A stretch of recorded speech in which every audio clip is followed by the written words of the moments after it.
The Piggy Bank.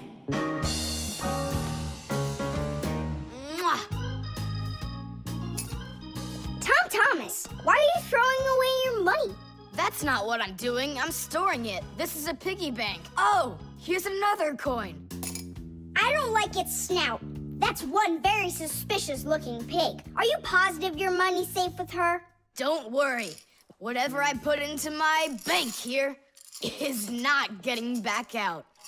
This piggy bank won't give up a cent. You greedy piggy! Come on, Nolik. Simka must have taught you about how banks work. Humans came up with the idea of piggy banks because they wanted a good place to save their coins. For storing lots of money, people use a safe, a large metal box with a very strong lock. Now that kind of piggy bank's almost impossible to break open. The biggest safes are in banks. Banks use them to store their customers' money and other valuables. There are even safes in banks that are whole rooms. You'd need an awful lot of change to fill up one of these piggy banks. So why are you saving up all this money? For roller skates. How much more do you need to save? I don't know. I can't see if there's enough in there. Then just go and open it. But there's no way to do that. The only way is to smash it real hard. So smash it. Nuh-uh, forget it. I have nothing to put my money into. But what if there's already enough for roller skates? And what if there's not? All right, then I guess I'll count your money for you.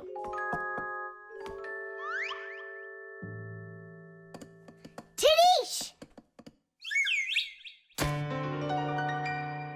Oh, whoa! Tom Thomas, you've got a fortune in here!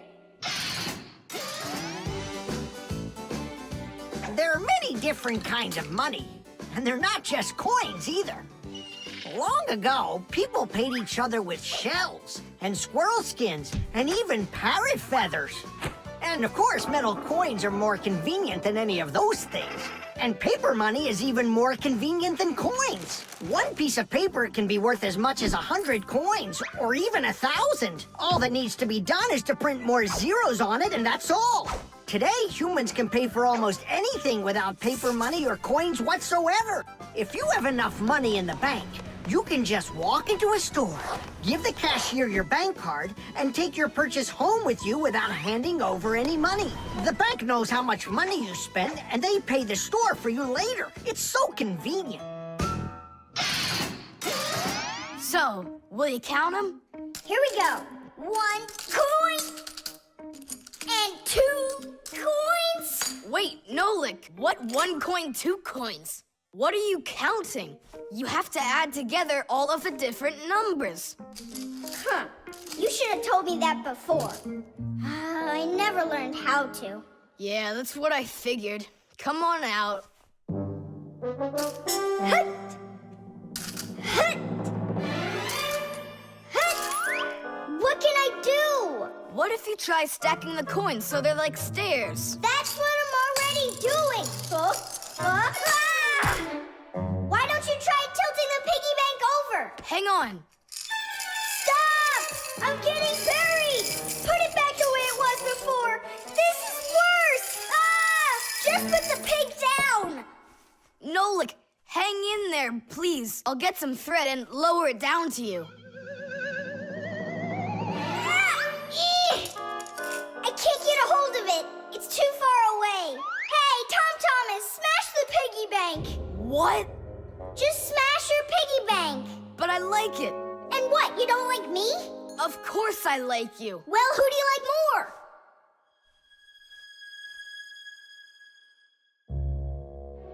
You're my friend, aren't you? Of course. Then smash the piggy bank, will you? Okay, Nolik, I'm gonna do it.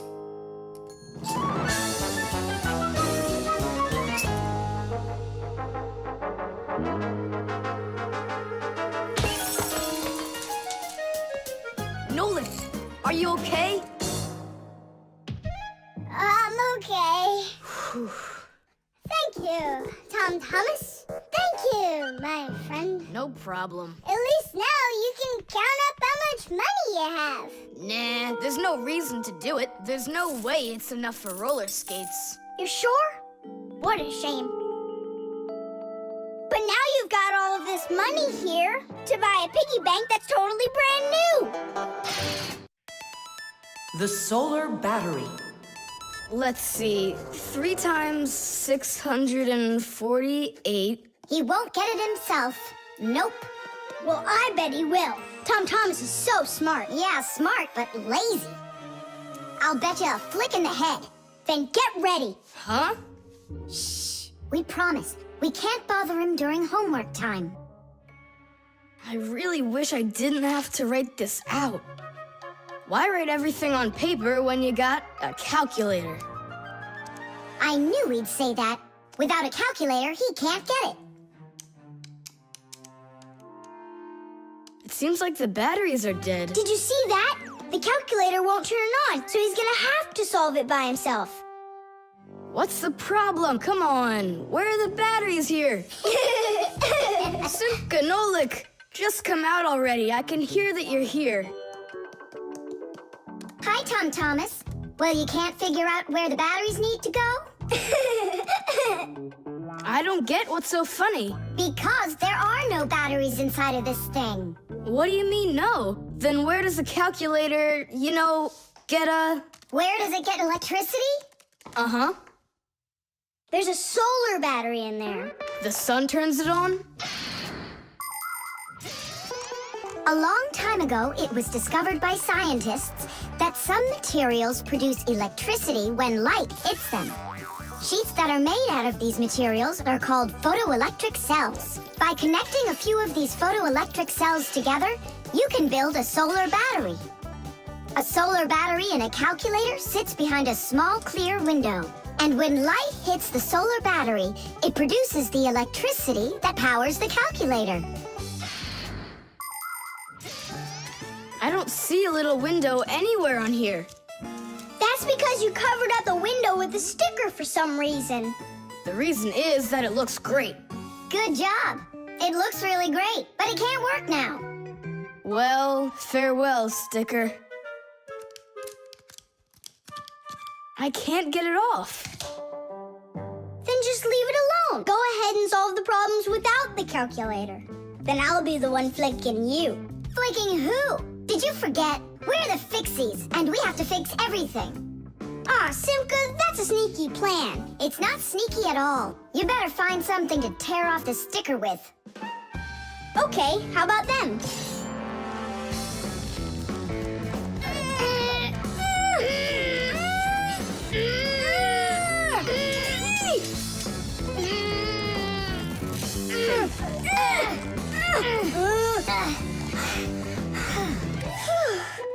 It'll take forever doing it this way. Yeah, I got an idea. Let's use this paper clip. And what's next?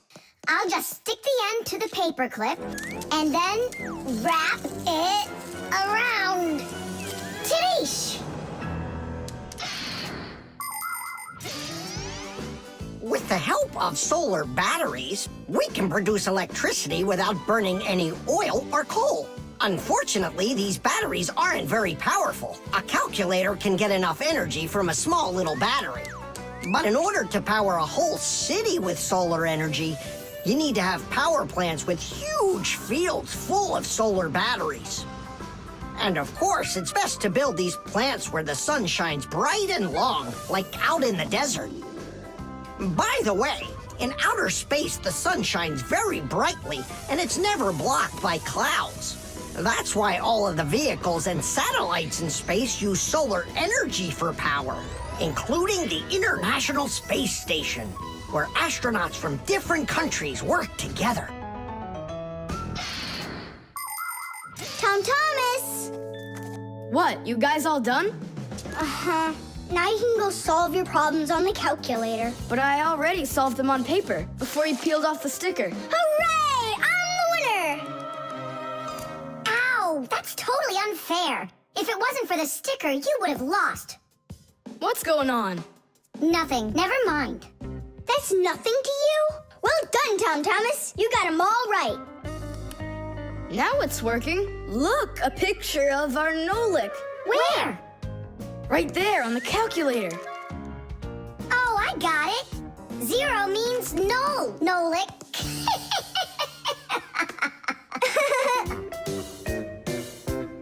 Good one. The scale.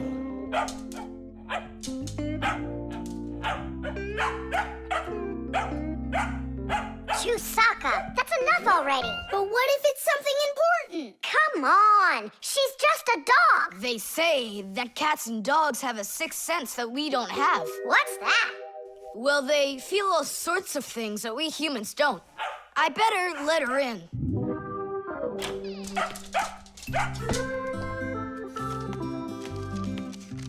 Mom and I will be home before dinner. Please remember to give Chusaka her food. Love, Dad. Oh, how could I have forgotten this? I just can't believe it. You believe in a sixth sense now, don't ya? Uh-huh. Only it looks like for Chusaka it's a sense of hunger. How much food should I give her? Look, it's all written on that chart. For each kilogram of the dog's weight, serve 1 level scoop at every feeding. Uh-huh, I got it. How many scoops is Chusaka? Oops, I mean, how many kilograms? I don't know. Then what should we do? You don't know? We'll weigh Chusaka, that's what we'll do. With what? With a scale. There's one standing in your dad's office. You're right, let's go.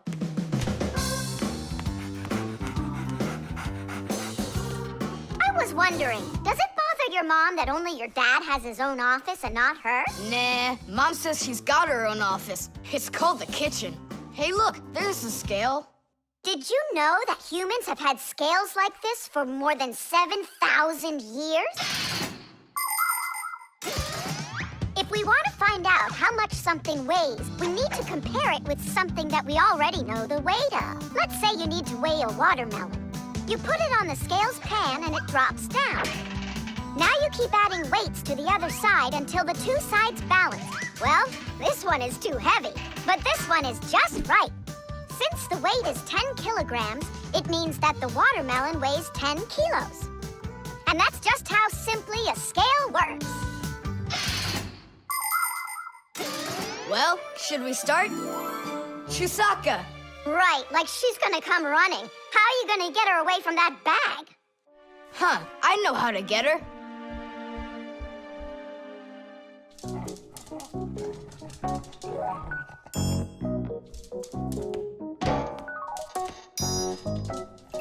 Here, hold this little piece of food while I weigh her. This may be literal, but it's way too heavy. Just hang on. Please, hurry up!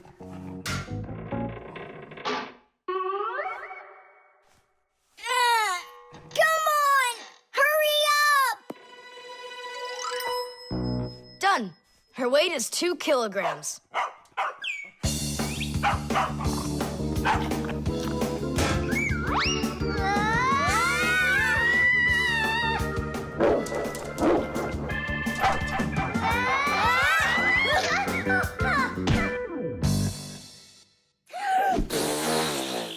Okay, now we can feed Chusaka. Chusaka weighs 2 kilograms, so 2 cups will be just right then.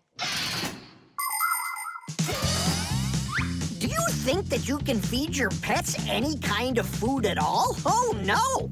For them to be healthy, pets just like humans need to have a nutritious diet. Today, there are special pet foods for birds, fish, dogs, cats, and all sorts of other pets. These foods are made with everything your pets need to stay healthy, like meat, fish, fruits, grains, vegetables, and vitamins. These kinds of foods give pets a well-balanced diet, and there's no need to cook them. They're ready to eat. Just pour them in a bowl and your dog will be happy. And so will your cat, and your bird, and your fish, too.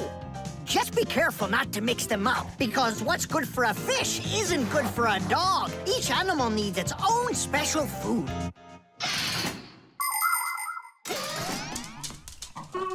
Stop! What's wrong? What's wrong? You have to take out a piece. She ate one already. All right.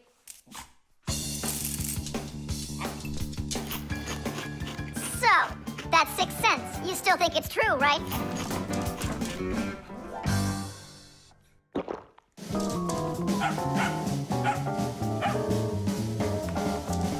did you bring that for? Oh, Mom is calling. No way! How could she know it would rain? I knew that Chusaka had it. Hello? It was a sixth sense, wasn't it? The microphone. And what do you think? Should we go and see a movie?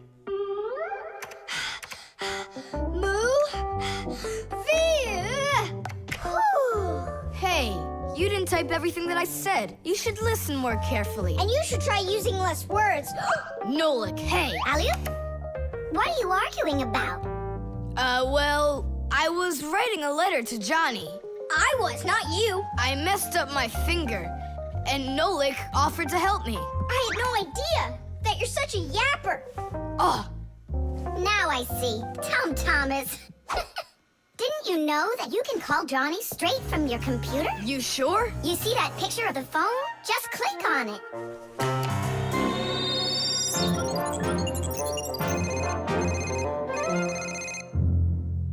Hi.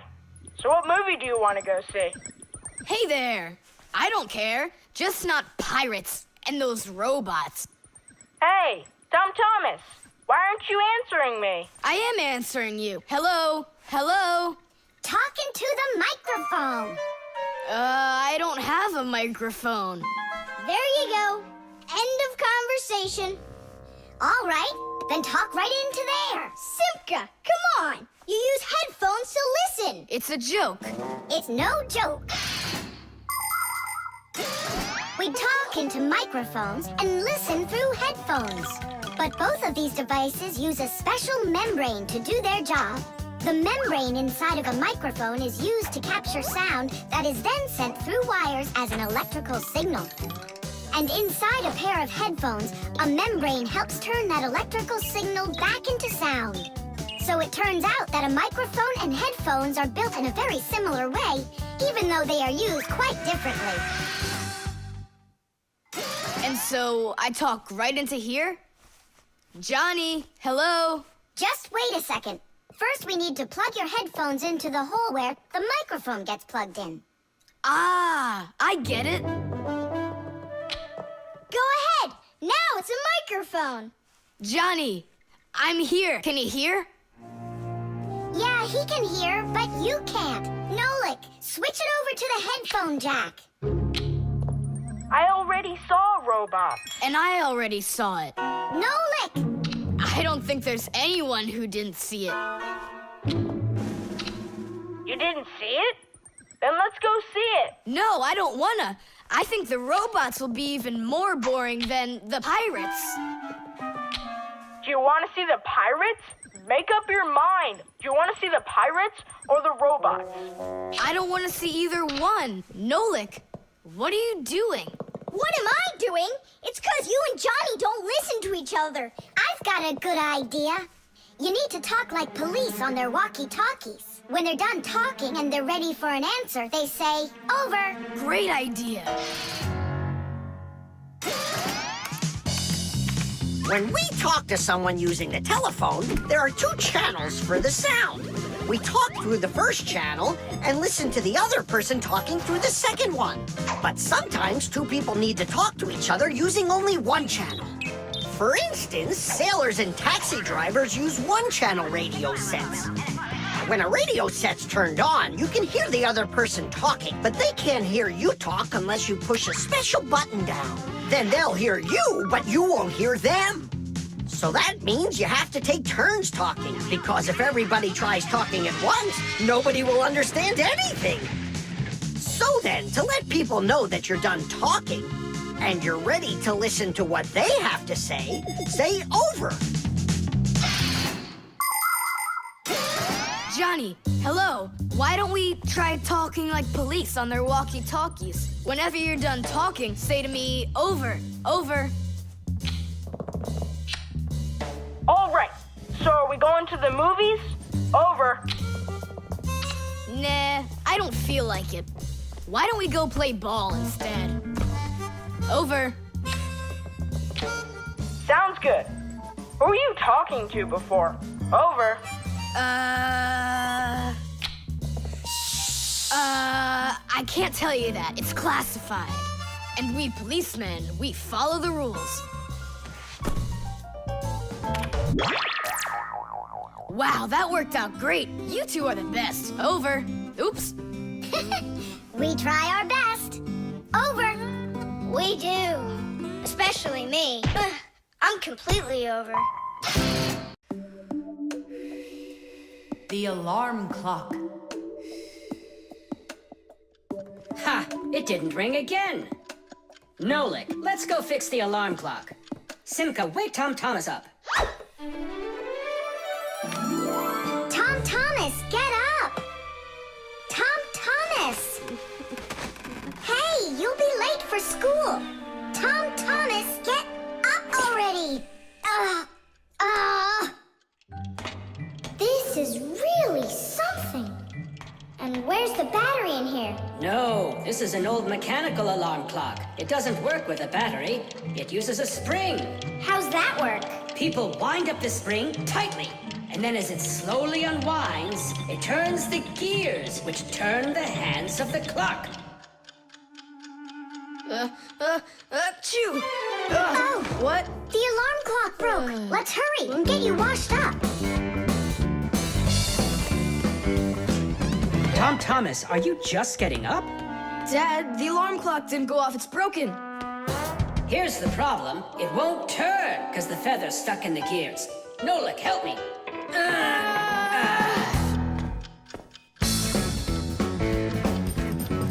Papas! What's going on? It looks like it's an earthquake! Huh, it really is broken. About time to throw out this old piece of junk. Tom Thomas, I'm off to work. Don't be late for school. I won't. Where are we? In the trash can.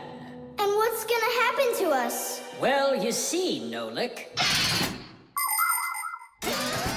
People throw out broken things without a second thought. Even appliances that can still be fixed end up in the trash all the time. And the trash is taken to a horrible, deadly place called the dump. If a fixie happens to be inside a broken appliance, he will come face to face with great danger. Once, my uncle got thrown into the dump buried inside an old TV. He barely managed to jump out of the bulldozer's path, and it was a miracle he didn't end up in the incinerator. After that, he just roamed around the huge dump, trying to fix anything. He became totally crazed. Good thing the Fixie Rescue Squad managed to find him and bring him back home. I don't want to scare you, but we might be taken to the dump, my boy. Papas, I'm scared. Huh? Where is the alarm clock? Maybe my dad took it to get fixed. But Nolik and Papoose are in there.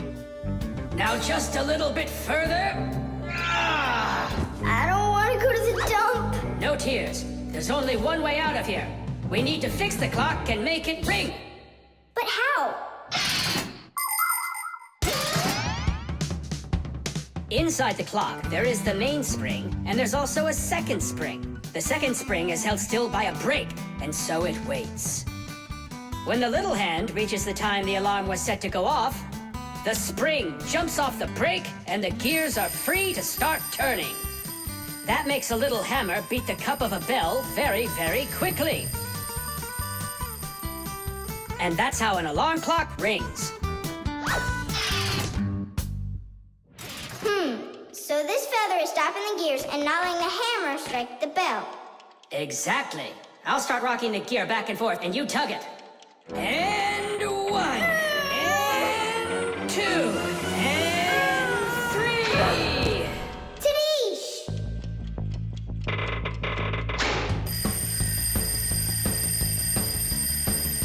Simka, I think I can hear my alarm ringing. Run to the sound, quickly! Uh-huh. Someone turn the alarm off. Whoa! And here comes that earthquake again!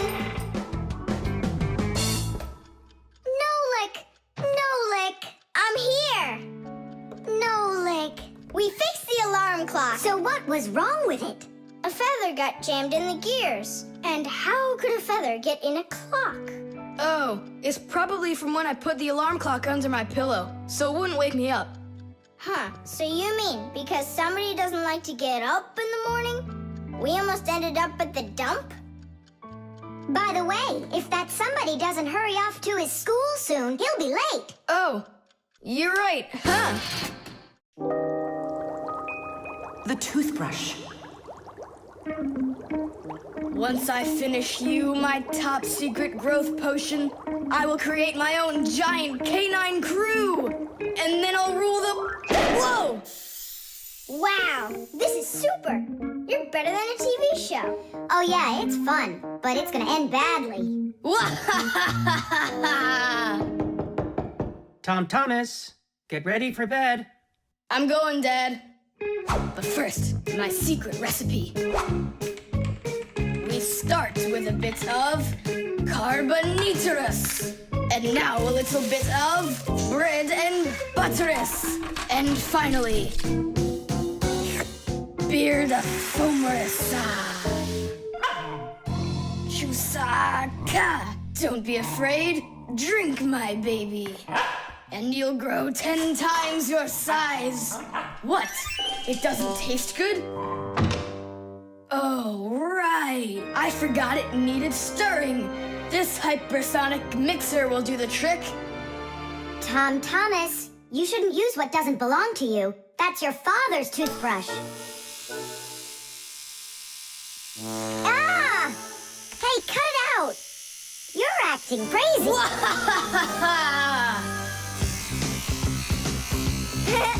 Bubbles!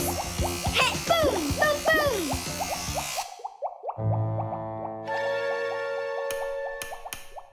Uh-oh. You said it. Uh-oh. You, Tom Thomas, are a big boy, but your brain is smaller than Nolik's. Why, thank you. Just go put the toothbrush back in its place, like you never touched it. Nah, that's not right at all. Tom Thomas, what's up? I'm almost done, Dad. Simka and Nolik, please, I really need your help. No panicking. First, we need to understand what could have broken inside of there. An electric toothbrush is really simple, as long as you know these 3 parts. The battery, the motor, and a very clever mechanism that connects the motor with the bristles. The whole secret to the toothbrush is right in there. That mechanism uses the spinning of the motor to make the bristles move very fast back and forth, from left to right, from right to left. And that's how it brushes your teeth. So what can we do about it? Here's what we do. First, we take out the motor, then we take the gears out, and then the mechanism. How much time do we need to do that? 1 or 2 hours. What? No! Just listen here, Tom Thomas. You need to open up the battery compartment. Wait for me right here.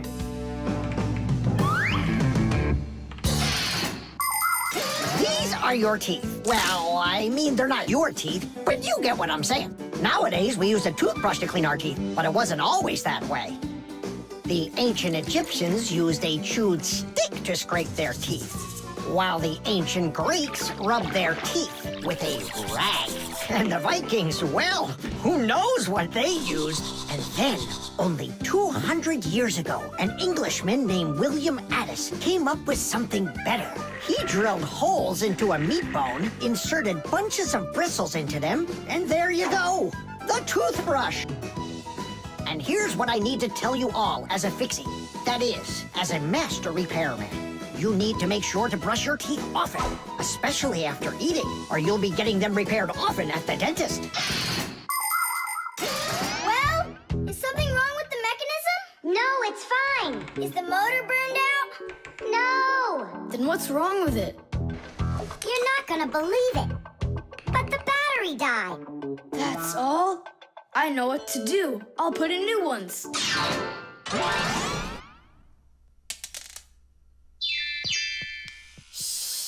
Your dad turned the toothbrush on.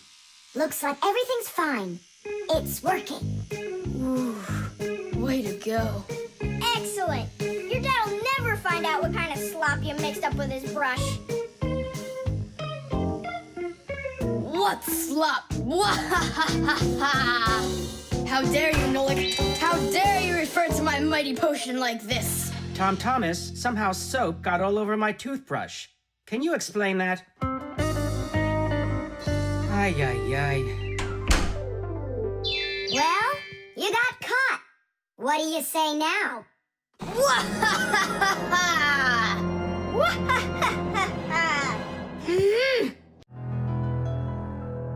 The magnet.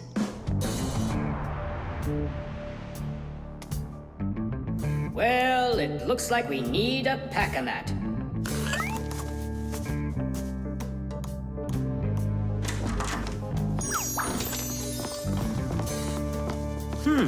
Where did this screw come from?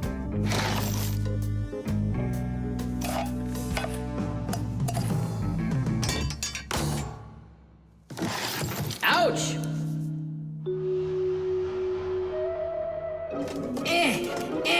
Huh.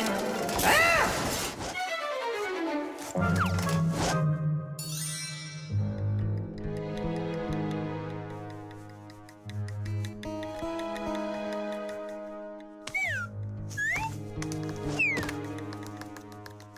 Papoose isn't in there either. It's awful. He's probably disappeared forever. It's already been 5 days. Don't worry about it. We're gonna find him for sure. Yeah, we'll find him for sure. Let's go take another look in the kitchen. But we already looked in there. We'll look better this time.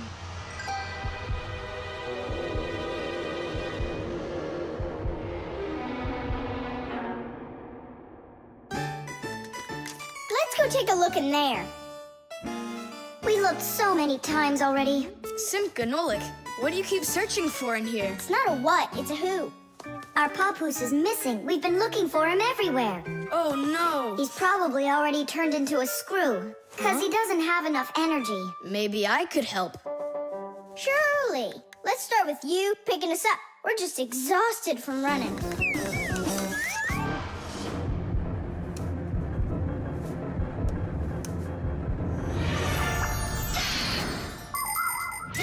In a dangerous situation, a Fixie can choose to turn into a screw. But sometimes it happens all by itself. For example, when a Fixie doesn't have enough energy. When this happens, the Fixie grows weak, gets sluggish, and then goes into hibernation, turning into a screw.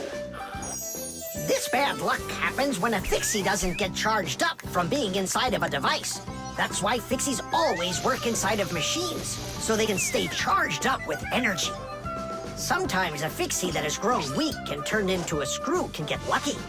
If a human happens to find him and screws him into an appliance, then the Fixie will be able to get energized and come back to life. Then he'll unscrew himself and run away, leaving the human wondering, where did that screw go? I know I screwed it in. So, where should we look first?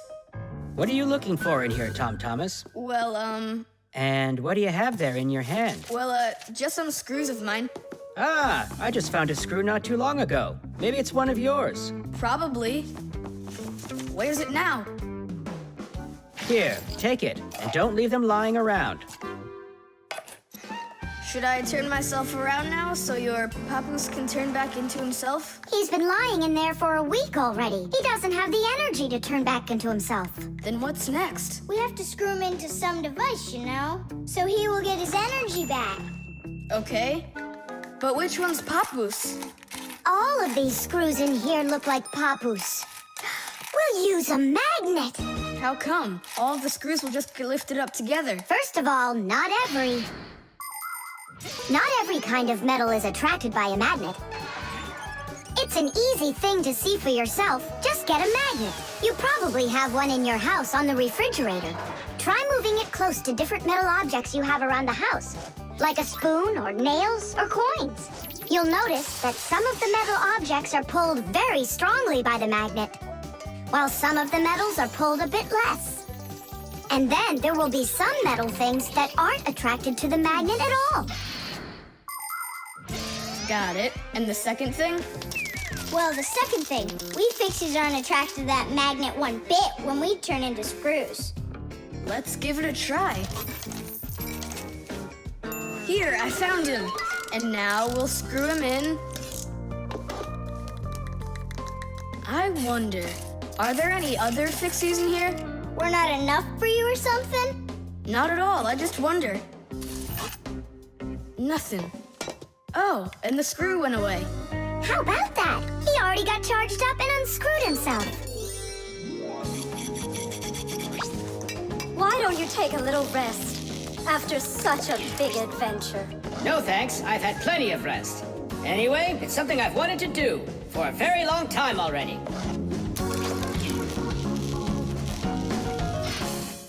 The thermometer. I can't believe the new thermometer isn't working. Tom Thomas, stay in bed.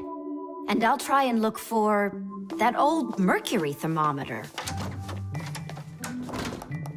Hey, did you get sick? That's one way of saying it. I don't know how I'm gonna pass that math test today. You're not ready, so you don't want to go to school. Well, yeah.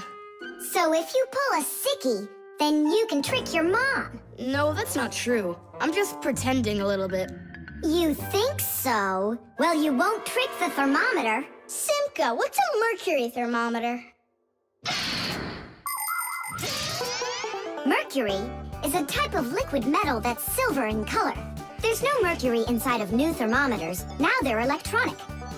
Old thermometers were made with a glass tube with markings and a bit of mercury inside them. When the end of the tube warms up, the mercury inside of it expands and creeps up the tube. And that's how those old thermometers measure temperature. The longer the column of mercury, the higher the person's temperature is. That means I need to warm up the end of the thermometer. Thomas, you're a genius. But how will you warm it up? Finally, I found it. Well, let's see. Mom, can I eat something? Hang in there, sweetie. I'll make you something.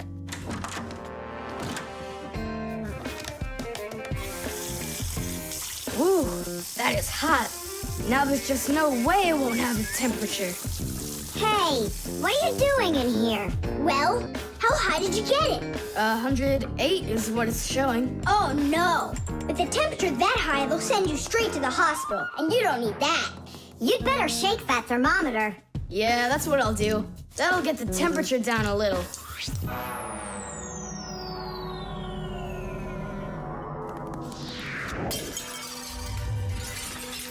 Ah! Well, so much for that. Cheaters never prosper. Thomas, did you see this? Nolik, don't touch the mercury. It's poisonous. Stop it right now. And you, Thomas, you don't touch that mercury either. It's dangerous. Then how can we throw it out? Call your mom and she can help you. I can't. How could I call her? Then she'd find out that I wanted to trick her. Maybe it's better to tell the truth. I can't. I can't do it. All right, then. It looks like there's no other choice. Nolik, call Papoose and Masya. I'll get him. And you go back to your room and wait.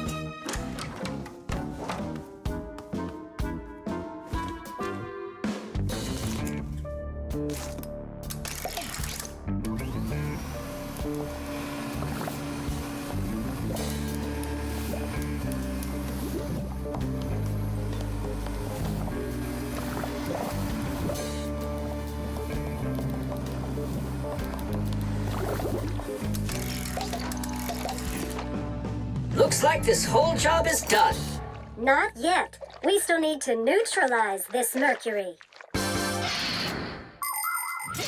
In everybody's home, there's all sorts of chemicals around. They are used for cleaning dishes, clothes, the bathroom, and dealing with pests. And all of these substances can be very harmful to human health. But some people don't seem to understand this. They might use a dangerous spray or a poisonous liquid and then forget to wash their hands afterward. And then they go and eat or rub their eyes with their hands. That can cause serious damage to their vision or stomachs. And never put anything into your mouth that looks like medicine, unless your parents or a doctor gave it to you. And if you ever happen to find something on the ground that looks like a piece of candy, you must never put it in your mouth. You can get poisoned that way. Oh! Oh, humans. If they'd only remember this simple advice, they'd stay safer. And what do we do with the glass that's broken? That job's not for Fixies. Tom Thomas, we cleaned up all the mercury. And the glass, too? No, not the broken glass. But will you? Pabu said that it's not our job. He told us you have to get your parents to come and help you. That part's your responsibility. Here's some food for you. What's the matter? Mom, I broke the thermometer. Broke it? Did you cut yourself? No, The mercury, did you touch it? I didn't. Simka, you think he'll tell her the truth? And where did you break it? The bathroom. Why did you go in there? I wanted to trick you. I have a test, and I didn't study for it. And now it's too late for school, The internet. Well, maybe it's, Don't think so. It's probably, You call for me, children? What's the matter? Take a look. I've never seen anything like it.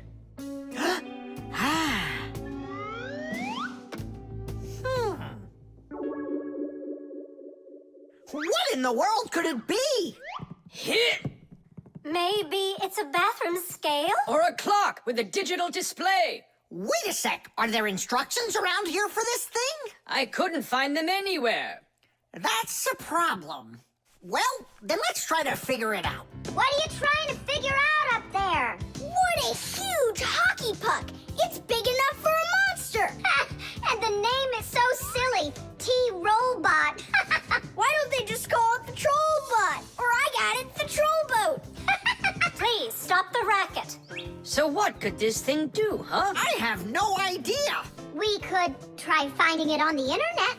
Where? Just run along, you two. We don't need any internets. We can handle this. Go on, go. Don't interrupt us. Sure, whatever you say. Come, Nolik.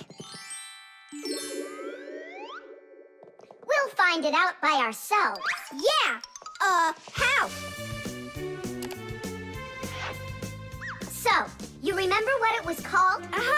A Trollboat. Nah, a Trollbot. You're right. Hop to it.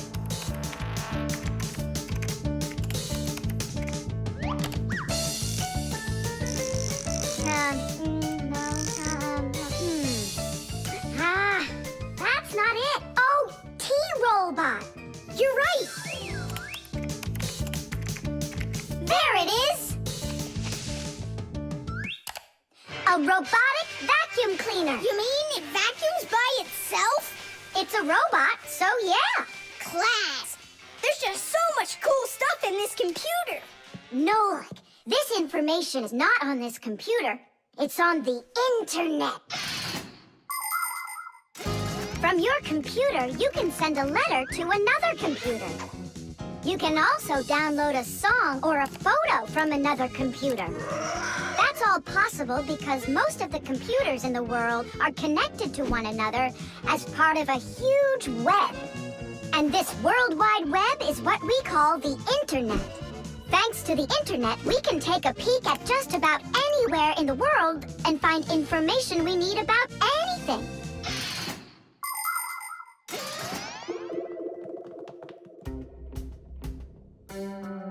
It's an electronic vegetable slicer. No, it's a printer for round sheets of paper. There's no way.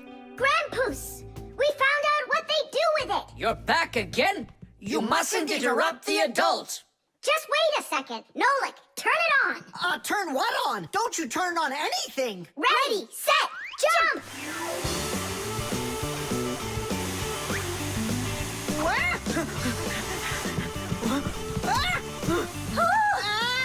Help me! No, hold on! What was that? It's a robotic vacuum cleaner. It runs itself. And where did you find the instructions for it? On the internet. Just ask and it tells you. You can really just ask and it tells you? Aha! If you want, we can show you. We'd love to see it. Sure, why not? Hip. Whoa! On the internet. Hey, wait for me! What's an elephant weigh? What's an elephant weigh? What's an elephant weigh? The answer's easy to get. It says it weighs 5 tons. It says it weighs 5 tons. It says it weighs 5 tons here on the internet. It says it weighs 5 tons. It says it weighs 5 tons. It says it weighs 5 tons here on the internet. You send a letter to me. I send a letter to you. You send a letter to me. It's just so easy to do. We're writing letters now. They're fun to send and to get. We're writing letters now through the internet. We're writing letters now. They're fun to send and to get. We're writing letters now through the internet.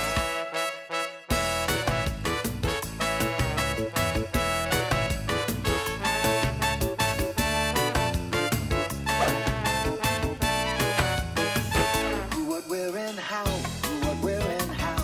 Who, what, where, and how. The answer's simple to get. Every fact you need, every fact you need, every fact you need is on the internet. Every fact you need, every fact you need, every fact you need is on the internet. The electric kettle. That's 4. Come on, Tom Thomas, just one more. Come on now, Tom Thomas. I know you can do it. 5. That doesn't count. That doesn't count. No, your chin was below the bar. Whew, that's all. I can't do anymore. You weakling. You're the weakling. I'm not. I just haven't eaten in a while, and that's why I lost my strength. You're a slave to food, Tom. And you see, that's the difference between us Fixies and you humans. Many people wrongly assume that the only way Fixies could live is by stealing food off of humans' tables. Or worse yet, by stealing it from their refrigerators. That's just a lie. It's not true at all. Fixies don't eat any kind of human food. So then where in the world do the Fixies get their energy, you're wondering? It's very simple. A Fixie's entire life is connected with devices. Fixies not only live inside of devices, but they take care of them and help them live longer. And in return for their help, these devices share part of their energy with the Fixies. So there you go. The Fixies help devices, and devices help the Fixies. Yes, we Fixies and machines have a symbiotic relationship. So we don't eat leftovers like cockroaches, because we're Fixies. 1, 2, 3, whoa! How's it possible that a big boy like you doesn't know how to make any food for himself?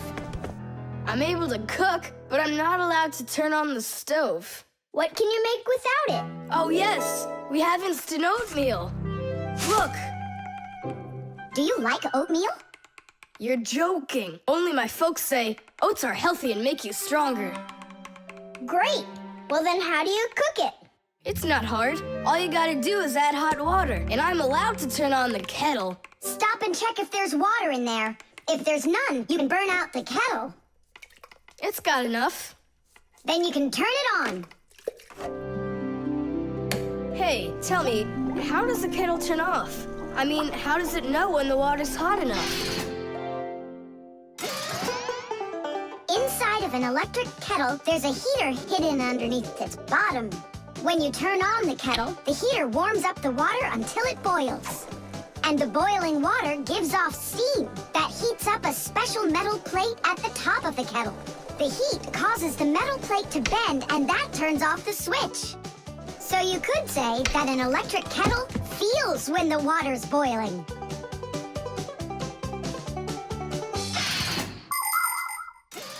Okay, now I understand. Hey, why do you need 3 bowls? You don't need to make any oatmeal for us. It's not for you guys. It's for my mom and dad. Start out here. No! Keep pouring into this one. And I say pour it here. And I say first you should pour it into mine. Oh, Nolik, where are you? I'll find him. Hang on, I'm going in. Ah! Simka! She was right over here. Nolik! Over here. Simka! Here. Nolik! There. Ow!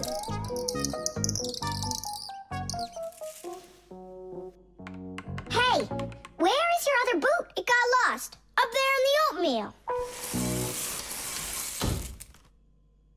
That must be your parents. Let's get out of here. Hey, and what about your shoe? Don't worry, I got another one. Hi, Tom Thomas, we're back. You must be hungry. We'll make you something to eat. But I already prepared us some food. And the water's already hot. Wash your hands. Tom Thomas, don't touch that kettle if it's hot. I don't want you to burn yourself.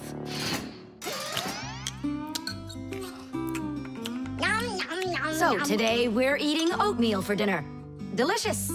Maybe you have something else? Why something else? You're the ones that say that oatmeal's great for you and that it makes us stronger. Well, yeah, that's what we say. I'm glad that our son pays such careful attention.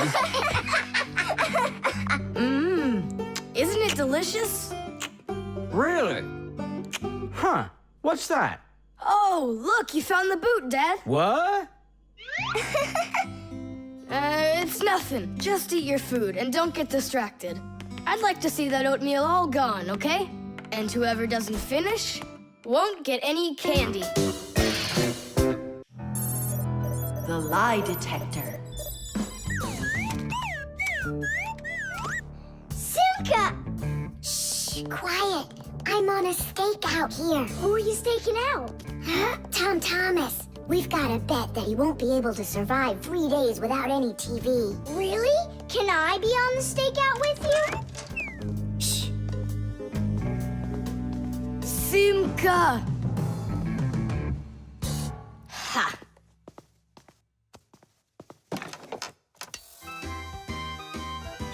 Aha! I gotcha. What? Who?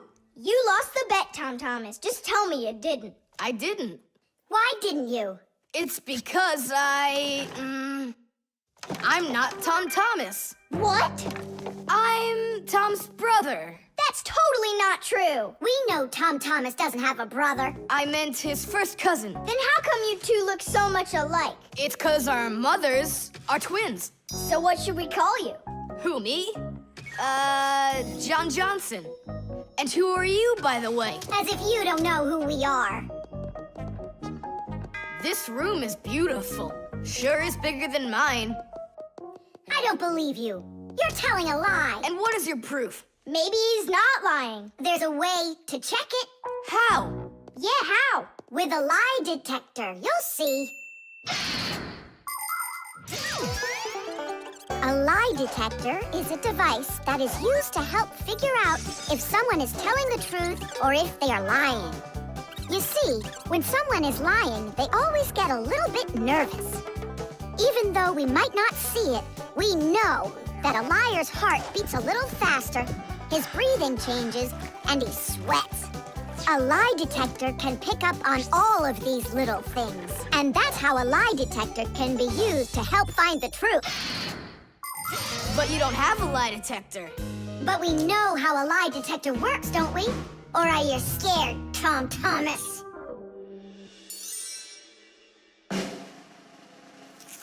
What's that for? To listen to your pulse, How come? so I'll be able to check how fast your heart is beating. And Nolik? He's gonna keep an eye on how often you blink. And what are you doing with the egg? The egg is an old African method. If you're not telling the truth, your hand will automatically squeeze the egg. And so, the egg will crack. Well, my egg won't crack. We'll see about that. Humans have tried to come up with all sorts of ways to find out the truth. For instance, in ancient China, they would put some dry rice in a person's mouth when they told him the crime they believed he committed. Then they'd check the rice. If the rice stayed dry, they believed he had committed the crime. In ancient India, a person had to bang on a gong while answering a judge's questions. If he started banging the gong louder, then it was believed that he was trying to hide the truth. And in Europe, if one knight accused another of lying, Then they would just take part in a duel. Whoever won that one was said to be on the side of truth. No, it's not easy to hide the truth, but sometimes it can be even harder to find it. Answer yes or no. You got that? Do you have 2 ears? Don't you have eyes? Just yes or no. Yes. Answer. Are you a girl? Hey, come on. Yes or no? No. Where do you find such dumb questions? We just have to check what happens to your heart when you tell the truth to us. All right, now answer this. Do you know the Fixies? Yes or no? Yes. No. I forgot. His pulse is speeding up. Are you Tom Thomas? No. His pulse is racing. And his eyes have started blinking. And the Fixies, tell us where you learned about them. From Tom Thomas. He couldn't have told you about us. It's a secret. He could. Not true. It's true. It's not true. Yes, it is. Hey, look! The egg cracked. Just give up, John Johnson. All right. I'm Tom Thomas, guys. Tidish! Is it really possible to know if you lied just by measuring your pulse? With pulse, you really can. But you probably couldn't with the egg. You tricked me then. That wasn't nice. You weren't tricked. John Johnson was. Huh. You know what? I think you've got to get checked out on this lie detector. Ha! I don't think so. You need to get ready to give me my wish. 'Cause you're the one that lost the bet. The short circuit. Are you sure we're allowed to play in your dad's office? We're not gonna play in here. We came here on a tour. I think this place is like a real museum. Just take a look at that. I have no idea what it is. And this thing is a complete mystery. Keep it down. This is a museum, you know? What a great museum guide you are. You know absolutely nothing. How can you say you don't know? I know. I'd like to run a test here on the capacitor. On this one? Don't touch! Why can't I? It's not a museum. Because it's dangerous. If you touch it, the shock could be deadly. But you two are touching it all the time. I've seen it. The only time is when the device is turned off. And right now, the device is running. For many centuries, the Fixies only had to work on mechanical devices.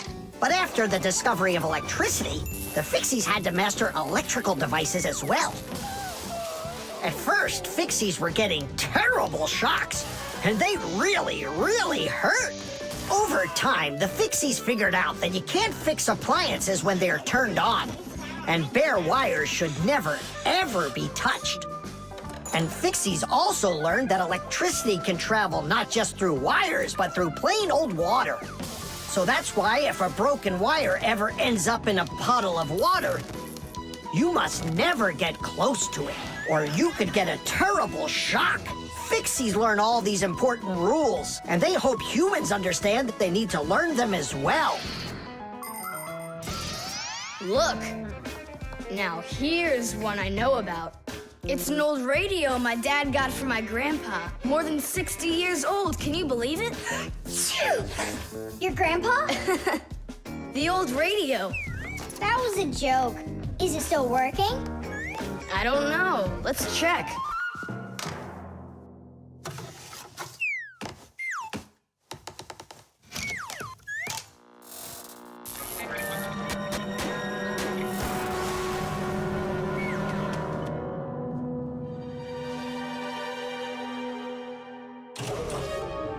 What was that? It looks like the electricity got turned off. Maybe it was a short circuit. I'll go find out. Oh, so it was you who caused the short circuit. I was in here showing all these things to Nolik, and we wanted to turn on the radio. We flipped the switch on, and then suddenly, kaboom, the lights go off. They're off everywhere in the apartment. So then how can I even warm up my pizza now? Soon it will warm up all by itself now that the refrigerator isn't working. Simka, what is that thing you said? A short circuit. Electricity goes back and forth from an appliance with two separate wires. For example, an iron uses the electricity it needs to get hot. But if those two wires start touching each other without the iron in the middle, then the wires will get hot instead. And this can cause the wires to burn out. When this happens, it's called a short circuit. Short circuits can happen when the coating around a wire is worn out, or when an appliance is broken on the inside of it. So when you tried turning on that old broken radio, the wires in the apartment started burning. Does that mean all the wires got destroyed? Don't worry. In our apartment, there's an automatic switch to stop that. It turns off the electricity when the wires start getting too hot. Oof. And what about that, automatic switch? Is that something you need your mom and dad to turn on? No question. You definitely would. But you have us. Yeah. And we have Papus and Masya. I'll go tell them what happened here. And you guys, you turn off the radio. But we'll get electrocuted. What do you mean electrocuted? Thanks to you, there's no electricity.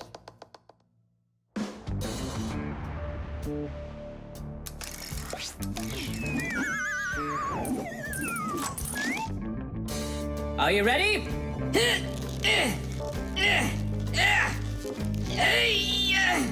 Pull it up.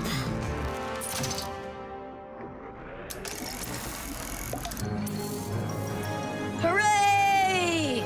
Tidish! So, Tom Thomas, what are we doing next? Why don't we continue with our tour? Hey, wait for me. I'm coming.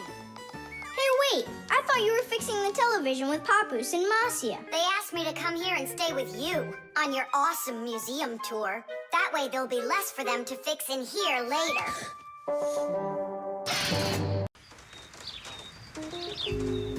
The thermos.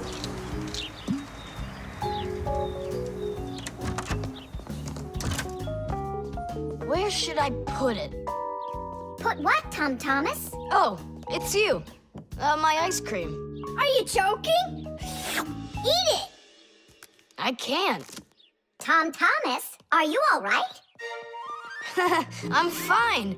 It's just that it's a present for my mom. Today is Mother's Day. Then you need to go give it to her. I can't. Dad and I are going to congratulate her together. What's your dad gonna give her? I don't know.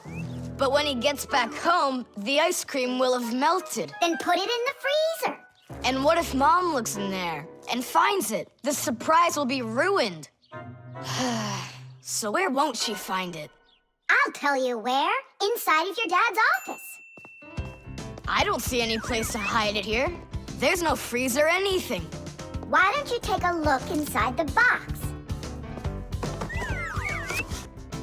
Here's a thermos, but what good is it to me?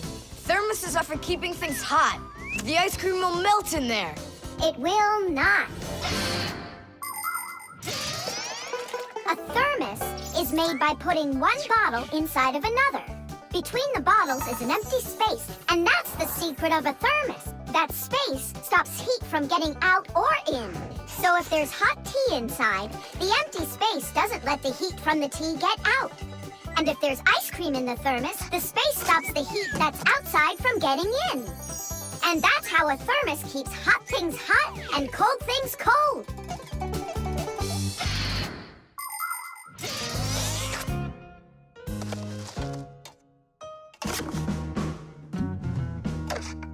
That's it. I'll go and play for a little while. He didn't even say thank you, did he, Nolik? Where are you? Nolik! I'm here! Where? In the thermos! What are you doing in there? I wanted to see that vacuum you talked about. Just don't touch anything. And don't even think of licking the foil. The ice cream's so cold, your tongue will stick to the metal. It's already stuck. What did you say? It's already stuck. Already stuck. Try to unstick it. Well, is it working? Nuh-uh. And what if you breathe onto the foil? Nuh-uh. Hang on, Nolik. I'll go and get Tom Thomas. Winter is a wonderful time of year. Holidays, presents, snowballs, skates, sleds. But the cold is also something serious that you shouldn't fool around with. The most important thing is to dress warmly. Cover your head with a hat and your throat with a scarf. Then there's less chance you'll catch a cold or get a sore throat.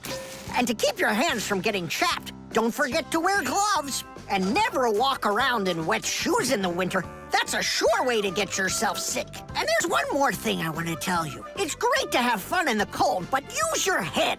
Don't eat snow or stick your tongue on metal fences, poles, or doorknobs. Your tongue can get stuck so strongly to the metal that it will be very hard to get off. I wish you all a glorious winter. Tom Thomas! Nolik's tongue got stuck. Where? In the thermos. Hurry! I'll explain everything later. Dad, you're already home? Mm-hmm. Dad, why are you taking my present? What do you mean, your present? I mean this one. Since when did it become yours? Oh, hi there. What's the fuss all about? Oh, it's nothing at all. I have a surprise for you. I want to wish you a happy Mother's Day. A thermos. How wonderful. Thanks so much. Is there something in here? I don't think so. Inside there's a present from me. Vanilla ice cream. My favorite. And how did that end up in there? Thank you so much, my sweeties.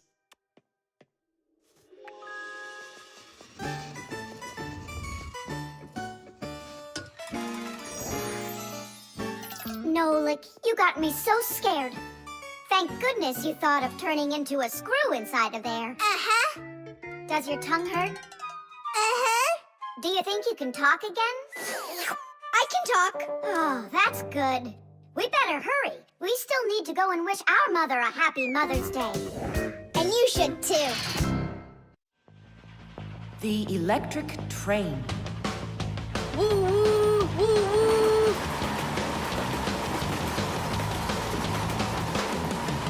Zoom, zoom.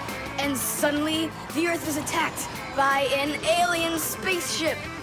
Pew pew pew. If help arrives here on time, we'll be saved. Move faster, faster. Come on, get off the train. Move it, move it. Tom Thomas, we came here to play. Oh, finally you're here. I need some aliens for this game. What kind of aliens are you talking about? Just plain old aliens. You know the ones. They come destroy the Earth and just about everything. We don't want to destroy anything at all. Why can't we be, the train engineers, huh? Train engineers? You don't know anything about driving a train. Oh, we know plenty about trains. Humans invented the railroad long ago, but back then, the rails were made out of wood. People didn't start making metal rails until the end of the 18th century. But the first railroad cars had no engines to give them their power. Instead, they used horses to pull them along. Later, horses were replaced by the steam engine. Wood and coal would burn in their furnaces to boil the water in the boilers, making the steam that turned their wheels. And the Fixies were there to help those trains go, making sure all of the parts could work together smoothly. But now steam engines have long gone away. The railroad uses electricity now for its power. These electric trains race along the railway at almost the speed of an airplane. So you might know trains, but you'll still be the aliens. This railroad is mine. So you're gonna play the way I want. The train is unloaded and leaving the station. Woo! You can play choo-choo by yourself. And I will. Pew, pew, pew, pew, pew.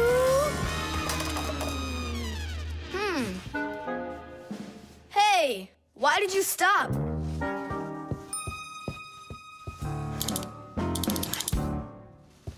This doesn't help either. It's not going at all. Simka!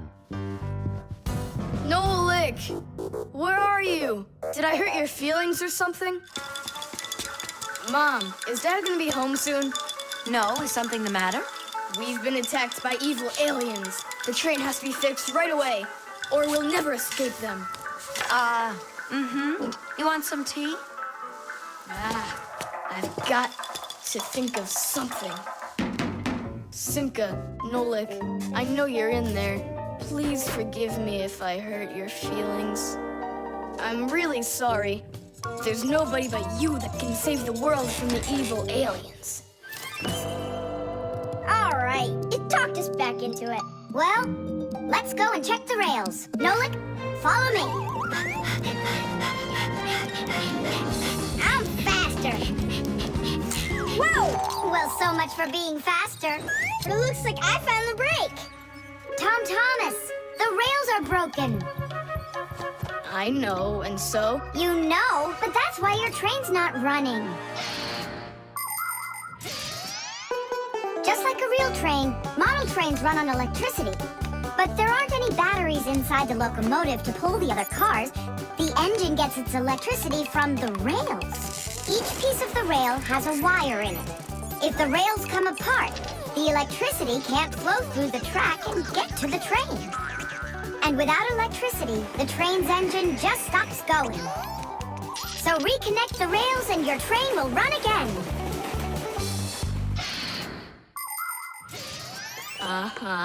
Put them together. Yes! Hooray! The train's running! Way to go! So will you play with me now? And which way are we playing this time? Whatever you want, I'm with you. The train rushes down the track with Nolik as its engineer, when suddenly from out of the sky comes an alien spaceship.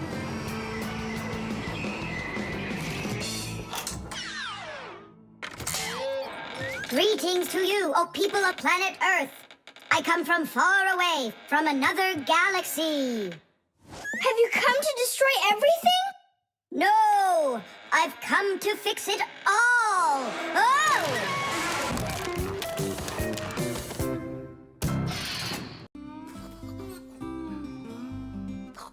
The remote. Hey, Simka, the button got stuck on the remote. How can we get it back out of there? Look and learn, Nolik. Please help. Oh, come on, come on, come on, come on, come on. Oh, oh, oh. Should I let it go now? Oops.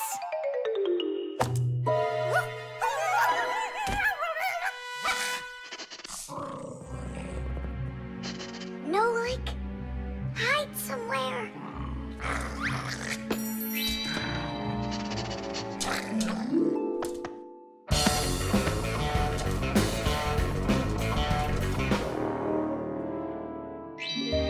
Nolik, she stole the remote.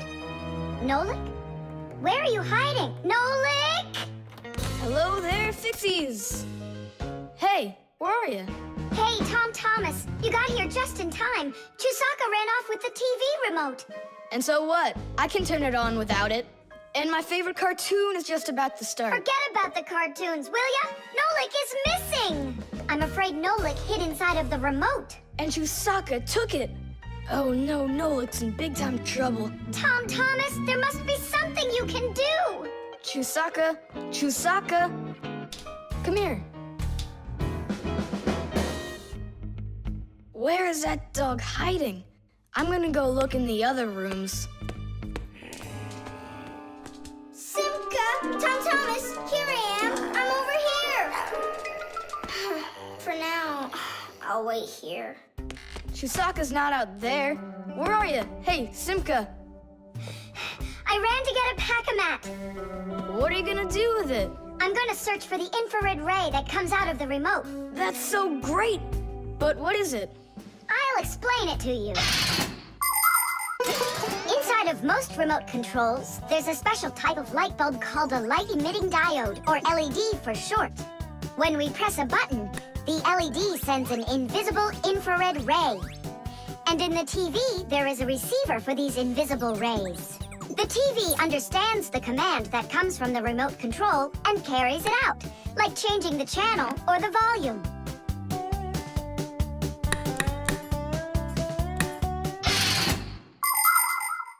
If the ray rays are invisible, then how is it possible to see them? In the pack-a-mat, I've got these special goggles that can help me. And now what? Yell to Nolik. Get him to close the contact on any one of the buttons. Nolik! You gotta push one of the buttons down on the remote. A button? But how am I gonna do that? Wait, 1 second. Chewsaka chew socks with a brain full of rocks. Meow. Meow. Oh, Mamma Mia. Now she'll eat me together with the remote. Nothing for you here. But here's something. There he is. He's over there. Chewsaka, come here. Do you want a hot dog? So you want to play tough? All right then.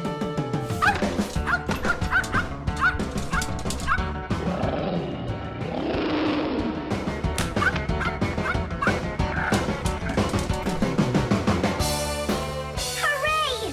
You're in one piece. How did you find me? By looking out for the remote's rays.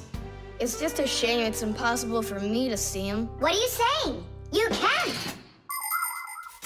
If you want to see infrared rays, all you have to do is look through a digital camera. Try it for yourself. Turn on the camera on a mobile telephone. Now go ahead and press any button on the remote control and point the camera toward the front of it. You'll see a bright dot on the screen of the camera. That's the light-emitting diode working. It's letting off a special light that can't be seen by the naked eye. It's also possible to point the remote control at a mirror. And then through the camera, you can see how the light-emitting diode turns itself on. So what that means is that invisible rays bounce off of a mirror in the same way that regular light does. So you can control the TV by bouncing the light from a remote control off of a mirror. You don't believe me? Then go ahead and try it yourself. By the way, if your toys weren't all stuffed under the bed, we would have found the remote without the goggles. Don't worry about it. When the cartoons are over, I'll put them away. So, you done watching? Time to clean up. The robot. Did I already tell you what I'm hoping you'll get me for my birthday present? Yes, honey. Only 1,000 times or so. A Robotazoid R300 would just be the greatest. With Megavision, I want it. I really do. I do. Well, tomorrow you'll find out. But now it's time to sleep, Tom Thomas. Wow, that is one great present. And we got Tom Thomas absolutely zero for his birthday. We're just terrible friends. So, how does this robot work? Okay, so let's give this a try, shall we? First, we'll take a walk. And how does he have any idea where the robot's going? I can tell you. One of the robot's eyes is a video camera. The robot sends the picture to the screen on the controller so the player can see where the robot is going. Yeah! And that's just one thing they know how to do. A robot is a smart machine that can do very difficult or dangerous work for humans. With its strong metal arms, a robot can move heavy objects or put together parts to build cars and other machines. Robots are often sent into outer space or to the bottom of the ocean to help scientists. There are also robots that can understand what people are saying, and robots that can talk and even make jokes, just like people. I've got it. Now let's turn you around. What was that? Look. You know, He destroyed him! Nolik, stop! You were playing with that, right? you think Tom will notice? I know what you're doing all night. I'm off to bed. I'll get him to work. I'll stay up until I do. Simka, let's try and... No, we're gonna need some help.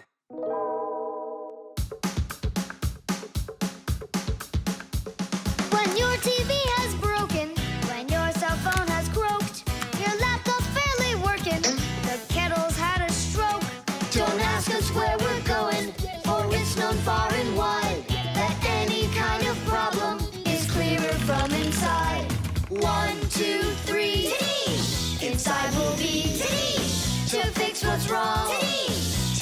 run strong. In gadgets and devices, our work will never end. Appliances are fickle, they need a loyal friend. At morning, noon, and midnight of every single day, when there is an emergency, you know we're on our way. 1, 2, 3, inside we'll be all day and night. We fix things right.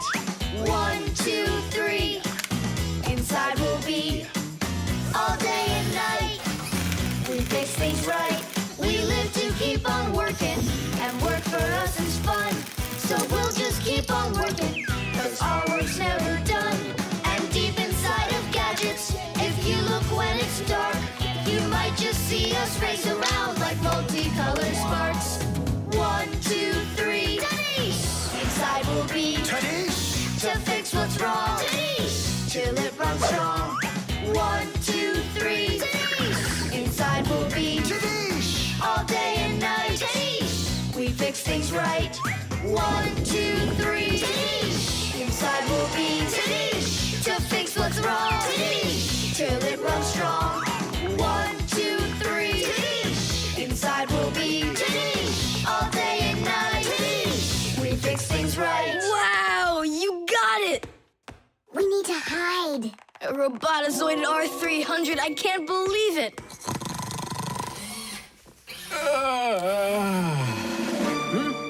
Well, happy birthday to you, Tom Thomas. I'm sorry, Tom Thomas. Last night, your robot, I broke it. Dad, it works perfectly! Don't you see? I'm so proud of you. You fixed it. I couldn't fix it at all. I tried everything. Oh, you want to tell me that the robot fixed itself? What a joker.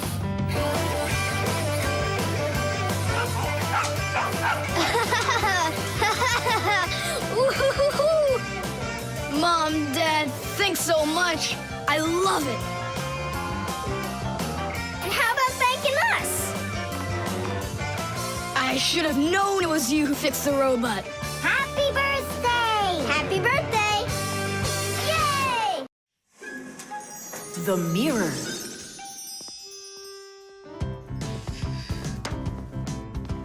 Hi there, Tom Thomas. Why has this mirror been standing here in the hallway for a whole week already? My dad can't seem to find any time to hang it on the wall. Are you sure it won't fall? It hasn't fallen so far.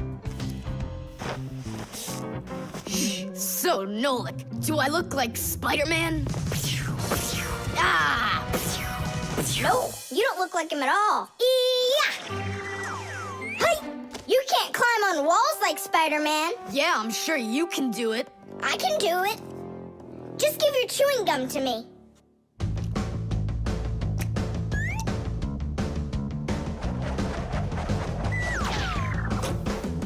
See that? Like in the movie. Oh, like that's really hard. Just keep watching.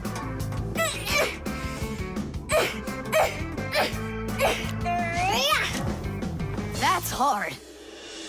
Feast your eyes and see what the only spider fixie in the whole wide world can do.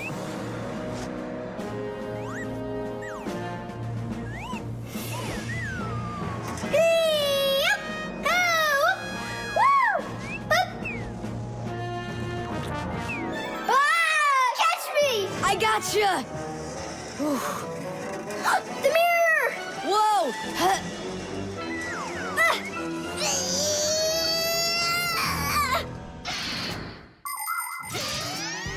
Long ago, the only way humans could see their reflection was to look into water. The very first mirrors appeared about 5,000 years ago. They were made out of silver or bronze. Legend has it that the Greek scientist Archimedes once burned down an entire enemy fleet with the help of mirrors like these. But humans only became able to see their reflections well after they started making mirrors out of glass. And we still use glass mirrors today. But of course, mirrors are not only used for looking at our reflections, they are also used in telescopes to collect the light of distant stars. And humans also use mirrors inside of automobile headlights so they will shine even brighter. Just look at all the things mirrors can do for you. Whew. Looks like it didn't break. Help me lift it so we can lean it back up on the wall. Tom Thomas! I've gotten a reflection in the mirror. That's impossible, because only vampires can't see their reflections. Or ghosts. But I'm not in there. So then, I guess you've become a ghost. No,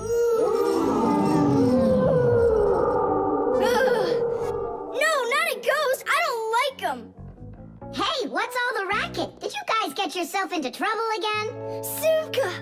Me and Tom Thomas were playing Spider-Man, and I turned into a ghost for some reason. Yeah, a ghost. That's silly. They don't even exist. Oh, you don't have any reflection either. Simka! You're a ghost just like I am.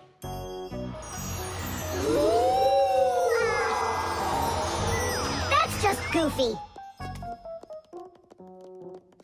Look! Just look, here I am! Well, hi there. But why couldn't I see myself over here? It's probably because the mirror is scratched on the back. Tom Thomas, do you think you can rotate the mirror? It's just like I said. Some of the special coating got scraped off of the back. A mirror is not just a piece of plain glass. Plain glass lets light pass through it, but a mirror reflects light. To turn a piece of glass into a mirror, people spray a special shiny coating on one of its sides that reflects everything. And then to protect the shiny coating, an extra layer of paint is put on top of it. But even with that protection, you still have to handle mirrors carefully. Because mirrors can easily scratch or even break. And do you think that this one is possible to fix? Yeah, we can do it. It's a good thing you have a pack-a-mat with you. I thought we might need it after you started screaming over here. Don't tell me you've got paint in there for a mirror. A pack-a-mat's got everything you'll ever need.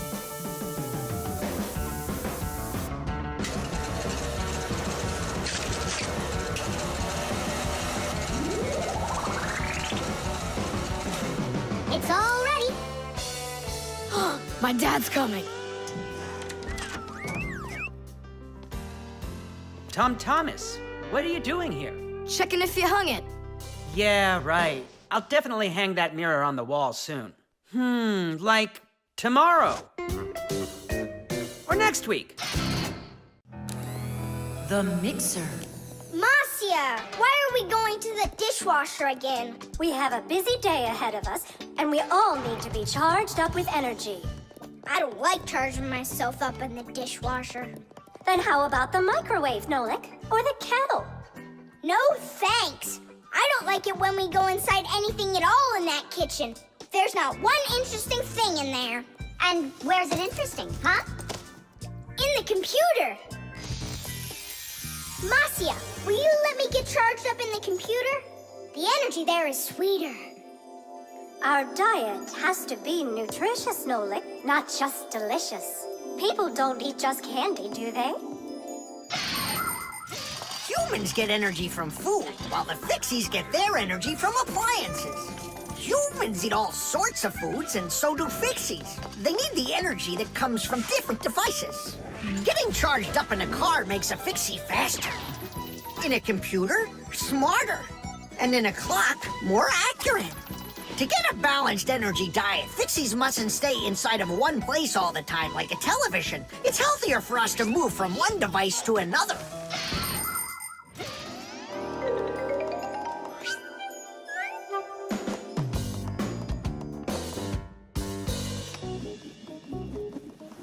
Good morning, Tom Thomas.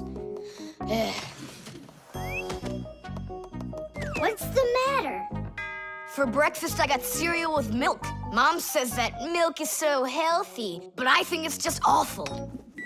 Aha, Nolik, there you are. Go get charged right now. I'm not going. Look at Tom Thomas. He doesn't want to have breakfast either. Why don't you? Milk tastes awful to him. Taste awful? He just doesn't know how to drink it right. Look what we've got here. What? What? A mixer. A A mixer is a kitchen appliance that's used to mix together different foods. With a mixer, you can make things like frosting, sauces, or an omelet. But the most delicious thing you can make with a mixer is a milkshake. It's easy. Just put some fruit, syrup, juice, ice cream, or anything else you'd like into a container and then add milk. Now use the mixer to stir it all up until it's smooth and creamy. And that's it. You've got yourself a milkshake. Guys, what do we have for a milkshake? We've got a jar of jelly. Will it work? That'll work. And strawberry jam? That'll be great. Here's a banana. I found some chocolate, too. And I found strawberry ice cream. Start up the mixer. When you get up from your bed, yo.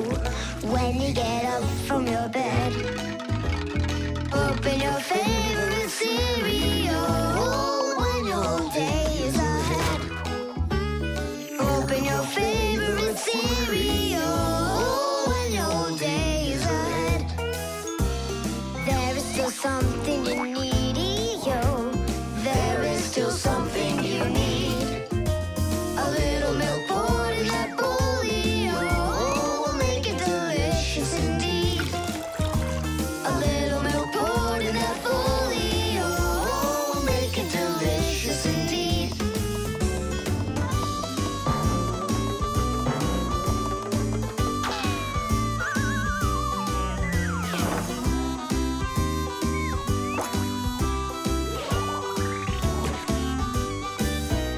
A little milk's all that you need indeed.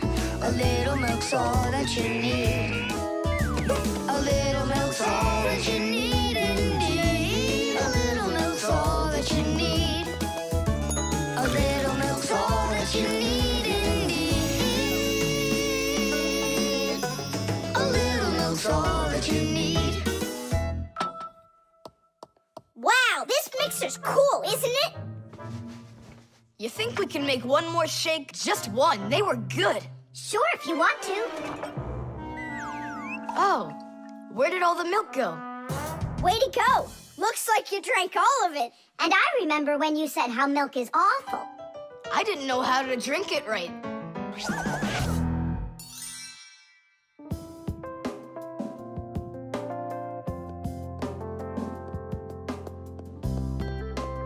Simka, what in the world were you up to? And what happened to Nolik? Shh. Just come, I'll show you.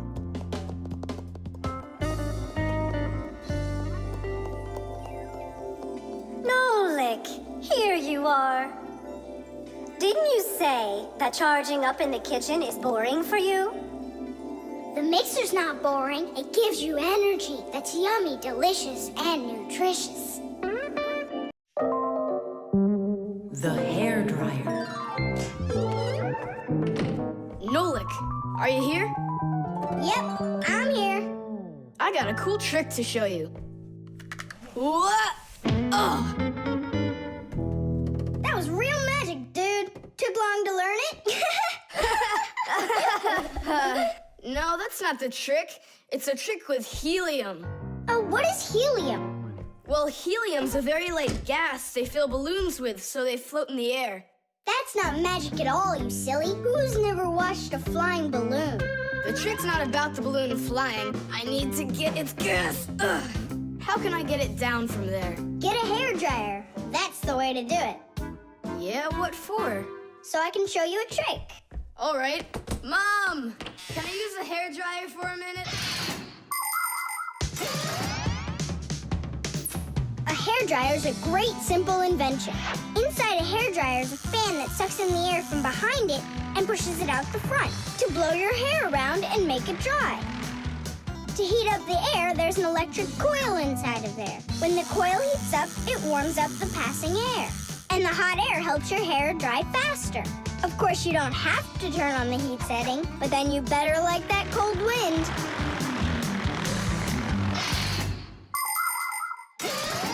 Nolik, I'm right here. here's the dryer.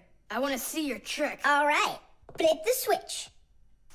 Now you lay the ball right into the airstream. Oh, great! The ball's flying. And now it's my turn to fly. Really? Whoa! Yeah! I'll shoot right up to the ceiling so I can grab the string and pull the balloon down. So turn off the heat and away I go.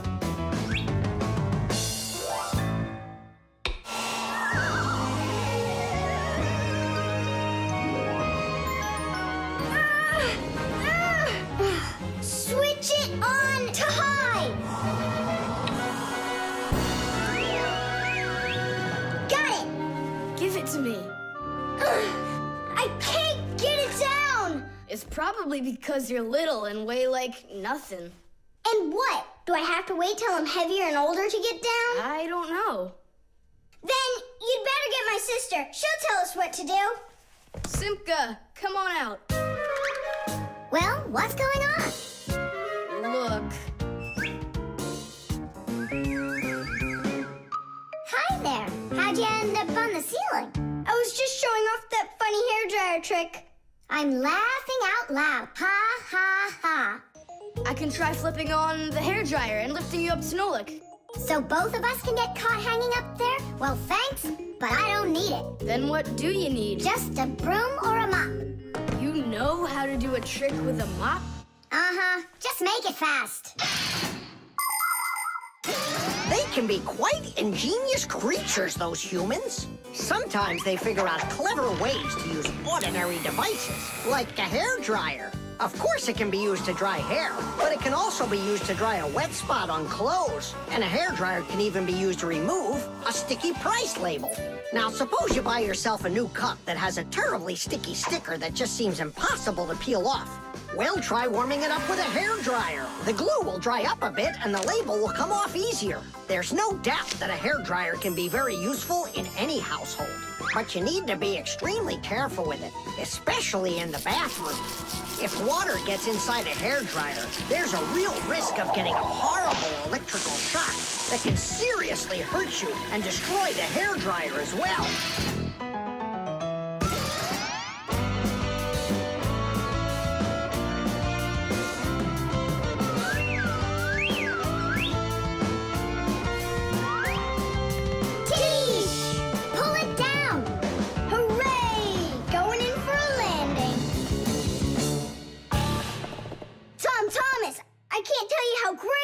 To fly inside a stream of air. Good for you. Now I'll sound like a Fixie. Really?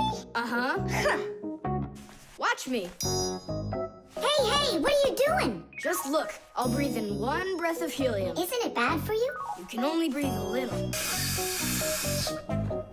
Hey, hi there. Oh, Tom Thomas became a Fixie. And that's my trick for you. Funny, huh? Oh, that's too funny. What a squeaky little voice you got there. See, I'm already not a Fixie. The helium stops working after just a couple seconds. That's good. Because such a humongous Fixie couldn't fit inside any machine. The lever.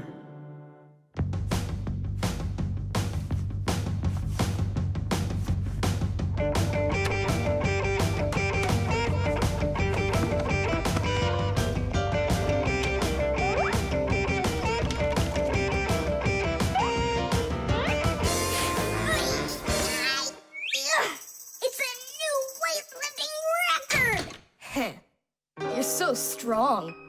That's so light, I could lift it up with my finger. Oh my, but do you think you could lift up your nightstand? Don't know, never tried it. So then go on. No way! And you are so much bigger than that nightstand. But watch, I can lift this big pencil. And just look how much smaller I am. So, who's stronger, you or me? Well, I guess it's not me.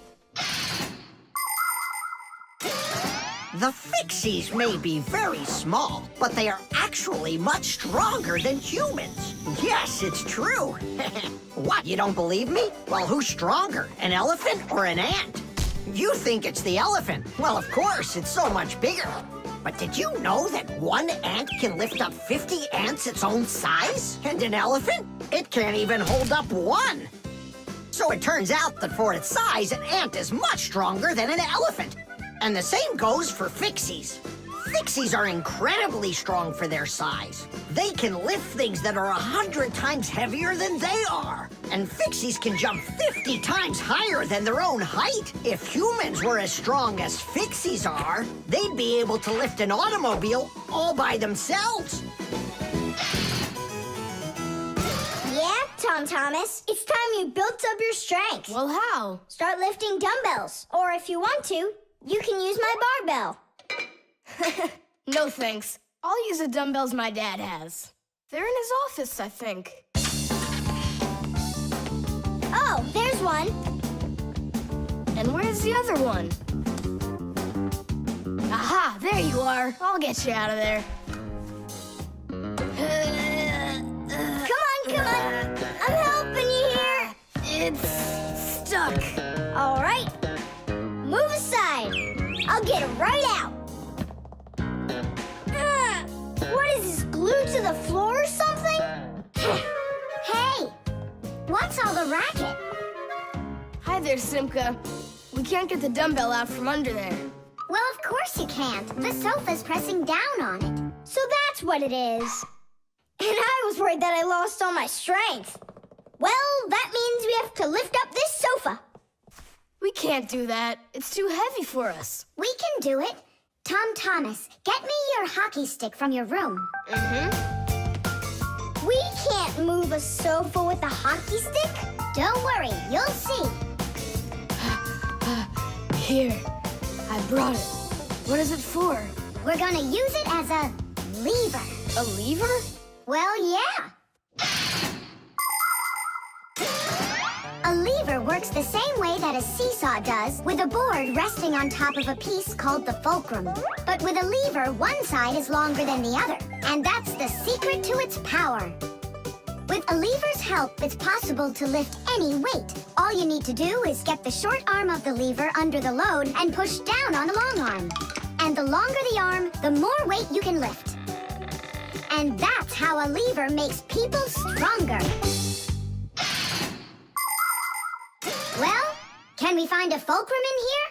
Maybe this dumbbell. Can that be our fulcrum? Great idea. Now you're thinking the right way. You ready to go? Let's go! Lean on it, Tom Thomas.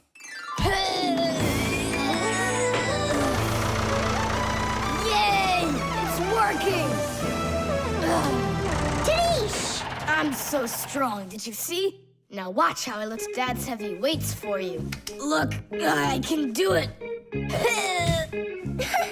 It's just like I told you. You'd be better off training with my weights.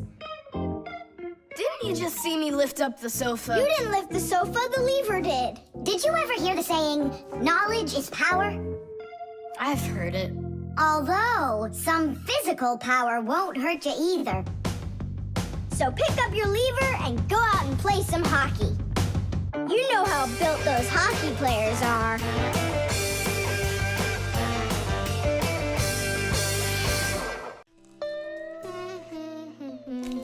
The microwave.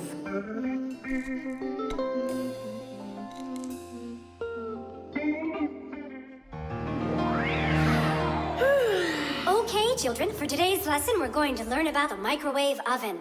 It's a very special appliance that people use to heat all sorts of different foods up. Oh, wow. Is there any chance that we could get heated up here? You'll find out about that too, if you'll pay attention, of course. Whoa! Got it? Now listen carefully. I'm listening. Of course, young Fixies go to school just like human kids, but their parents teach them a lot of important lessons, too. Fixie parents take their kids on tours of all sorts of different devices and teach them what Fixies can do to keep them working properly.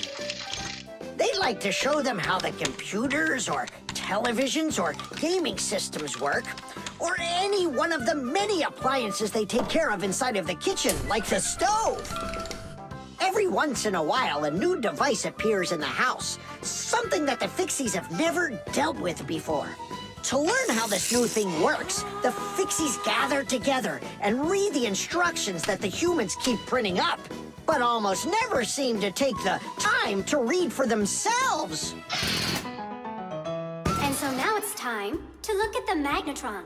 That's what emits the microwaves. Oh, and so the food absorbs the microwaves, and that's what heats it up. That's right. And now, look carefully to your left. Hooray! Freedom! Oh, Tom Thomas. What do you say? Want to watch cartoons? I can't. I need to do my homework. Then just do it quickly. For some reason, whenever I start doing homework, I always get hungry for some food. Then just eat faster. No. The faster I eat, the sooner I'll have to start doing my homework. It already got cold. I need to go warm it up. 1 minute should be enough. These aren't just ordinary wires. These are for...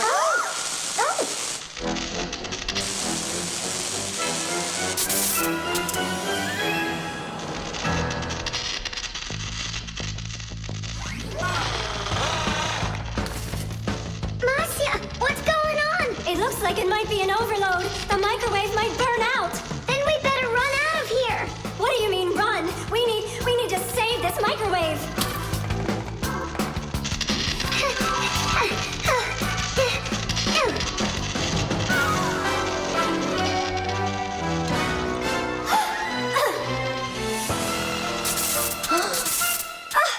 Simka and Marcia are inside. Simka, I need your help.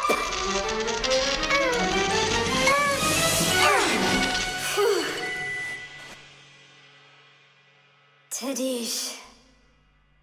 Oh, what's wrong with the microwave? It looks like it just broke. Who cares if it broke? What matters is that Simka and Marcia aren't broken. Look, there's no one here. Of course not. We were behind the wall. You wouldn't believe what happened in there. Oh, there you go. Tom Thomas, why did you put that fork into the microwave? Why not? You mean I'm not allowed? Remember, never put any metal objects into a microwave. If you put forks or spoons in a microwave, you can burn it out. And then not even a fixie will be able to fix it. Even a thin metal border on a plate can cause serious problems. Also, never warm up food in sealed packages or bottles inside a microwave. And one last thing, don't even think of cooking eggs in their shells in there. They'll just explode. Sorry, I didn't know any of that. Nolik, and what were you thinking? Why didn't you warn Tom Thomas about this? Well, Oh, today you skipped school. And now you don't know it either. Nolik, where are you going? I'm talking to you. Where else? I gotta go study all about microwaves. And I'll go do my homework now. But first you'll sit down and eat for a while, right? No, I'm not gonna eat food.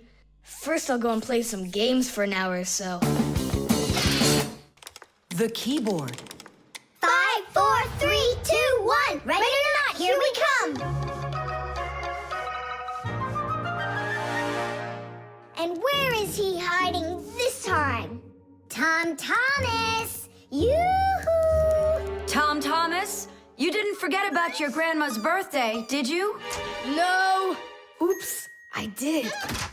We found you this time. Hey, that's not fair. It was my mom that found me, not you. Then go and hide again. Not now. I have to draw a birthday card for... my grandmother. So, we need one clean sheet of paper. When's your grandma's birthday? Tomorrow. But your card won't get there on time. Oh, then what can I do? Come on and use your noggin. Pick up the phone and give her a ring. Your grandmother will be really happy to hear your voice. No, we've got a tradition. We send each other birthday cards. And what's the internet for? Why don't you send off an electronic card to her? Simka, that's genius. Oh, this one's cool. Now go ahead and type your message.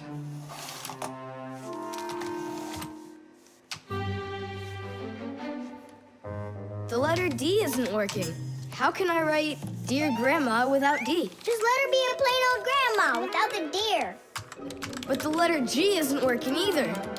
It looks like we could use a pack-a-mat here. A pack-a-mat? What for? To clean off the keyboard's contacts that got all dirty. What contacts? A key on a computer keyboard works pretty much the same way as a doorbell does. When we press on the button of a doorbell, the contacts inside touch, which lets the electricity flow that makes the bells ring. And when we press a letter on a computer keyboard, an electrical current runs from the keyboard to the computer, and that letter appears on the screen. But if there's dirt between the contacts that stops them from touching, then the current can't flow.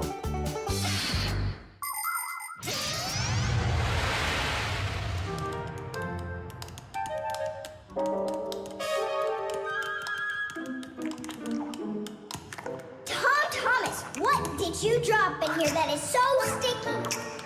It's probably the soda I was drinking. And so, you shared it with the keyboard? Here's the reason why it's not working. Where did so many crumbs come from? They fell off my sandwich.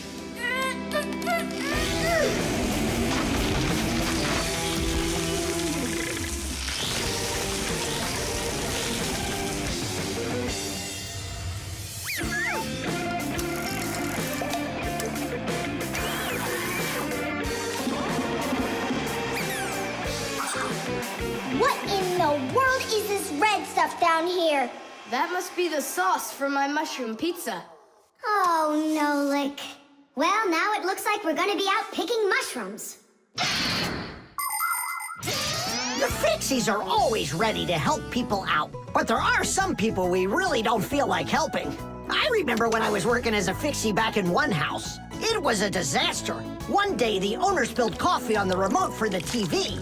As I was running to clean the remote, he starts pounding the TV with his fist because the channels won't change. So now the TV is broken too. Well, with no TV, he decides to listen to some music, and he carelessly pulls the music center onto the floor. So he tries to fix that himself and manages to break it for good. And then he sits down on top of his telephone and breaks that to bits. Meanwhile, I'm still busy trying to clean the coffee off of the remote. There wasn't a minute of rest with this guy around. In the end, I couldn't take it any longer. So I got out of there, and now I'm here, teaching kids. Tom Thomas, why are you eating food at your computer? Yeah, they don't feed you in the kitchen or something? Now I know it. It's not allowed. You said it. Now write your message. And write the address on there, too. Uh-huh. Mom, do you know what the email address for Grandma is? Grandma doesn't have an email address. So what? We went ahead and fixed that keyboard for nothing? I still need it. Am I Grandma? I'll give her a ring on the phone. You said you had a tradition of writing each other cards. And what? Grandma will be happy to hear my voice. That's some original idea, huh? The nightlight. They're very close. I can feel them. Help me! Help me! Help me! That's all. You've had enough monsters. It's not good to watch these kinds of movies before bed. Mom, really, I'm not scared. Let me watch the end, would you? I told you, that's all. Well, good night, honey.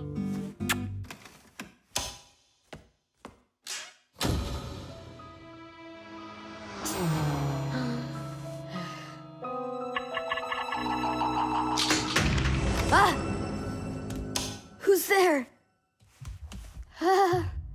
They're very close. I feel them.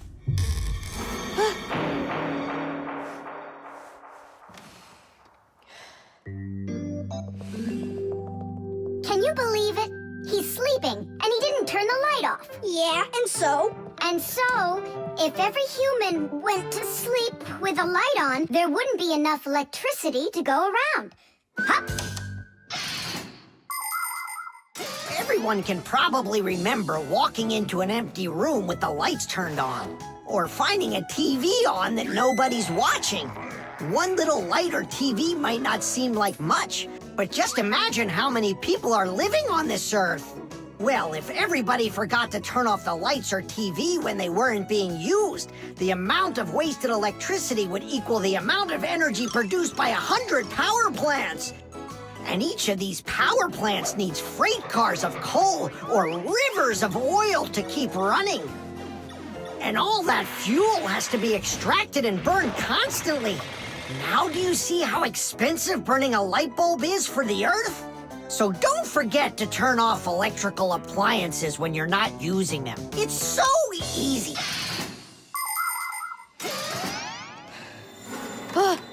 Who turned off the light?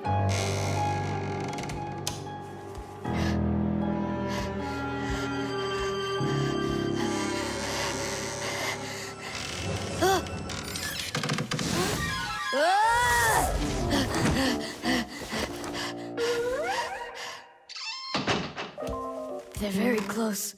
I feel them. I feel them. I feel them. Look, what's up with him? I think he's playing sleep hockey. Looks like his position is left out. Ha ha. Anyway, he should get a penalty for wasting electricity. Monsters!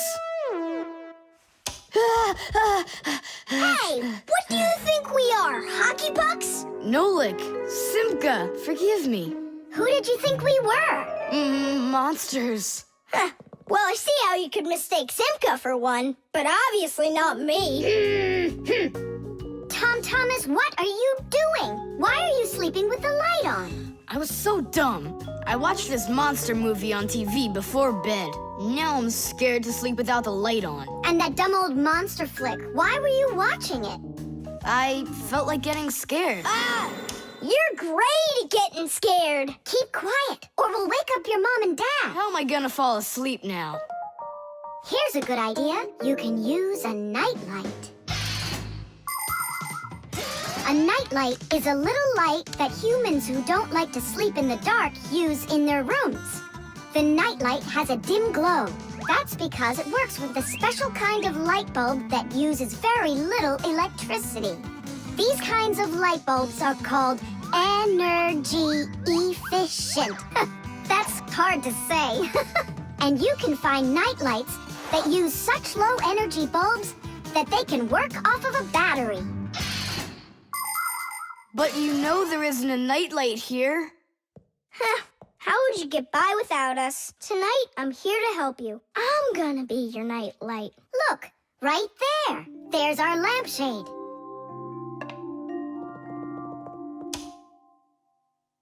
Thanks so much. You really are a friend indeed, Nolik. It was easy. Just go to sleep. Nolik, do you know any good stories? I know one about a big meat grinder. Nah, no way.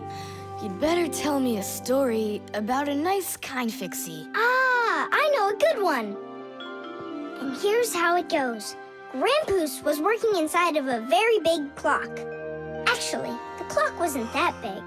And I'm not sure if it was Grandpoos, but it was a clock, I think. The refrigerator.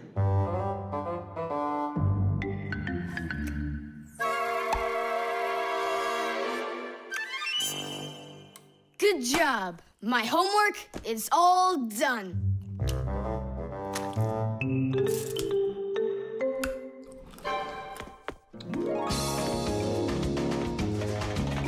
Tag, you're it.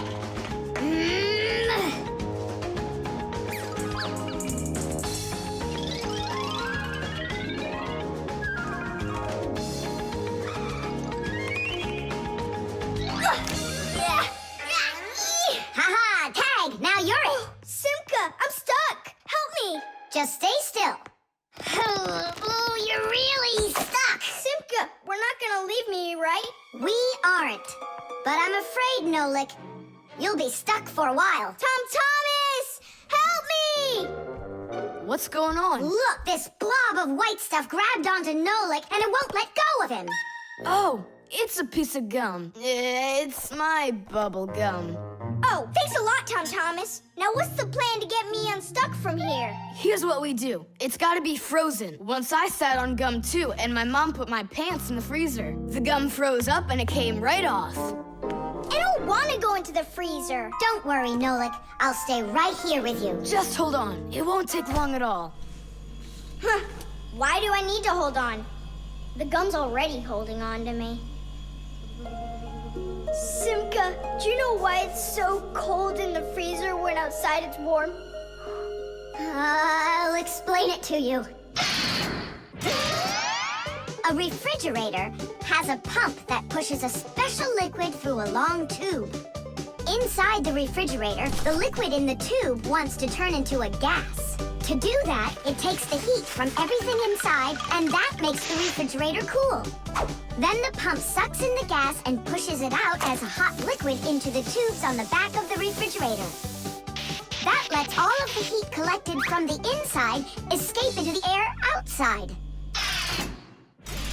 I wish I was somewhere warm. Hold on. I'll go get us some warm clothes to wear. I don't want to hold on. I want to go with you. Just hang in there. I'm hanging. Thomas! Open up!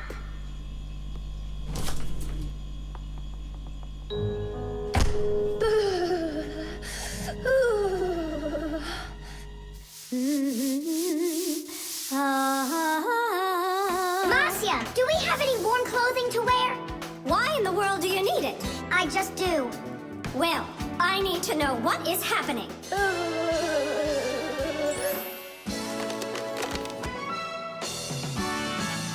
Hooray! Thomas! Simka! Open up the door! It looks like I'm gonna freeze up in here for good. A Fixie is constantly surrounded by all sorts of danger. Inside a dark freezer, a Fixie can lose his way and freeze to death. If he's not paying attention, he can drown inside of a washing machine or inside of a dishwasher. And a careless Fixie is always at risk of getting an electric shock. Or suppose there's a short circuit inside of an appliance that starts a fire. If this happens, you need to run away if you want to survive. And what about humans? Well, they don't even believe that we Fixies exist at all, so they can accidentally drop something on top of a Fixie, or step on one, or kick us across the room. So if we don't get out of the way in time, So what I'm saying, Fixies, you need to be careful out there and pay attention. So be smart and stay safe, fellow Fixies. I don't understand this at all. He was right here. Poor Nolik. I wonder where he went. Look at this! Footprints!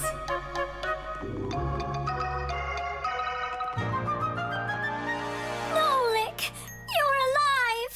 You scared me half to death. How did you get out of there? Well, you told me about how a refrigerator works. And so I found that cold tube and started crawling on it until it got hot, and then I was here. Hey, there's smoke coming out of you. We need to cool you down right away. Huh? Where? I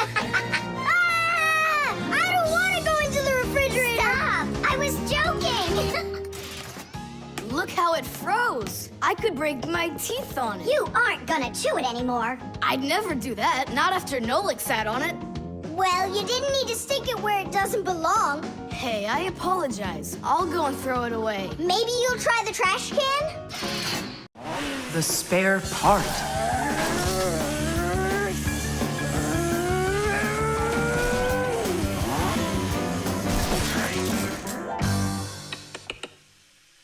Hey, what's going on? It was just working. Hi there, Thomas. Simka and Nolik. Look, I've got a Sorry, problem. no time to play. We're busy. Busy? With what? We got put in charge here for the day. We even get to use one of the pack-a-mats. Papoose and Marcia went out to visit our Fixie friends. Papoose used to be with them at the Space Center years ago. Ever since he was a boy, Papoose dreamed of going into space. And why not? Fixies work on rockets, too. He even got a job at the Astronaut Training Center.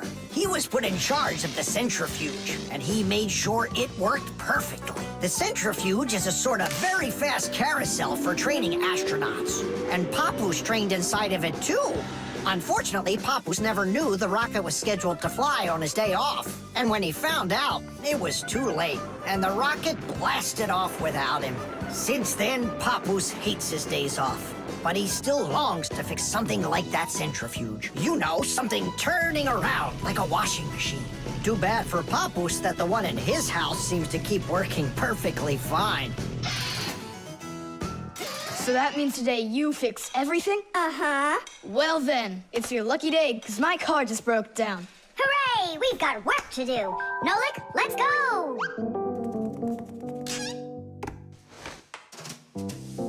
Well, what broke down here? Wait a sec. Here, this part burned out. It's all covered in black. I wonder where we can get the same part, but a clean one. A clean one? Nolik! Genius! There's the same exact part inside the dishwasher. We can take it from there. Come on!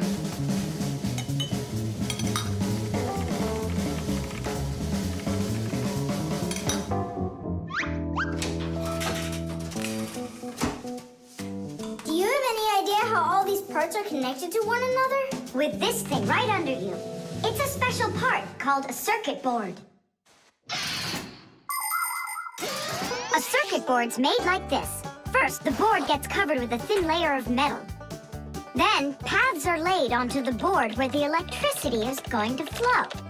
After that, all of the extra metal is washed off of it with a special cleaning liquid, leaving the metal paths that were drawn on the board. These paths work just like wires to connect the parts on the board to each other. And then all that's left to do is attach those parts to their places on the paths. Pull it! Tadish!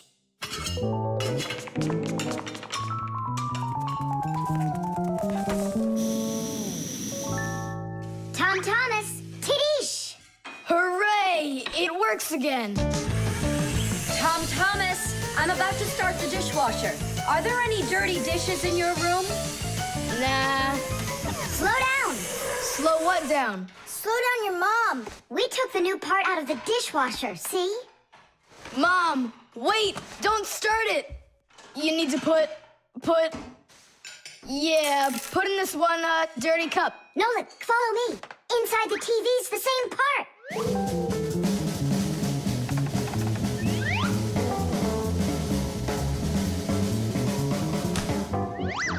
Now back to the dishwasher.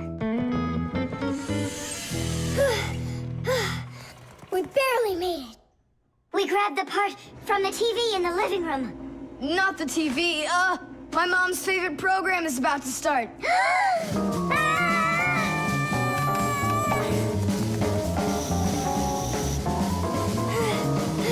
The television is working now. And where'd you get the part for it? From your dad's computer in his office. Hi, everybody. I'm home. Hi, hon. Are you ready for dinner? In a bit. I've got to finish a little work on the computer. Simka, hurry! Where else can we find that part? Stop. That's enough running. Here, take it back from the car.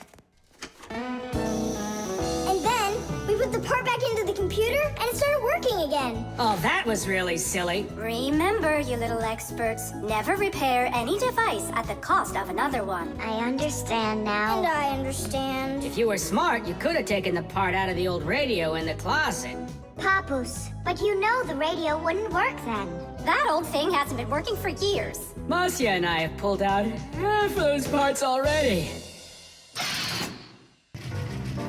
The washing machine. Look at that, Simka. They're showing Titanic on the television. Hey, Nolik, that's not a television. That's a machine for washing laundry. No way. Yeah, it's just a plain old washing machine, Nolik, don't you know? Tell me about it. You're such a great explainer. Inside of a washing machine is a big drum. People put their dirty laundry in there and add a special kind of soap called detergent. When they turn the washing machine on, the drum fills with water, and then the motor starts to spin the drum. That makes the laundry rub together, forcing the soapy water in and the dirt out to make your clothes clean. After that, all that's left is to get out the water by spinning the drum really fast and sending the water down the drain. Oh, thanks a lot, Simka. I always wondered, why would you want to put laundry inside a television? Are you joking with me? Uh-huh. Oh, I'll show you a funny joke. Get over here. Shh, it's Tom Thomas's mother. She's got headphones on. We're safe. She doesn't hear anything except the music.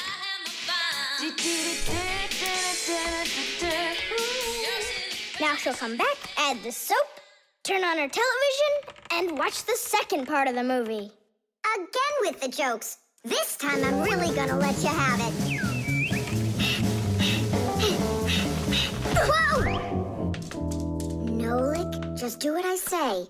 I came up with a plan. What's your plan? To run away!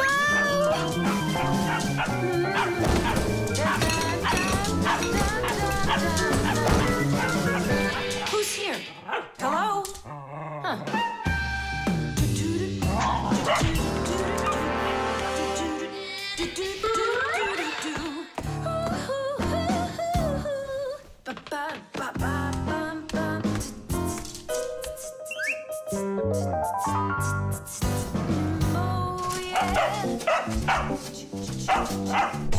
Oh, yeah. There are a lot of things to keep in mind with a washing machine to use it right. For example, do you know what can happen if you wash red and white shirts together? Well, the white one might just turn pink. No, it's not because it's embarrassed, but because some of the color from the red shirt happened to get onto the white one. Another important thing to remember is to empty your pockets before you wash your clothes. Things like keys, nails, and chewing gum might not only ruin your clothes, but they can destroy the washer, too. And this isn't only about little stuff. Big things like music players and mobile phones have managed to find their way into the washing machine. Oh, sure, these things look nice and clean after a good washing, but they certainly don't seem to want to work anymore. And never, ever put a pet inside of a washing machine. That's just no place for a living thing.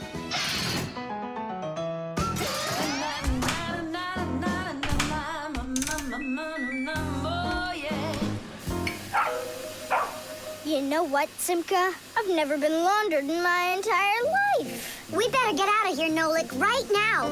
And the faster, the better.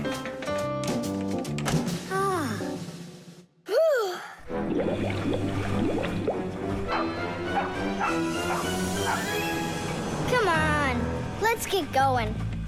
And what about Chusaka? What about Chusaka? Let her get washed up a little in there. Maybe it'll make her nicer. But she could drown, the poor thing.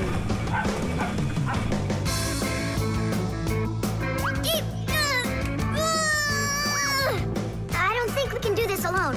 We should get help from Tom Thomas's mother. 1, 2, stop! What? She moved out of the way.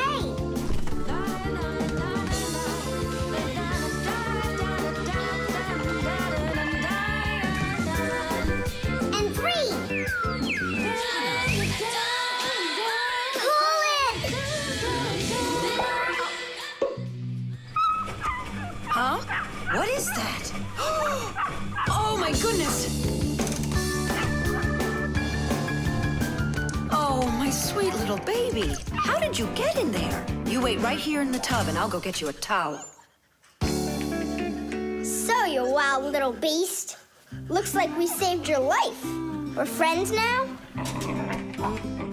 Nolik, sure doesn't look like she wants to be our friend. So what do we do now? Same old plan. Run! The cell phone.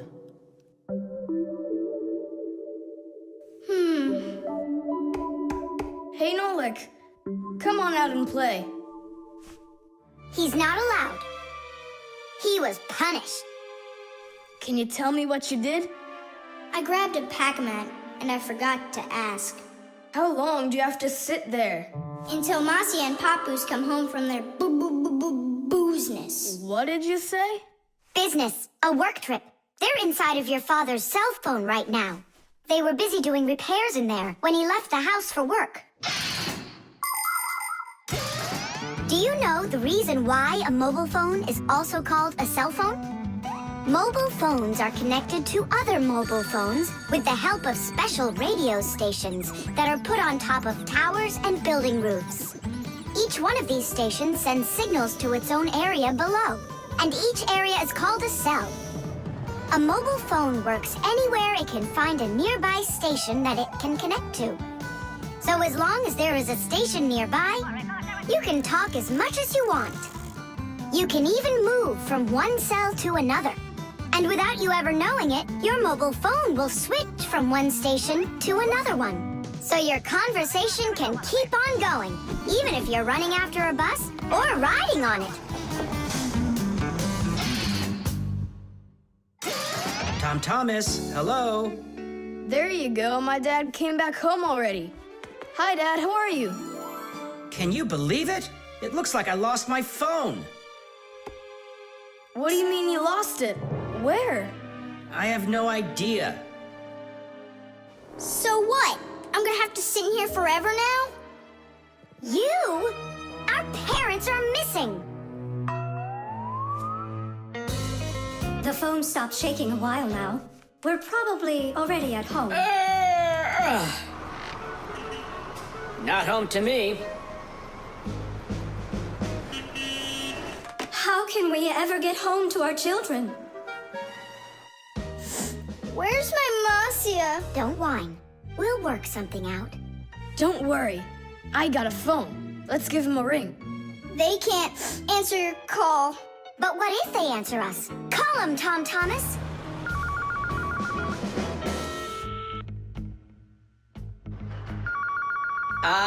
Don't even think it. We're not allowed to talk to humans. We're not gonna talk to them. We're just gonna listen. We need to close the contacts.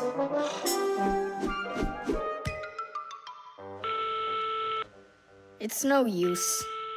Oh, they answered the phone. Let me talk. Papoose, Marcia, it's me, Simka. Simka? Yeah, Marcia, where are you? In the telephone! The phone part is not what she's asking you. Oh, it smells a lot like gasoline in here. Ask your father. Was he anywhere around gasoline? Dad!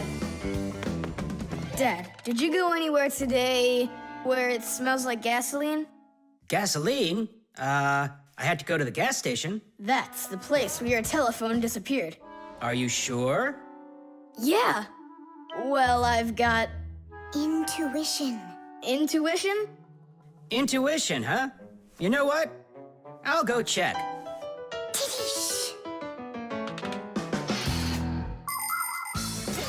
Come and check out our Fixie ringtone. Telephone is, your telephone is, your telephone is, telephone is, telephone is, ring, ring, your telephone is, ring, ring, your telephone is, ring, ring, your telephone is ringing, won't you answer please? Ring, ring, your telephone is, ring, ring, your telephone is, ring, ring, your telephone is ringing, won't you answer please? Your phone is ringing!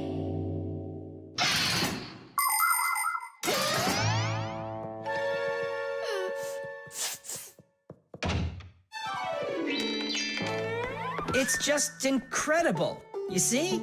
I found it. Son, you're one clairvoyant. I didn't notice when it fell out of my pocket back at the gas station. My children! Oh, my Marcia. Papoose. Aw, my sweeties. So, just by any chance, you think you might happen to know where I can find that nice watch I lost? No. Don't worry, there's no rush. Just use that intuition you've got.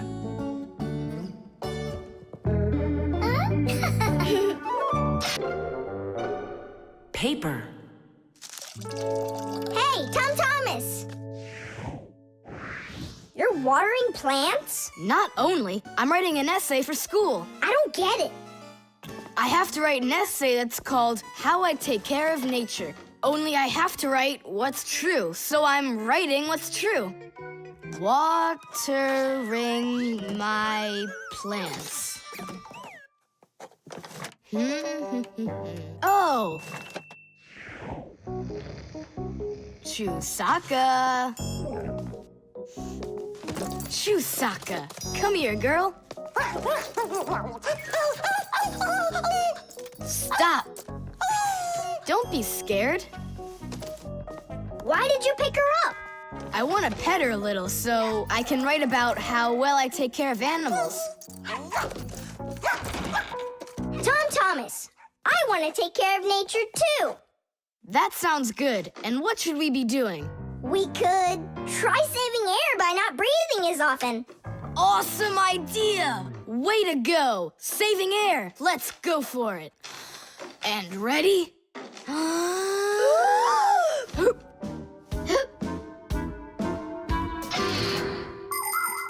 Humans invade nature and destroy more and more of her riches with each passing year.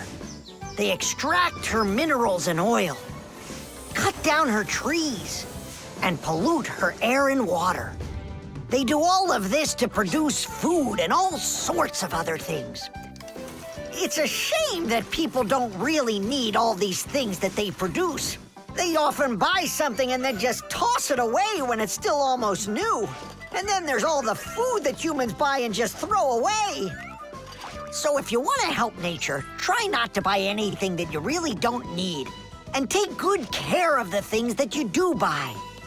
And you can be sure that we Fixies will do everything we can to make your things last as long as possible.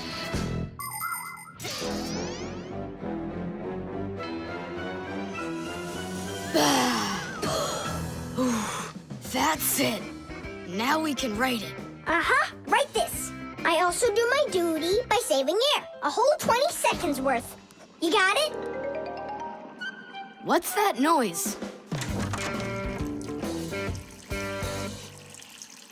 Huh. I must have left it running when I needed some water for my plants. Tom Thomas, I think you should write that you're saving water, too. It really matters, because there's not enough of it. Nolik, that's a good idea. Let's add that.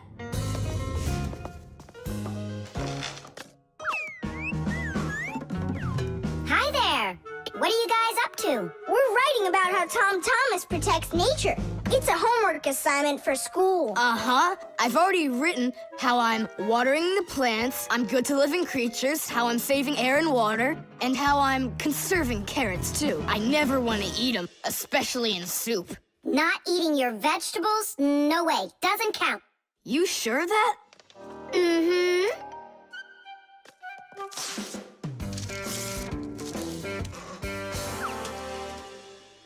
Why did you rip your paper out? You won't let me say how I'm conserving carrots, right? So I'll have to rewrite it. You're not taking care of nature. What? Where'd you get that idea from? That's all I'm doing. No. When you keep on throwing your paper out, it means you're not taking care of trees out there. What trees are you talking about? Didn't you know humans make paper out of trees? Humans make paper by cutting down trees and shredding the pieces into chips. The chips are then placed in water, chemicals are added to the solution, and then it is all mixed together into a mushy, watery substance called pulp. Next, the water is drained from the pulp, and with the help of huge rotating drums, is flattened into thin sheets of paper. So you see, to make new paper, humans have to keep cutting down trees. And you should know this. If every person on the planet would use one less sheet of paper, you know, they'd save 1 million trees all together. You sure? I'm sure. And now that you know about trees and paper, what are you gonna do next? Hey, you know, I've decided not to write any essay for school. You what? I want to help save more trees by using less paper, that's all. Oh, Tom Thomas, you're my hero.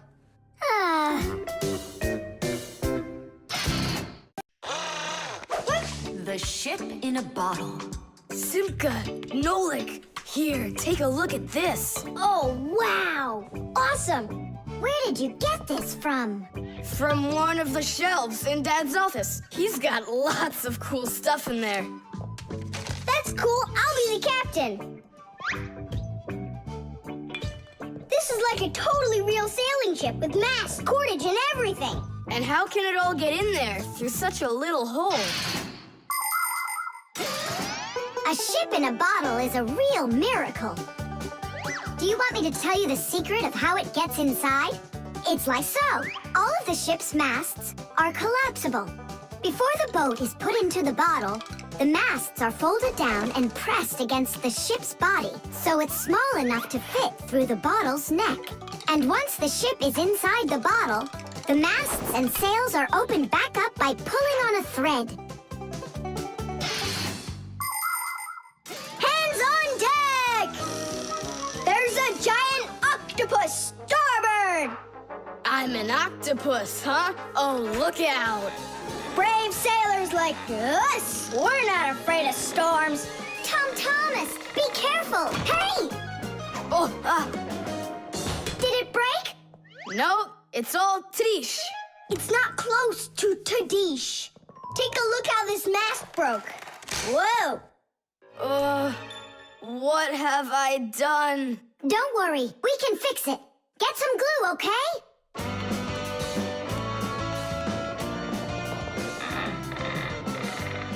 Here's some super glue I found. This is the kind that'll keep things stuck forever. Nolik, come and help! Achoo! Phew! This stuff is so stinky. Tadish! Ooh, that's better. Thank you, guys. We sailors, never let a friend down. Nolik, you gotta get out! You'll get sick from that stinky air! I can't get loose. I got stuck. Hello there, Tom Thomas. What are you doing with the ship from my collection in here? I just wanted to give it some air. Tom Thomas, you know that taking things out of my office is just not allowed. Hey, look, what an interesting cabin boy. I never noticed him before. I'll take it, Dad, and put it back on the shelf, okay? Who just sneezed? I did. Achoo! Well, all right then. Do your homework and please don't set foot in my office again. Simka, where are you going? To save Nolik! I'll come with you. You're not allowed inside that office. Your father said no. Sweetheart, your soup's getting cold. I'm coming. Nolik, where are ya? Simka, why is everything turning? Because you inhaled the fumes from that stinky glue. Ah, phew. Everybody knows how strong the smell of paints, cleaning fluids, and glues can be. But the nasty smell is not where the real danger lies. Breathing in the fumes from paint or glue can give you a terrible headache. Or even worse, it can make you faint. That's why when the Fixies need to paint or glue something, they're supposed to put on a safety mask called a respirator. And humans need to remember to wear masks just like Fixies when they're working with fumes. And never forget that the fumes from glue and paint can be flammable.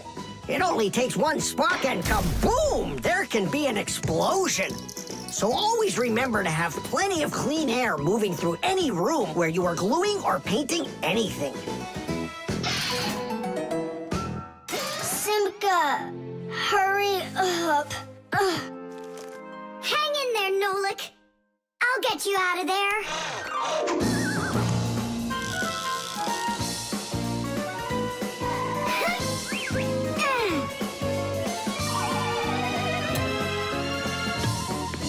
Nolik!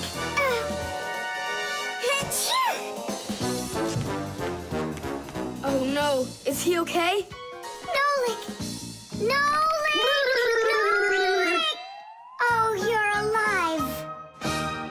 Turning starboard. Turning port. Piasters! Piasters! Oh, whatever. He's gonna be fine. Nolik, do you know who I am? A giant octopus?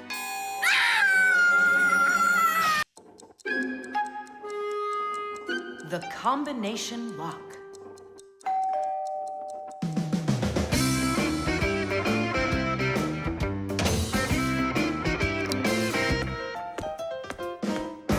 He's home!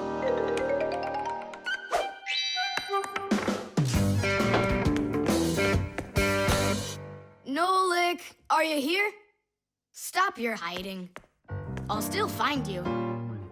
Nolik, is that you? Hey, come on! That's not fair! You saw! Let me go again! I don't want to. You want me to play hide and seek when I got a brand new game to play with? Where is it? I don't see it anywhere in the room. I took it to school with me For what reason? to show it off.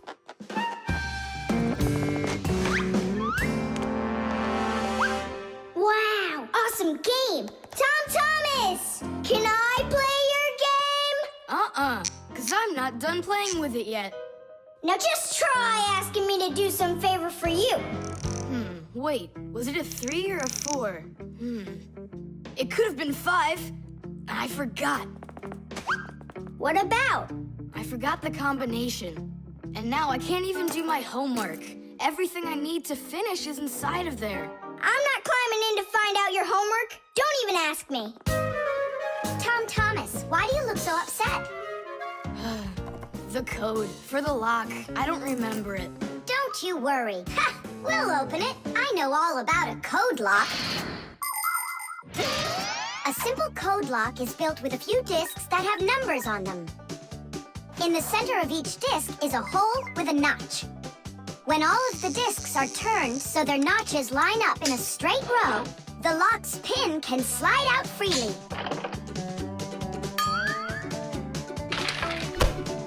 And to get the notches to line up, just turn the discs to the lock's code and the lock will open. It's that simple.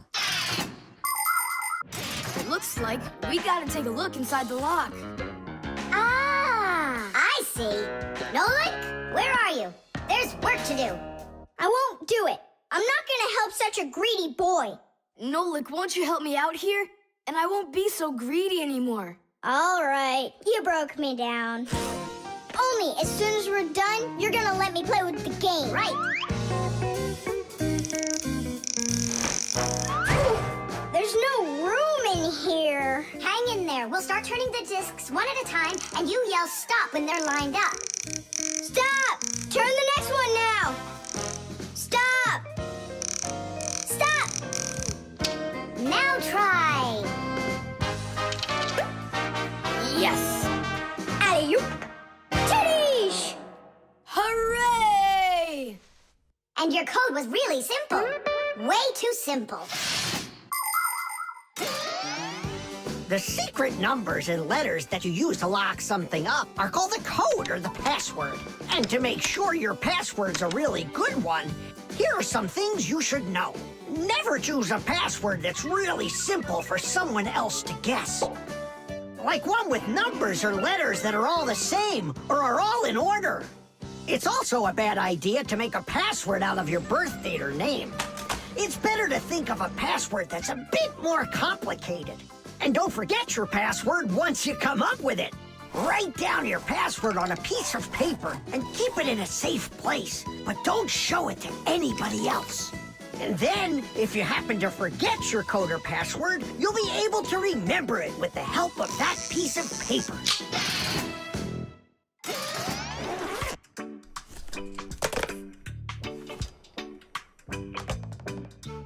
And why did you ever put a lock on your backpack? I was hiding the game from the other kids. Then why did you take it to school today?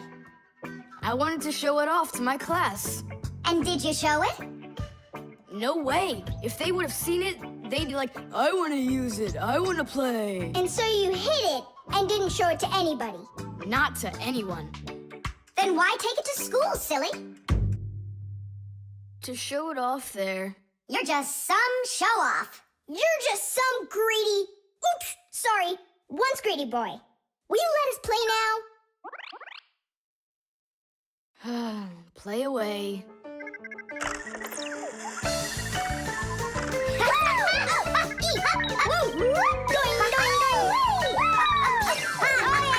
We're not bothering you, are we? Can you jump a little easier? You're shaking the whole desk. SMS.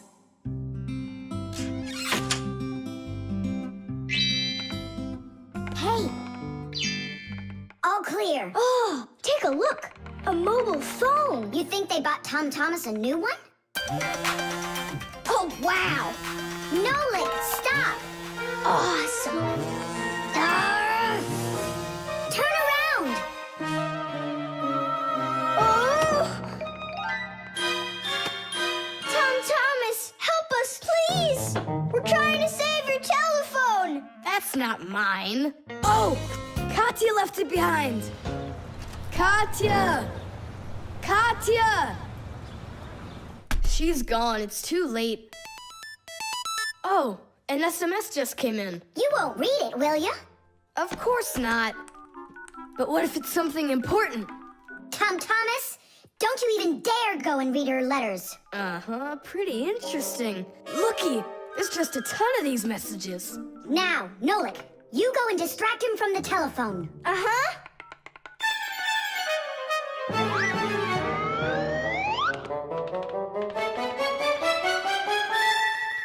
Chisaka, hey! It's me, your buddy Nolik.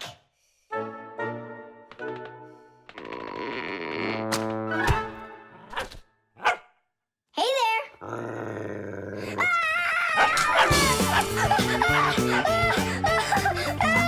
Chisaka, cut it out. Stop it. That's enough with the barking. Out of this room. Right now.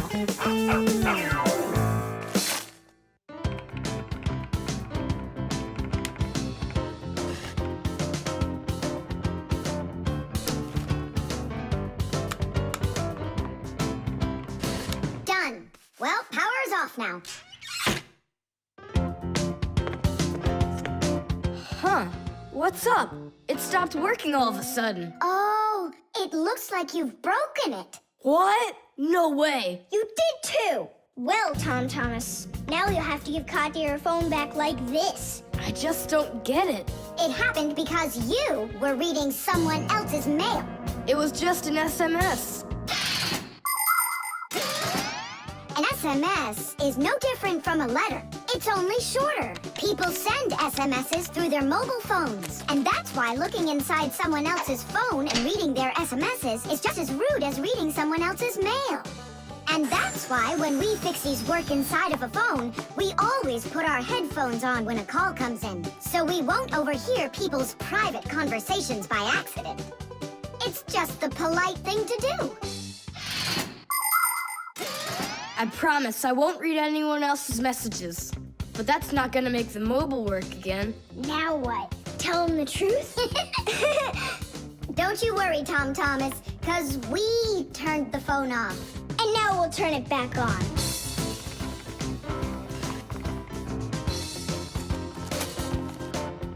See that? The contact's barely attached.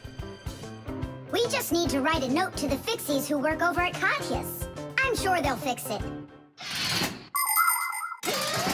There are Fixies living in every home, and the work they have to do can seem endless. The TV starts acting up, then the doorbell breaks, the washing machine stops running, and then the phone won't ring. And besides all of that, there is cleaning and there's oiling.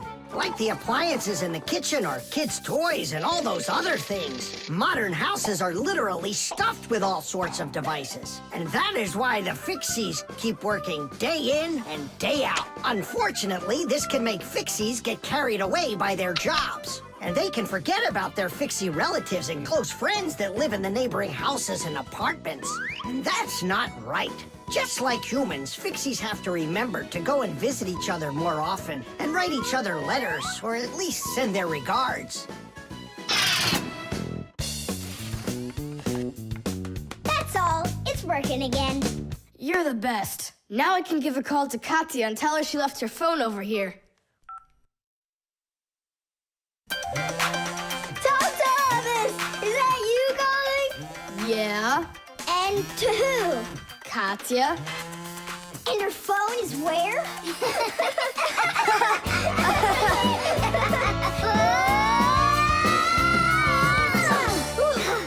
Thomas, good catch. Boy, you're fast. Just like a... Like a fixie. The tin can. Well, what else goes? A flashlight. It's good to have when you're camping. Listen, Thomas. Just leave a little room for me in there. I'm good to have when you're camping, too. I'll leave you some room. Just hide in there so Dad won't see you. And you can't tell Simka anything about me going with you. All right. And last on the list, a few cans of meat. Hi, Thomas. Have you seen Nolik? No, Then who did I just hear you talking with? I was just reading the label. Huh. Where did Nolik run off to?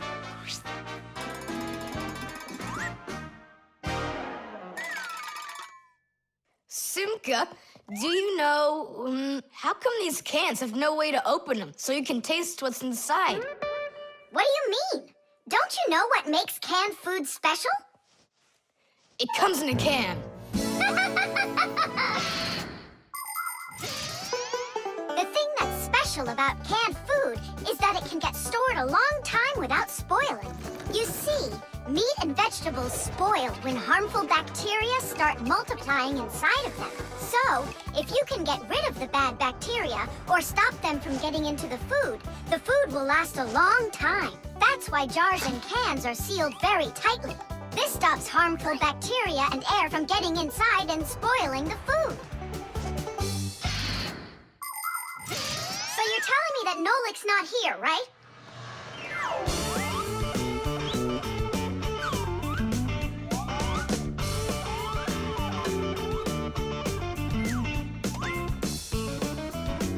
Huh.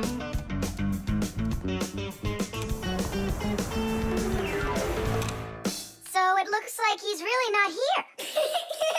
Who is that? Where?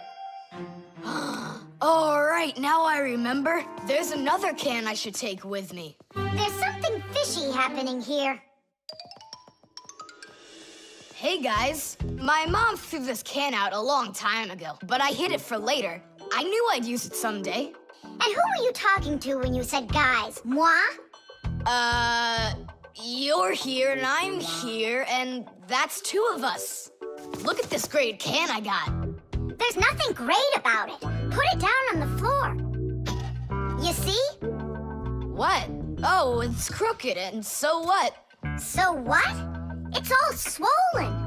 And when it's like that, you know that inside the can, bad bacteria is growing and spoiling the food that's in there. It went bad? There's a way to check. On every single can, you can find the date it's good until. Sooner or later, even canned food will go bad. And of course, dairy foods like yogurt or milk can spoil in just a few days. When you buy food in the store, it's very important to always check the expiration date. The expiration date's the last day that it's safe to eat that food without worrying that it may have gone bad.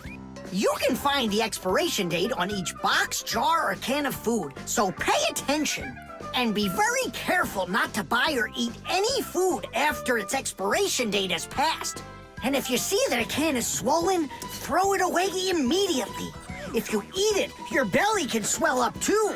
Unfortunately, when food spoils, it's impossible to unspoil it, and then even the Fixies won't be able to help. Oh, my mom probably saw that this can went bad over a year ago. That's why she threw it into the trash. Right. Shame on you for picking it out of there. You could have poisoned yourself and poisoned your dad as well. Yeah. And the other cans, are they swollen too? They're fine. Goodbye, then. It's a shame I couldn't find Nolik around here. Papoose wants to give him a brand new pack-a-mat as a present. To me? Aha! I gotcha! Ha-ha! I had a feeling you would try to sneak away in Tom Thomas's bag. You lied. That's not fair. And hiding, that's fair, right? Tom Thomas, are you ready?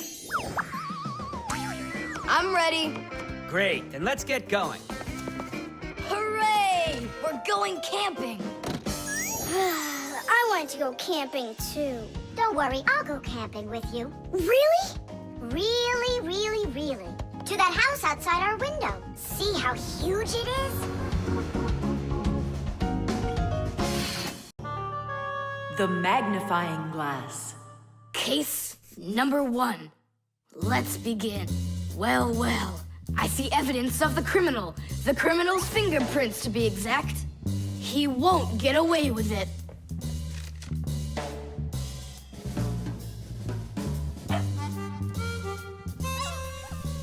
Why do you think she's just looking at us instead of chasing us? Oh, maybe she can't see us and we're invisible. Then how come I see you? Simka, Nolik, be careful. Don't destroy the tracks. What kind of tracks? Whose tracks are they? Shh. I have to solve a crime. A crime? What kind? Someone stole a wing from this plane, but I'm on the trail. Take a look at that fingerprint. I'm looking.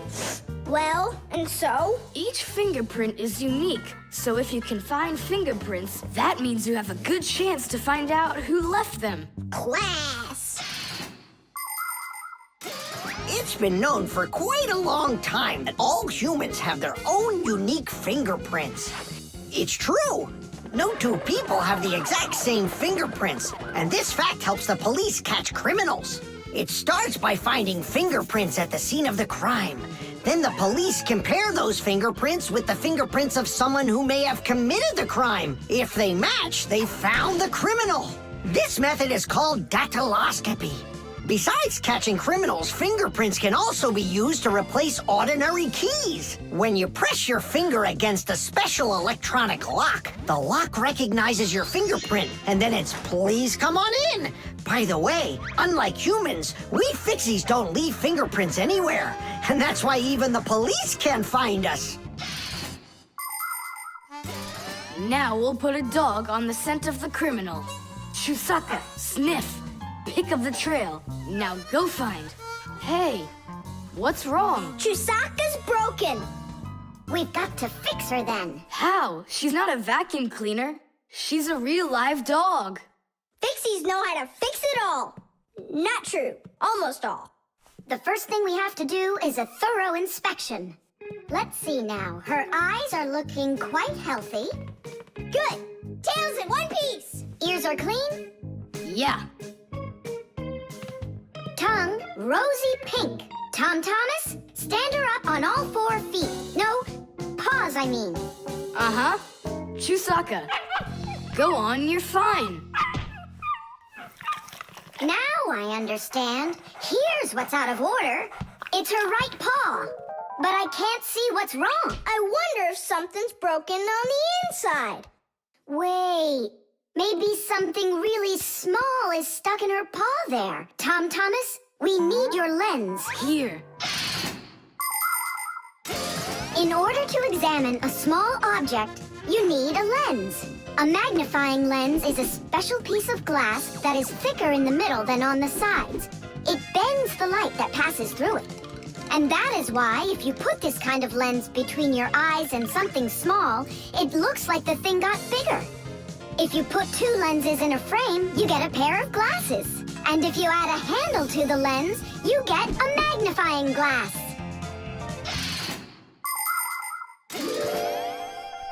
There it is, a splinter. It's glass, I think. Looks like it. You're right.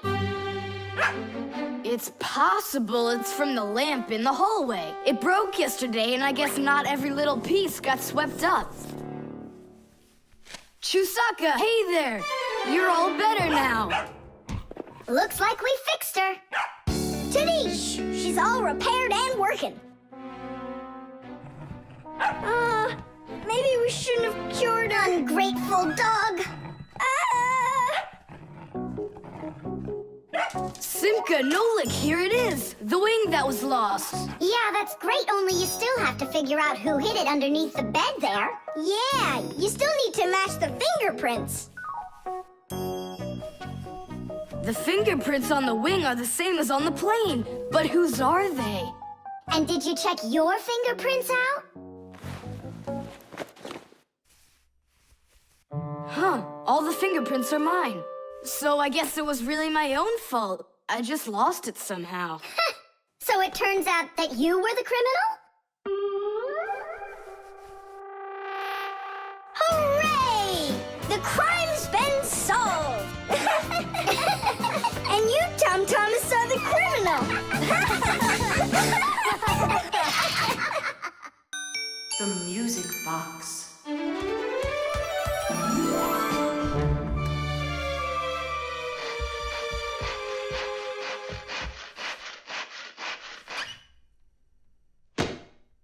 And when the Pied Piper began to play his magical flute, the rats came out of their holes and followed him. And they never would be seen in Hamlin ever again. Whew. And then what? Huh? I can't read anymore. My legs got tired. Whew. Simka, Nolik, something's rustling in there. In where? In Dad's office, it's on his desk. It's inside the wooden container. So maybe there's a mouse inside it.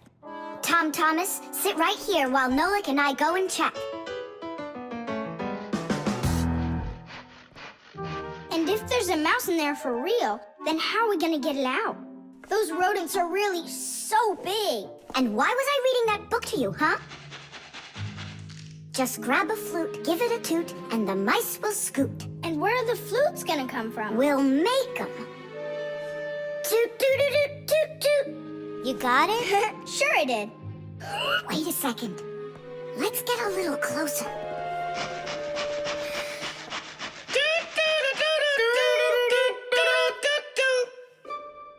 See? It's just like I told you. No more mice in there. So let's toot a little more so they won't go back in. All right. So you're the ones messing around out here. Oh, Grandpoos, it's you here. All day I can't work on what I need to do. Right from the start, someone's opening up the top, and then you two tooting out. It was Simka who came up with the tooting. Just because you're afraid of mice. Wow, what kind of machine is this? Well, what do you think? A coffee grinder? No. A hole puncher? Is it a foot scratcher? What? Well, a machine for scratching your feet. You're joking all the time, you. It's a music box, and it's just wonderful. Music boxes were invented more than 200 years ago. Inside, there is usually a cylinder with short pins sticking up from it. In front of the cylinder, there is a comb with metal teeth of different lengths. If you pluck one of the teeth, it will make a pleasant sound. A short tooth makes a higher sound, and a long one, lower. When the cylinder spins around, the pins pluck the different teeth, and music plays.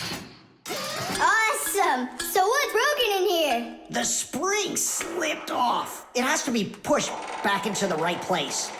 Will you help?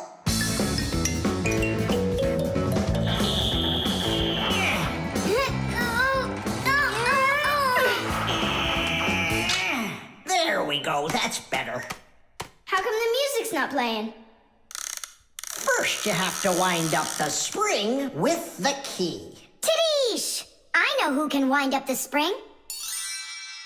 Well, Tom Thomas, can you guess what kind of machine this is? A paper cutter. How about a hole puncher? You're such a joker. Now don't go and tell me it's a foot scratcher. Then I don't know. Then wind it up with the key and you'll find out.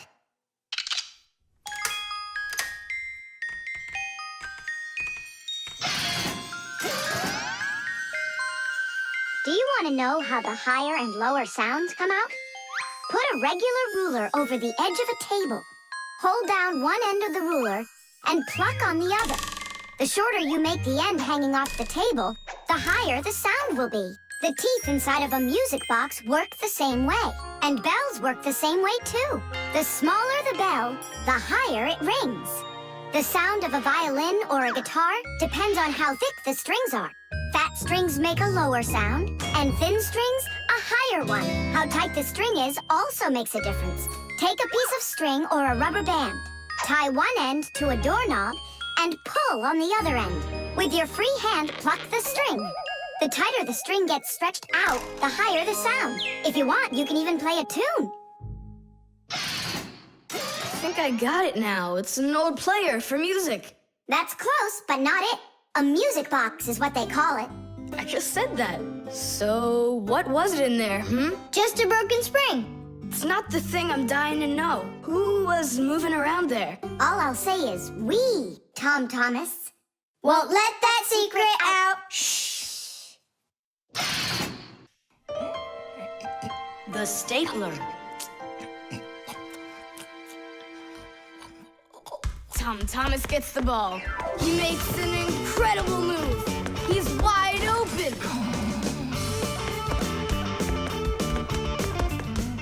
The goalie sees him and he screams in horror.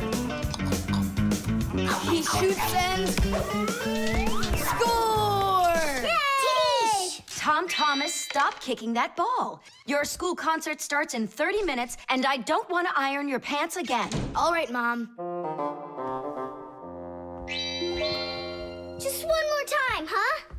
No, I'm sorry. Mom said I have to quit kicking the ball. But Mom said nothing about dribbling the ball.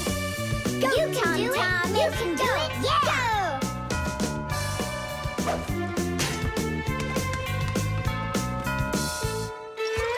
Ah! Whoa!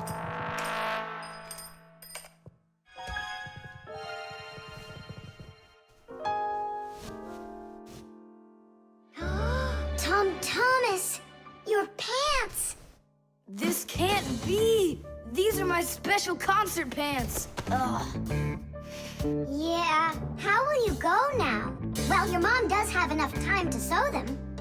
I'm scared to even tell her about it. She said that I had to stop playing. Hey, I've got it! Here! You think we should fix the rip in his pants with a stapler? Yeah, isn't it a good idea? I gotta try it out. You do. Like this? Stop! Why? What's wrong? My nose itches. That's all. Let's go. You're right, Nolik. It works. That is super! Yeah, the stapler's really great. Do you guys know how it works? Just keep stapling and I'll tell you. The staples for a stapler are lightly glued together. That way you can load many staples at once instead of one at a time. And a spring pushes the staples to the front. When you push down on the arm, a metal tooth pushes the front staple down through a thin space. And the staple punches holes in the paper. Next, the pointy ends of the staple push down onto a plate. And that makes the staple bend behind the paper. And there you go. The papers are fastened.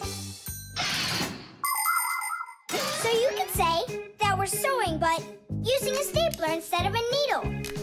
Yeah, and it works even faster. Huh? What's going on? Could it have run out of staples?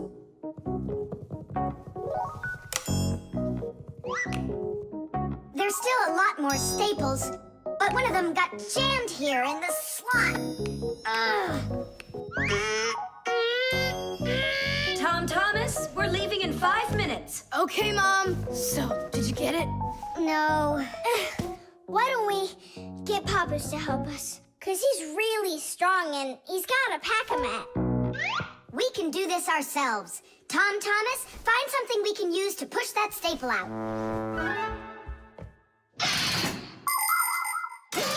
The stapler is not a very new invention.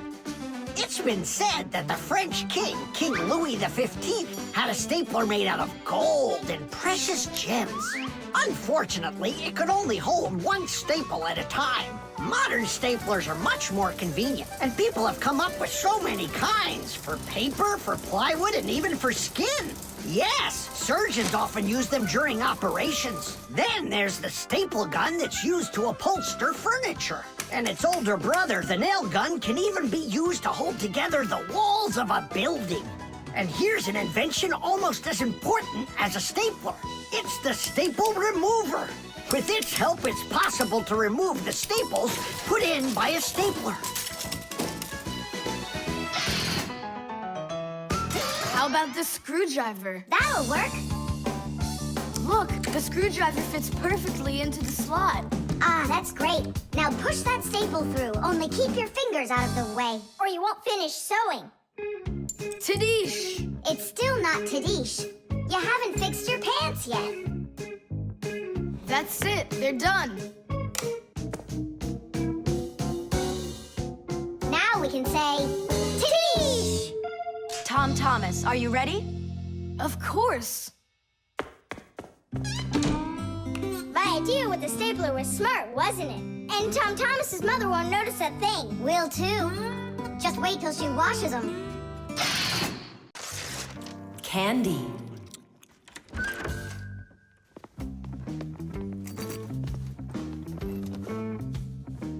Nice black eye.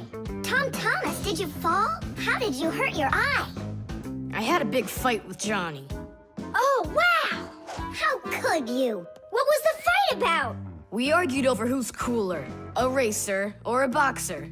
A race driver's cooler. Of course! That's what I said to him. But Johnny had to prove it's a boxer. Well, He proved it all right.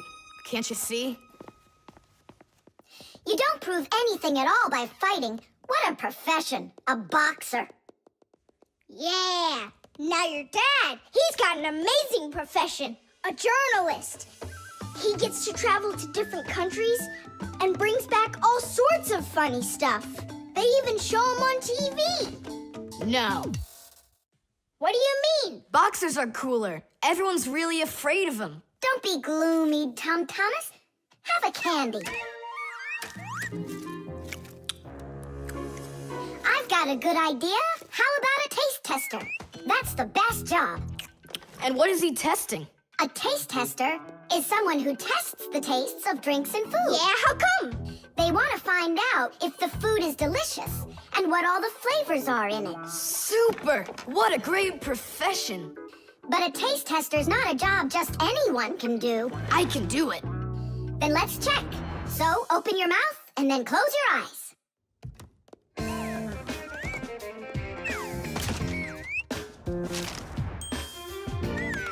Try to figure out what the flavor is inside of this piece of candy.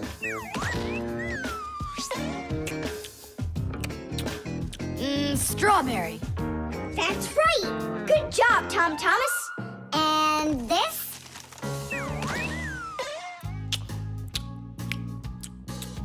That tastes like orange. You missed that one. It was lime. Yeah, Tom Thomas. If you want to be a food taster, you're gonna need to do some serious practicing. Let's do it. Raspberry. You got it. Simka. How do they get the candy to be hard on the outside and filled with liquid on the inside? Don't get distracted. You're training.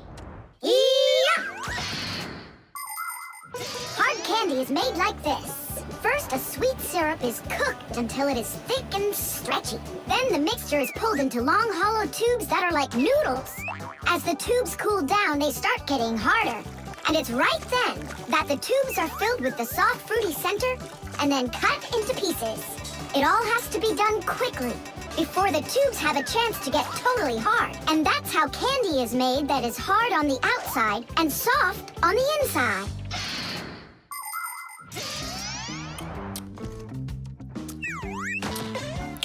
It could be strawberry, only I just can't tell anymore. Ouch! What's wrong? My tooth. Was I hearing things? Or did someone yell? Oh, I got it. Come on. Let's take a look at your tooth.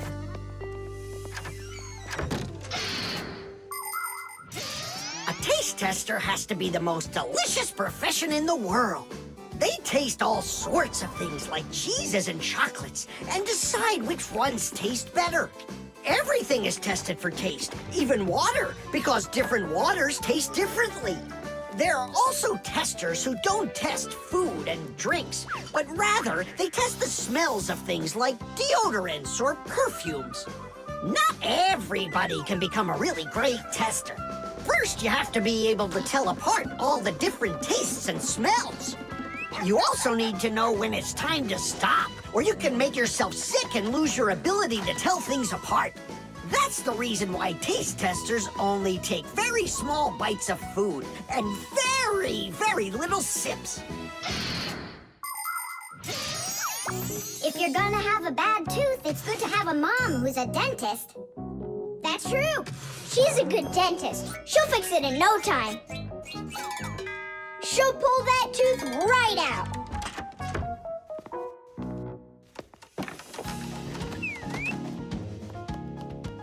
So, did she pull it out? Nah, she just gave me some medicine to gargle. Your tooth, does it hurt? Yeah, it hurts a little. Hey! Now I definitely know who's cooler than a boxer. Who? Who else? A dentist! Even boxers are afraid of going to the dentist. The magic wand.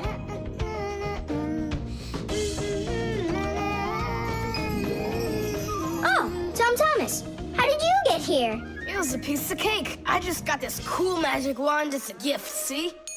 Wow! There's no such thing as a magic wand. I don't believe you. You just wait. Any wish is the wand's command. Check it out. Today I want my school to be closed. Golden wish, Tadish! Tom Thomas, your teacher from school just gave me a call. She said your school has totally disappeared. How odd. So I'm not going to school? Well, how? Instead of school, we'll go to the park. Hooray! Real magic. Oh, it's so great. No, there's no magic. They're only illusions. I don't know what illusions are. It's when what we think we're seeing is not what is actually happening. Have you ever seen a magician pull a rabbit out of an empty hat? Do you think it's magic? No, it is only an illusion. In reality, the rabbit's hidden inside the table that the magician puts his hat on. The lid of the hat is made with a secret hatch. And when the magician puts his arm inside the hat, he grabs the rabbit from the table below and ta-da! How every magic trick works may be a secret, but every illusion does have an explanation. I'm telling you, this wand's totally magical. Right now, I can make a rabbit appear out of this trash can for you. Golden wish, Tadish! Oh, that wasn't the idea. Looks like a dog to me. Wait, one more time. Golden wish, Tadish! Golden wish, Tadish! Tom Thomas, will you cut it out? One Chusaka was already enough for us, and now there's 3.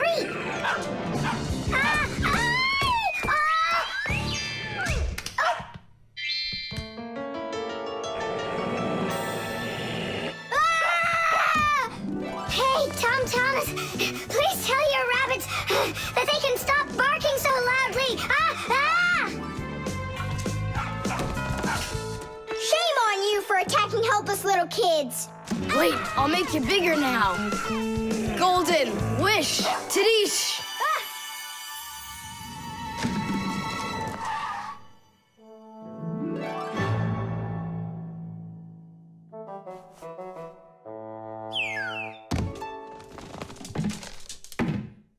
What? You scared? So you're only brave enough to chase little kids around?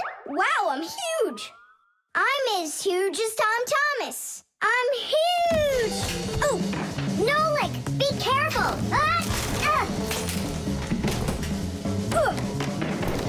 How can you live being this tall? It's so inconvenient. And I thought it was tough when you were so tiny. Tom Thomas, are you ready? Hey, why do we have 3 dogs all of a sudden?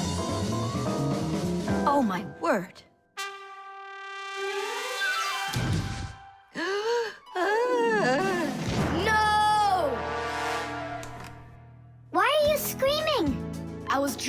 that someone had given me a magic wand. And then I had to make it big, see? And my mom saw you. That's awful. That would have made me scream. I wish I had a magic wand of my very own. We Fixies aren't ones to believe in magic, but we do believe in what humans can do, because humans often work wonders. For ages, flying in the sky seemed to be an impossible dream. But today, anyone can take off to the sky in an airplane. It used to be that humans thought that only magic could take them to the moon. But now astronauts have already walked on its surface. In fairy tales, people were able to see and talk to each other through a magic mirror. But today we have the internet and telephones we can use. Refrigerators, televisions, automobiles, computers. There are so many things that humans have created. Wondrous things that they used to only be able to dream about. Like a miracle from a fairy tale. A magic wand? Why do you need it? First, I'd skipped school today. Tom Thomas, are you ready? I told you, we're going to the park. And what about school? I'll skip it? Good joke. Could this be a dream too? No, it's just that today is Sunday, and that's the magic of it. The flashlight. Where is that thing? Hi, Tom Thomas. What are you looking for? The flashlight. Ah, here it is. Why do you need it? Katya, I want to talk with her. Why not use the phone? This thing's a flashlight. It's not a telephone. No, you don't understand. Me and Katya came up with a secret code. If I flash just once, then it means hello there. Oh, and Katya's also said hello there to you. And 2 flashes? What's that? Katya's asking if everything's all right. Now I'll tell her that everything's good. Oh, what's wrong with this? I think it's not working right. I see, Nolik, but what's wrong? Any flashlight is nothing more than a battery and a light bulb connected by some wires that are used to make a switch in between them. To turn on a flashlight, you flip on a switch. That lets the electricity flow through the wires from the battery to the bulb so it lights up. And if it won't light up, that means that the battery is dead, the light bulb is burned out, or the switch is broken. And now let's put all this theory into practice. I'm sorry, but I don't have time right now. Don't you get it? If I don't signal back, she'll think that I don't want to talk to her, and that would just be terrible. Just don't get all worked up. We'll help you. But first, we need to get the the pack-a-mat and come right back. See ya. Did you hear that? Masya, what a weird sound. Uh-huh. That's new. Now we know what the noise was. Papoose, can we use a pack-a-mat to fix a flashlight? Really, did you say a flashlight? Do you know the story about when Granddad had to travel for miles on top of a dog? It's true! He was sent on a very important mission. A huge flashlight repair. What kind was it? A special kind called a lighthouse. A lighthouse is a tall structure with a huge flashlight on top of it that is used to help ships and planes find their way. People have been using lighthouses since ancient times. The most famous of them all is the Lighthouse of Alexandria. It was built in Egypt more than 2,000 years ago, and it was more than 100 meters tall. The ancient Greeks considered this lighthouse one of the 7 wonders of the world. In ancient times, people would burn big fires on top of lighthouses. Today, the light comes from powerful electric bulbs. Many of today's lighthouses not only give off light, but they send radio signals, too. Yes, thanks to lighthouses, ships and planes for miles around learn where they need to sail or where they've got to fly in order to stay safe. And thanks to that heroic deed of your grandfather, that big old lighthouse started working. Since then, not a single ship has ever gone astray. Simka! And what if we don't just fix the flashlight, but we do something heroic? Like Grandpa's did. Uh-huh. All right. What do you say? Let's jump on the back of this dog and get moving.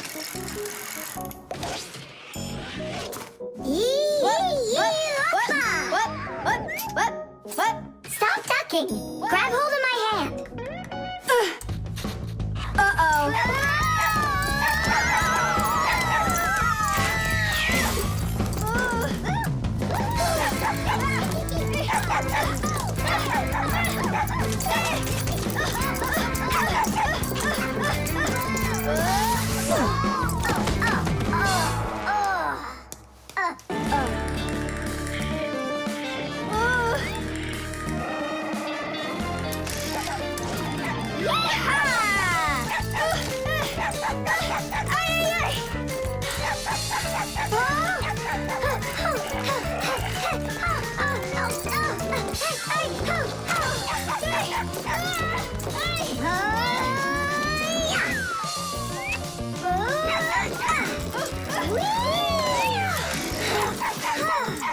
Chusaka, no! Get out right now. Tish! That was really some heroic deed. Now it's time to go get that lighthouse fixed. Tom Thomas, hand the lighthouse over. What kind of lighthouse? The one that's your flashlight. I have no use for it. What do you mean no use for it? But then how are you gonna tell Katya what she needs to know? I already told her. Watch this. No, that wasn't the deal. Yeah. You want to tell us our heroic deed was in vain? Well, if you need some heroic deed, then sure, fix it. Hooray! Whipped cream.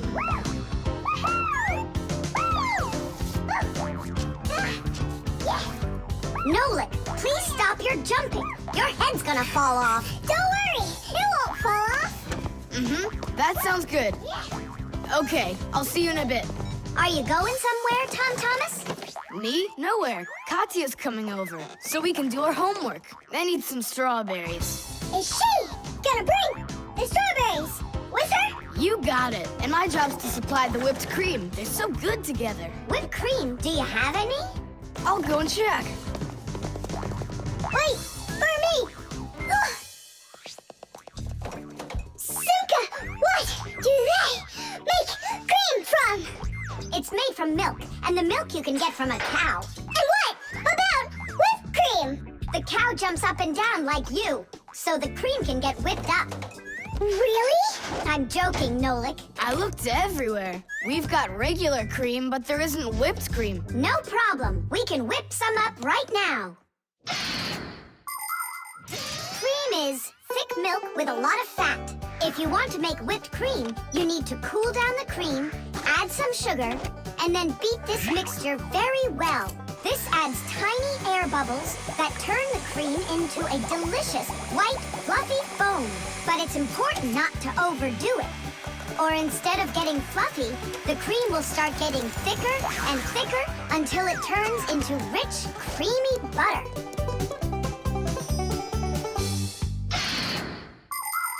How are we gonna whip it up? Look, there's a whisk.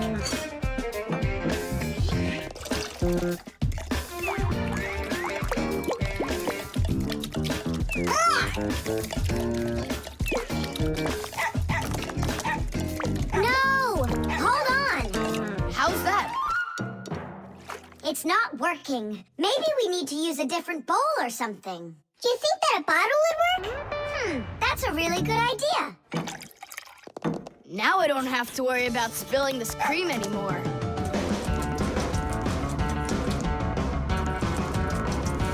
Shake it with both hands.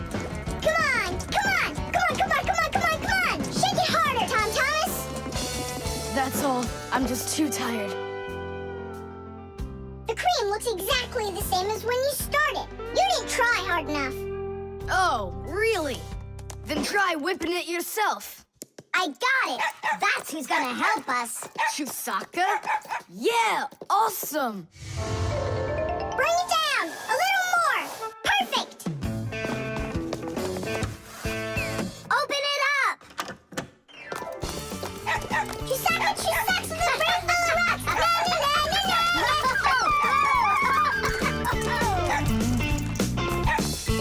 Tell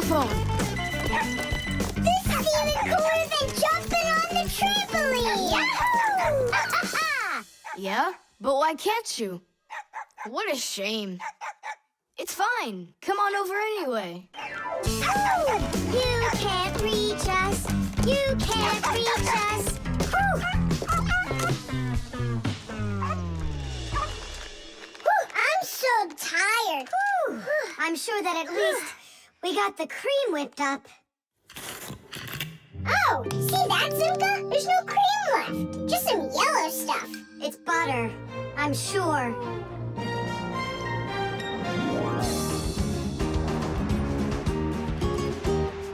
We overdid it. People make so many different things out of milk, like cream or butter or frosting for cakes and cupcakes. With dry milk, sugar, and boiling water, you can make condensed milk. And if you make it cold, brr, you get ice cream. And if the milk gets sour, no problem. Humans make all sorts of foods out of sour milk, like yogurt, sour cream, kefir, and buttermilk. If you drain off the extra liquid from sour milk, you'll have cottage cheese. And by boiling milk a special way, you can make all sorts of different cheeses. There are so many kinds of cheeses made throughout the world that it's hard to even count them all. And even certain kinds of chocolate can't be made without milk. You must agree that plain old ordinary milk is just one super magical, extraordinary thing. It's just awful, guys. What, Katya's not coming over? She's coming over, just without the strawberries. She didn't know that her grandmother had already used up all of them to make some jam. So you're telling us that we don't need any whipped cream? Right. Katya's bringing a cake, and she said that we'll need butter. She wants to make frosting out of it. Butter? I don't know if we have any. We got plenty. The cartoon. Yeah.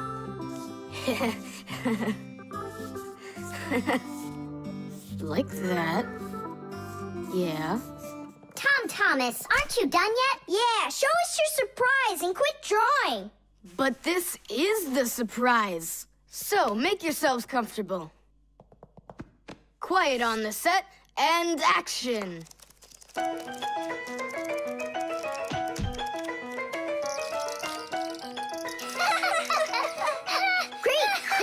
Huh? You should put a huge bump on his head. It's just like a cartoon that you drew him there. He did draw us a real cartoon there. Oh, right. Real cartoons, they only show them on television. But they make them exactly the same way. Animation is made with many, many pictures called frames. Each one of the frames is a little bit different from the one that comes right before it. For example, a character can lift his arm up a little bit at a time. And then, if you watch the frames very quickly, one right after the other, it looks like the character is really moving. And that's how cartoons are made. And you know what? To make 1 minute of a cartoon, you might have to draw more than 1,000 frames. Oh, wow. I'm not patient enough for that. It's no big deal that your cartoon's short. Especially since it's funny.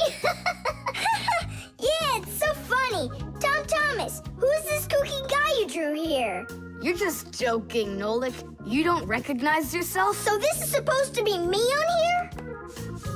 Did you already forget what happened to you this morning? Simka, you're it. You can't catch me. I'm too fast for you. You weren't too fast for the pole. Simka, you didn't have to tell him about that. Real sisters don't treat their brothers like that. Oof. And your cartoon's not funny at all. Nolik, don't go. It's okay. He just needs to sulk for a while. While he's gone, there's something I want to show you. Do you have a cartoon you can put on the TV? I have plenty.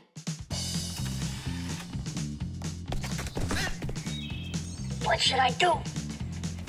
Let's watch it again. But now I want to show you the same cartoon a frame at a time. Here, take a look. This is a frame, and here's another and another. Isn't that cool? Uh-huh. So cool. And then back at regular speed, there's 25 frames every second. What should I do? It's magical.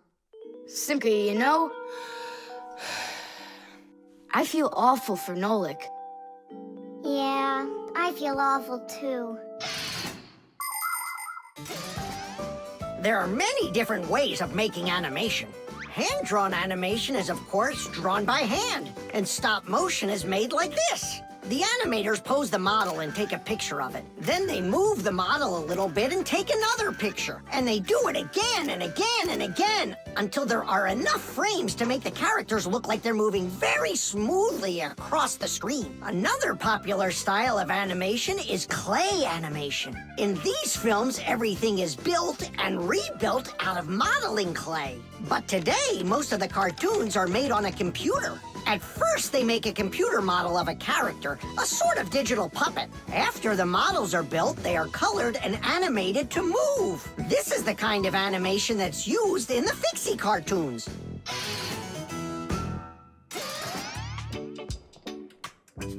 Tom Thomas, what are you doing? Are you drawing a new cartoon? Nah, I started fixing the old one, so Nolik will stop being angry. Good. Keep drawing. And I'll go and get him. Nolik! I'm not here! Nolik, forgive me. Please don't be so mad. There's a cartoon to watch. I've already seen your stupid cartoon. So what'd you do now? Put a huge bump on my head? Not a chance. I did it all over again. I'm sure you'll love it. You're sure of that? All right, go ahead. Show me your cartoon. Quiet on the set, and action.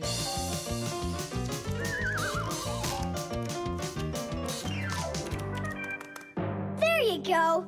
Now that cartoon I really liked. Good, 'cause I'm all out of paper. Well, I think the first cartoon was funnier. Whoa, but this one's much better, of course. Yeah. The aquarium. The coast is clear. The humans have left. Come on, let's go.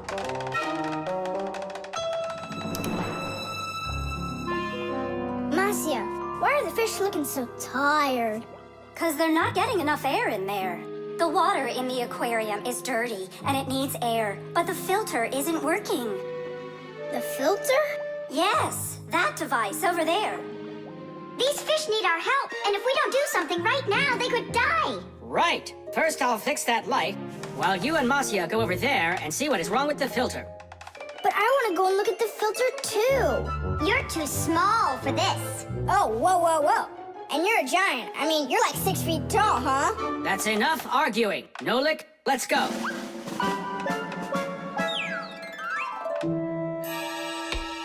Well, let's check it. Not working. Nolik, where are you? I'm up here. What are you doing up there? Nothing. Holding on. We don't have time for that. Get down. We have to get this switch working.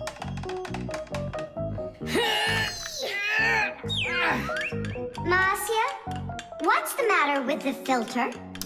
Well, probably something's caught inside and it's stopping the motor from turning. A filter is used to keep the aquarium water clean. A motor in the filter turns the paddles and pumps water through a fine net or a sponge. The dirt in the water gets trapped in there, and the cleaned water is put back into the aquarium. Many filters not only clean the water, but also add air to it, so there will be more oxygen in the water. You see, even though fish live their lives in water, they need oxygen just like all of us.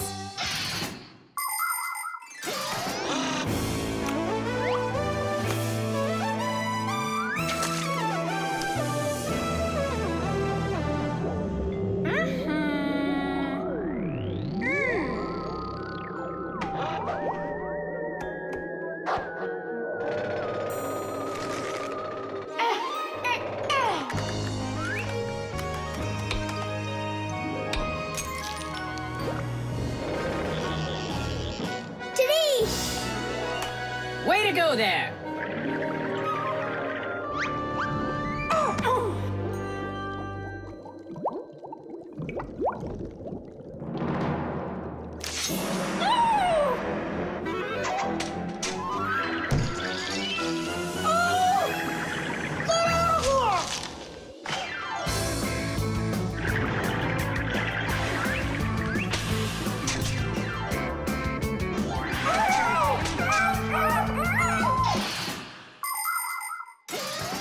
There are lots of ways for people to breathe underwater. As an experiment, try putting an empty glass upside down in water, and you'll see that some of the air stays in there.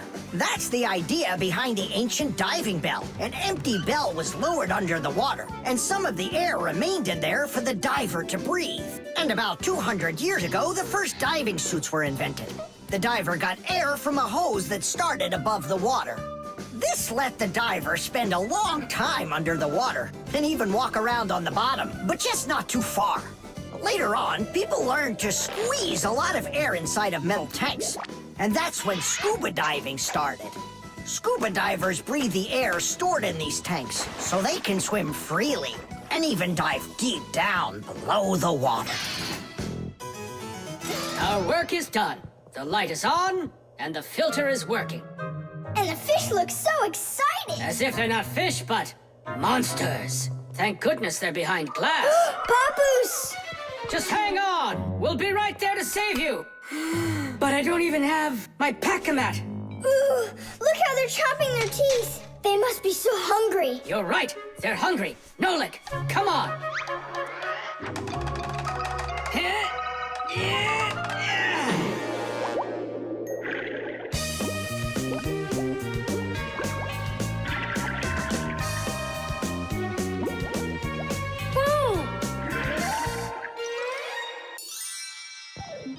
I can't believe those fish. They're so ungrateful. We went ahead and fixed their filter, and all they wanted to do was gobble us up. And I'm the one who saved you from them. I was the one watching what was going on.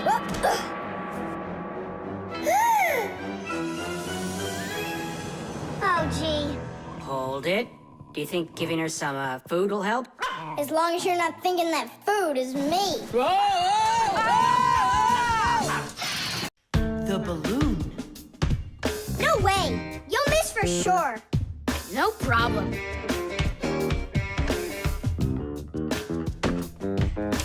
Anybody can do that.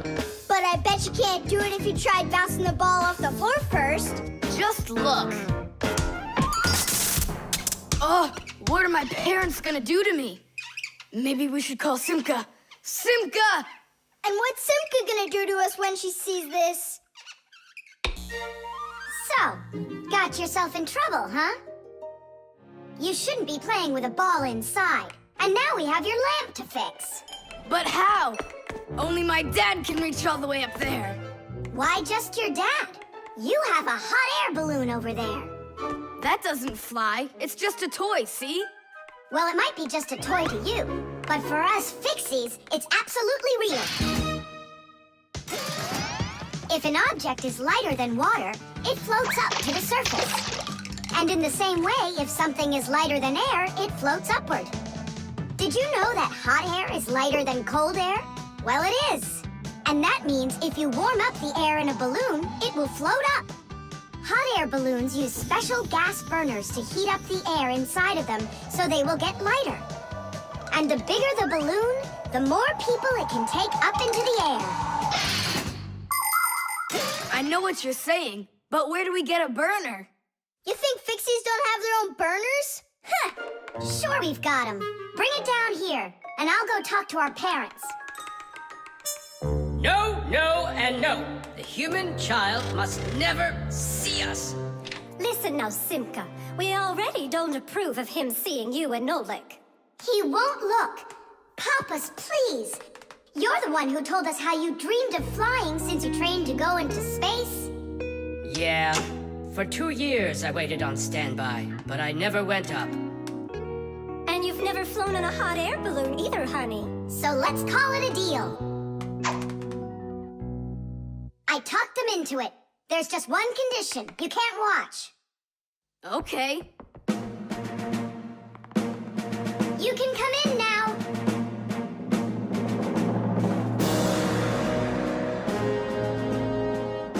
Now prepare the burner. Coming right up. Permission for takeoff? Permission is granted. And off we go! Hooray! It's flying! Don't you peek. Turn around. Oh, it was an accident.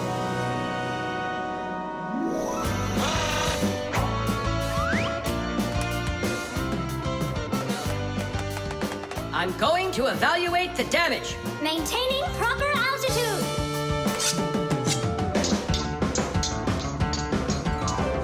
So, they've reached the spot. Air balloons are really awesome. I wonder, who figured out how to do that? It was the Montgolfiers.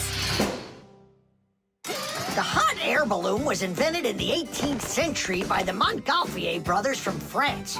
In those days, there were no gas burners, so they heated the air inside the balloon by burning straw. At first, there were no passengers on their balloon. Not counting the Fixies, of course. I mean, how else could a balloon get up in the air without them? Unfortunately, the names of the first Fixies who took that flight were not recorded in the annals of history. Following the Fixies' flight, the next passengers were animals: a ram, a rooster, and a duck. And it was not until those three safely landed after flying a full 4 kilometers that humans dared to fly in hot air balloons themselves. Ever since their invention, hot air balloons have also gone by another name: Montgolfiers.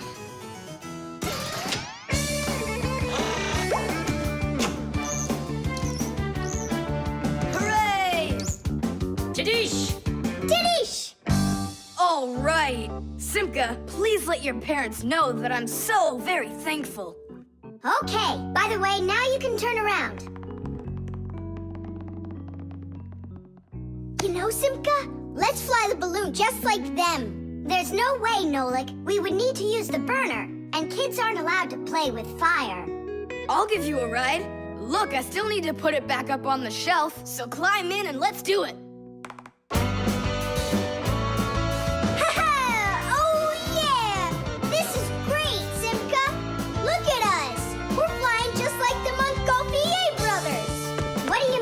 Brothers. Okay then, like brother and sister, Montgolfier.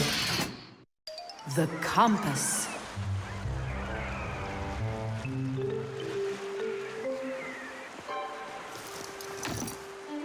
Pipe ball, hands on the deck. Aye aye, mateys. Shiver me timbers. Simka, Nolik, what you doing here? We're not Simka and Nolik. We're courageous pirates. Yeah, pirates. And today we leave home for the sea. Are you with us? Yes, I am. Hooray! You mean no? No hooray? Oh, yeah! You can't join us without a test. Go and find a special thing. Something no sailor should ever sail the sea without. I can do it, but how? With a map. And it's over there. I've never seen a map that's this puny. What are you talking about, puny? That took us a half hour to make. From where you're standing now. Uh-huh. From here, you mean? You guessed it right. First, head to the north until you will find... Hold on. But where's the north? It's where the North Pole. Ice and polar bears are. But how do I know which direction the North Pole is? By compass, of course. A compass is a special tool that helps sailors and pilots know in which direction they're traveling, whether in the air or on the sea. Our planet is like a big magnet that has 2 poles, the North Pole and the South Pole.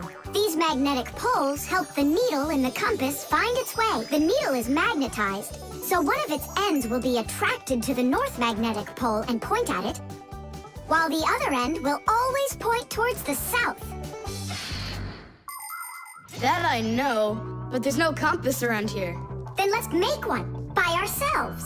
Out of what? We can use a needle. We just have to magnetize it. And how's it supposed to turn around? In a saucer of water.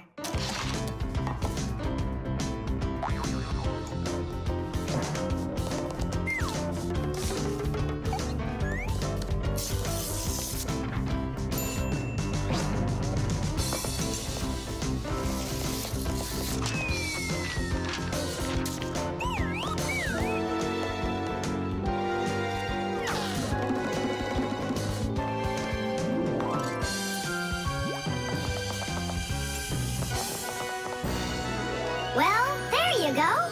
Now one end is pointing in the direction of north and the other to the south. But which points where? Well, there's the window. So that can't be the right way. The north is there. I'm really liking this sharp little fella we've got here. You calling me a little fella? No, it's just the way us pirates talk. All right then, north we go. First head to the north until you see a sleeping monster. Mateys ahoy! Monster on the horizon! Let him do it himself. Now turn to the left and go 300 paces more. 300? Exactly. I counted on myself. Uh-huh.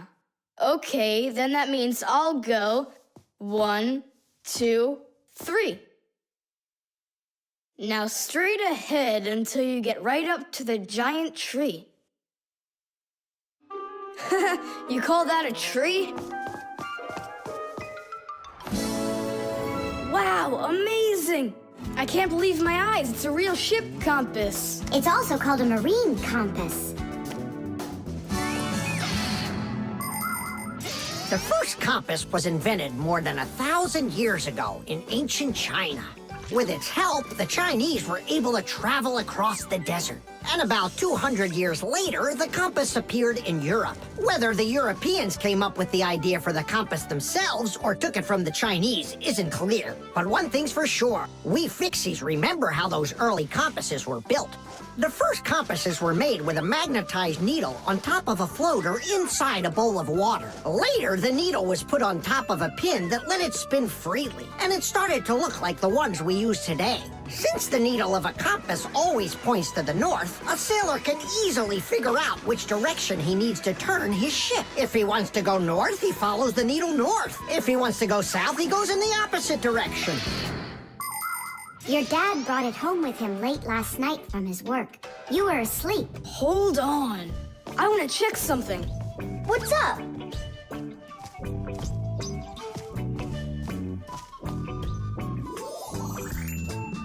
Yeah, they line up together.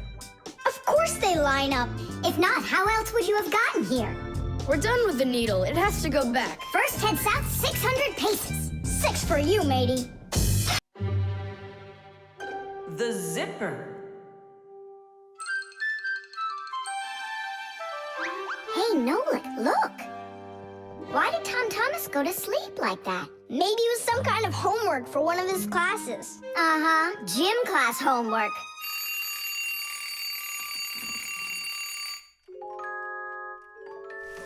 Good morning. Good morning. Hi there. You're looking good. My parents just bought it for me. Isn't it a cool jacket? And what, you slept in it all night? Yeah, once I tried it on, I didn't want to take it off, and I fell asleep in it. Yeah, life's never boring with you around. Oh, I think the zipper got stuck. And so what? You can leave your coat on no problem. You're about to go to school, right? And you think I could sit in my class like this? How could I have broken the zipper? Don't worry, you haven't broken it. Not yet. Here is a simple zipper. It is made with 2 rows of small teeth that pass through a slider. The slider has 2 holes on the top and only 1 hole on the bottom. When we pull the slider up along the zipper, the teeth grab onto each other and the 2 rows join together into one. And zip! The zipper's closed. To open it, all you need to do is pull the slider in the opposite direction. Then the teeth will come apart. But on mine, they're stuck together. And now what? What do people do in the morning? Do what they do. Exercise. And I'll have time to think it over. 1, 2, 3, and 4. 1, 2, 3. And then what about me? Go exercise too. 1, 2, 3, and 4. And 1, 2, 3, 4. 1, 2, 3, 4. 1, 2, 3, 4. Simka, come on, think of something. I'm sweating already. Soon, okay? Go get washed up in the meantime. Whew. Do you think I could help you think? I think not. I think you'd be better off washing. How's it going, Tom Thomas? Did we think of anything yet? What? Did we think of anything yet? Ah, gotcha. Nope, she hasn't thought of anything so far. It's so hot. Just pretend you're a polar scientist. They always work in their parkas, and you know what? I'll be the penguin. Hey, where are you going? I can't take it anymore. All right, just sit right here, and I'll try to find the problem.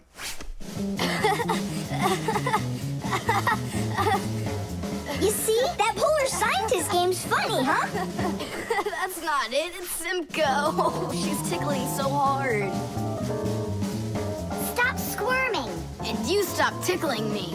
Aha! So that's why it won't open all the way. It's only a piece of thread stuck in there. Pull the slider up.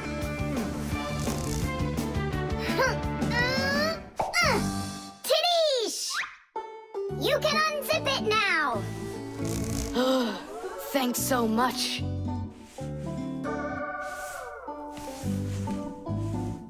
Here it is, a thread. That's what the whole problem was. You're kidding. So I've been sweating because of some piece of nothing? In technology, every little thing matters. I remember when scientists built one of the first computers around 60 years ago. It was a giant machine. It filled up several rooms and had more than 1 million parts. It was a technological wonder. But all of a sudden, this technological wonder went kaboom and broke, and no one understood why. The computer just stopped working, and that was that. The scientists were going crazy. They couldn't find a problem. Turns out that this huge computer broke because a little butterfly had flown inside the computer and got stuck in between some contacts. Yes, it's true. This huge machine went crazy because of a little butterfly. And that's how it goes. So you see, every little thing really does matter. Tom Thomas, breakfast is ready. What are you doing in your jacket? It's 'cause I was playing Polar Scientist. Simka, what took you so long to figure it out? I just thought it would be funny to see Tom Thomas do his exercises and brush his teeth in his coat, that's all. That was your plan? Well, yeah. Can I joke around a bit? The alarm. Hey there! I'm back. Yoo-hoo! Wait, my chocolate bunny! It was standing right here. What's this, a dog? Not that one, another one. I had 2 bunnies. I just got them as a present. You had 2 bunnies? Are you sure of that? Of course. You think I don't know my 1s from my 2s? Huh. Then someone stole one. Unless. You went and ate it yourself. Me? How come I don't remember anything about it? Maybe you're a sleepwalker. What is a sleepwalker? Someone who gets up from his bed at night without waking up. He crosses the room, eats one of his chocolate bunnies, and doesn't remember a thing in the morning. But in the morning, the bunny was still there. Yeah? Huh. How about your mother? Could she have taken it? She doesn't like when you're eating too much candy. No, she doesn't. She says that candy's terrible for my teeth. And so, to save your teeth from these sweets, she snuck quietly into your room, snatched one of the rabbits, and ate it. But Mom's the one who gave them to me as a present. And so why would she take it? Yeah? Then I just don't know. Well, I do. I think it was your father. He wouldn't steal it. We know he's allergic to chocolate. Next, he'll tell us how the fish took it. You know, I always thought there was something fishy about those fish. No doubt about it. They stole the bunny.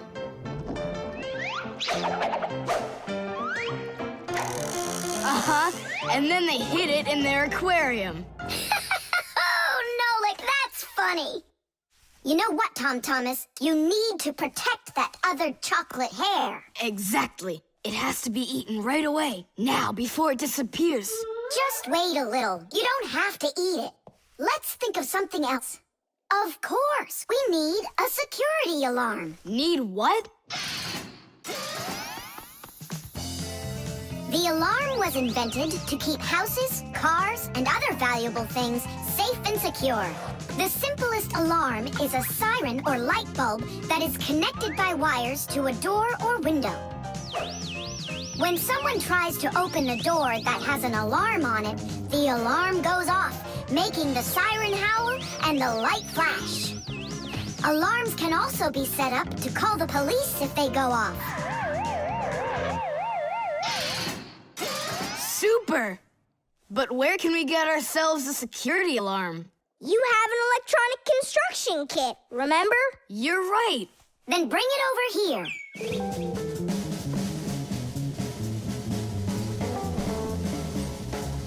Nolik, help me!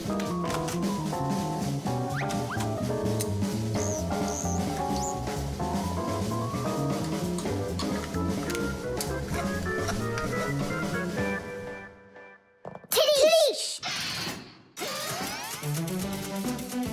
Tidish is the Fixies victory call.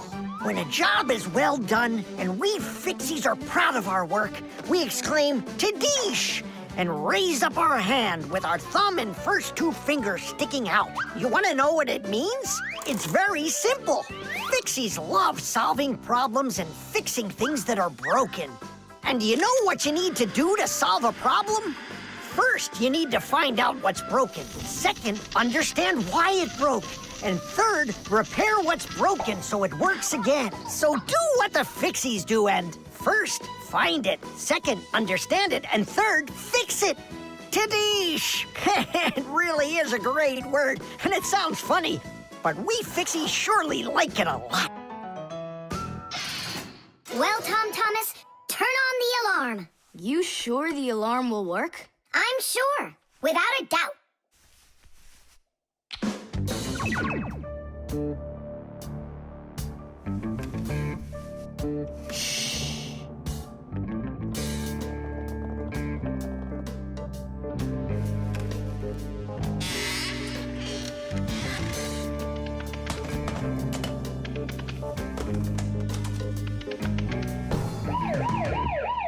You're under arrest. Freeze!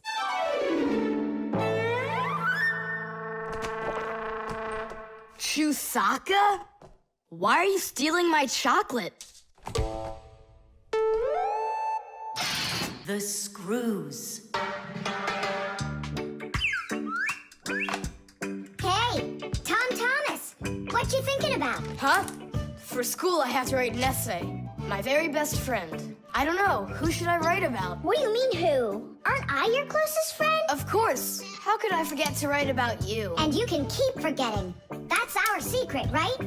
Don't you remember the promise you made when we met? Sure, how could I forget?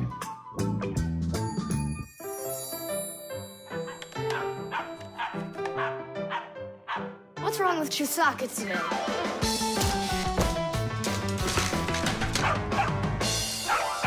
Chusaka, why are these screws bothering you so badly?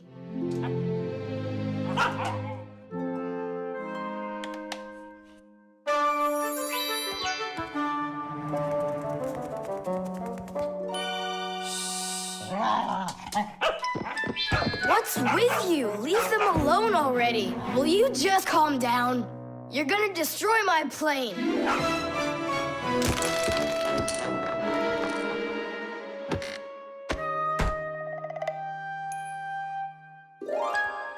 Let's get out of here. Ow! What's going on? What's going on? Hey, if you don't turn back again, I'm not letting you go. Oh, please, don't be afraid. I'm not gonna hurt you too. I'll just ask you one question and let you go. Nolik, we can't. Don't worry about it. Quit your staring. Ask your question, boy. No way you can talk. Just tell me, who are you? Fixies. That's all. We answered. Now you let us out. Oh, wait, but what's it mean that you're Fixies? That's already question number 2. You promised to let us out, didn't you? I'm sorry. You can leave now. Simka, it's fine. I can see from his look that we can trust him. All right. We'll tell him. You gotta swear that you don't tell anyone else. I swear it. Fixies. We're the little people that live inside of machines and appliances and take care of them, fixing them, cleaning them, and oiling them.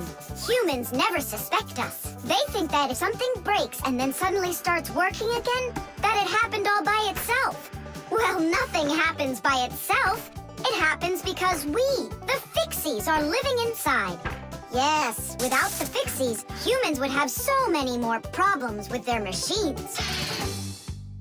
That's awesome. And so what are your names? That's already question number 3.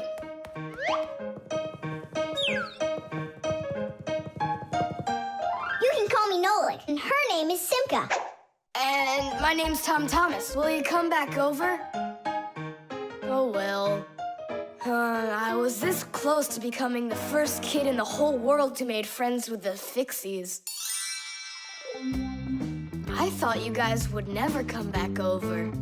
And we didn't plan on coming back. But then we thought it'd be really great to be the only Fixies in the whole world, who are friends with the only kid in the whole world, who is friends with the Fixies. Ah!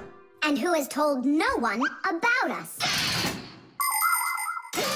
The Fixies do everything they can do to hide from humans. They are afraid that if humans discovered Fixies, they would hunt them down and capture them and start keeping them in cages, just like pets. And worse than that, they would take them into their laboratories and start examining them under microscopes, even conducting scientific experiments on them.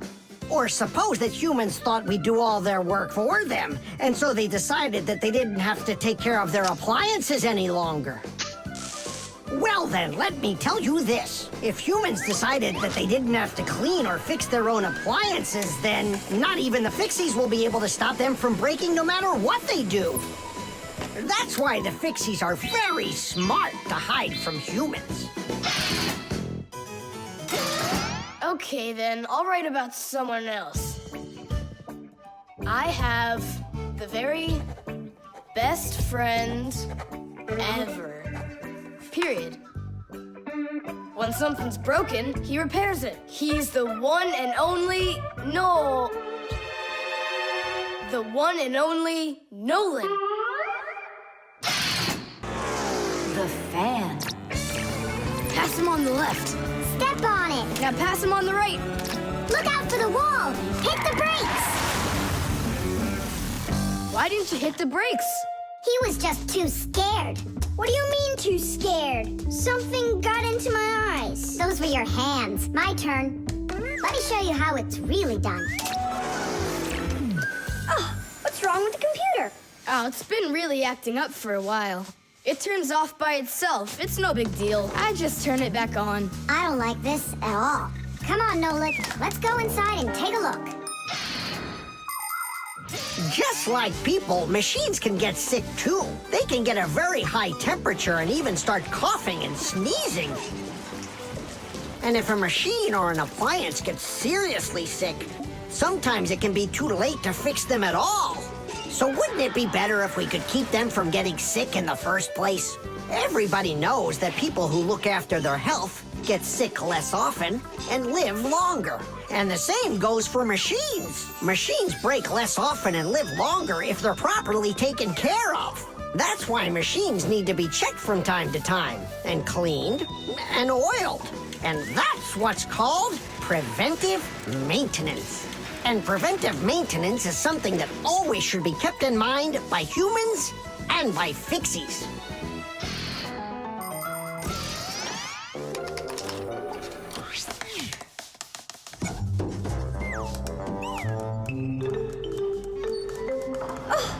What is that? What is what? Can you hear that? What are all those sounds? It's probably just, a Fixie eater that woke up. What? What do you mean, Fixie eater? Didn't you know that inside of some appliances there live horrible monsters? They love to attack Fixies and eat them up. And the smaller the Fixies are, the more the Fixie eater likes to eat them. Ha ha! And how come you never told me anything about Fixie eaters before? I didn't want you to get scared! All right, scaredy cat, let's keep going.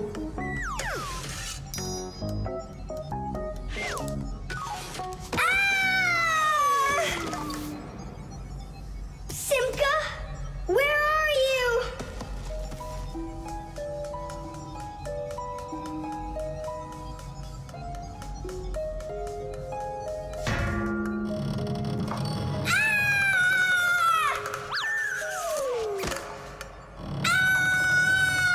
Oh no, don't eat me, Fixie eater!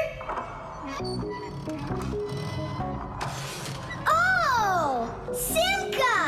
Come over here! The sound is coming from here. Take a look. It's not a Fixie eater at all. It's just a fan. Not just, Nolik, it needs our help. See how sick that fan is?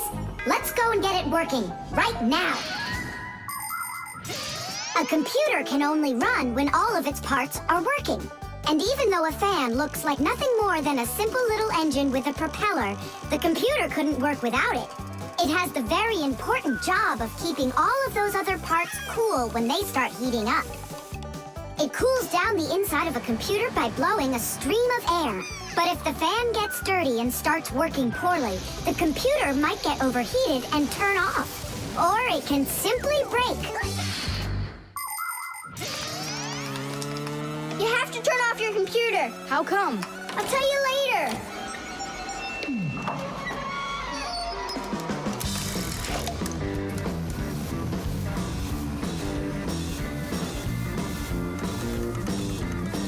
That part's done. Now we oil it. Let me try. All right.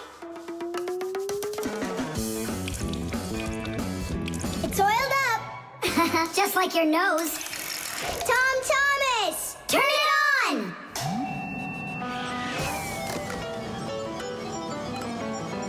Tadee! And then suddenly, I hear this terrible roar of a Fixie eater. But I wasn't scared one little bit. And I just ran right into the battle. And Simka? Oh, she was hiding somewhere. You know, she's a girl, and they're all cowards. So I had to fight the monster all by myself. Ah! Oh, I guess that was an example of how girls hide like cowards when they're too scared. Well, yeah. The pen. Not here either. Tom Thomas, are you looking for me? No, for a red pen. I need it right now. What do you need it for? Here, look what my teacher wrote in my assignment book.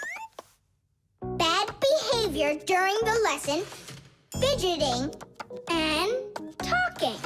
What are you gonna do with a red pen? Your teacher left something out? I thought maybe, I could fix it a bit. I hope I find that pen.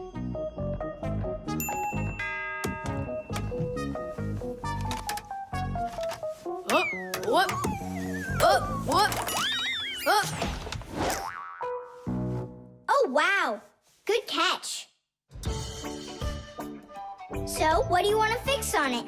I'll just add a couple of no's, and then it will say that I had no bad behavior during the lesson, no fidgeting, and no talking. See, no problem. Cool. And then add this at the end. Tom Thomas is a perfect student. Nah, then they would guess I did it. What, is it clogged up? A little scribble will do it. That's not a pen, it's more like a penknife. Oh, look, the ball's missing. What ball? It's a pen. It's a pen, but it's a ballpoint pen. Old-fashioned pens work by dipping the pen into a jar of ink. But with a ballpoint pen, the ink is stored inside of a tube that has a metal tip on the end with a small steel ball. Well, small for humans, that is, but of course, for Fixies, it's quite large. When you drag the pen across the paper, the ball spins around and gets ink on it from inside the tube. Then it turns over and the ink rolls out onto the paper. So without the ball, a ballpoint pen won't write at all. So what am I going to do? That's my only red pen.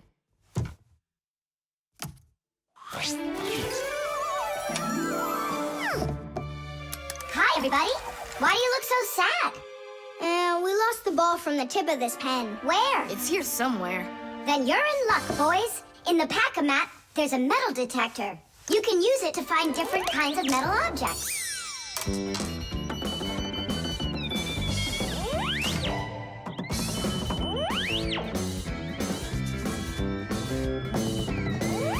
Nah, that's not it. I can see that myself. It's not on the table, Nolik. Until not that long ago, humans used pens that had to be dipped over and over again into an inkwell. This was quite inconvenient, and so to make writing easier, the fountain pen was invented. A fountain pen could be filled up with ink, so it could write for a much longer time. But fountain pens would often leak, leaving blots of ink on the paper. This problem was solved with the invention of the ballpoint pen. Ballpoint pens are simple, handy, and reliable, except that you can't write with them on a wall or upside down for a long time. That's because the ball uses up the ink on it, and the ink can't flow up to the tip. But even this problem has been solved. There are now special ballpoint pens that can be used by astronauts floating in space.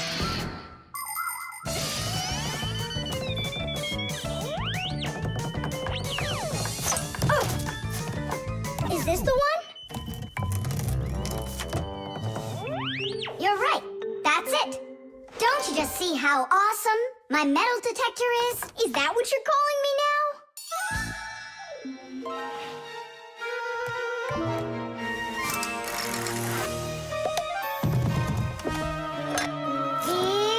Yeah! Tom Thomas, help us.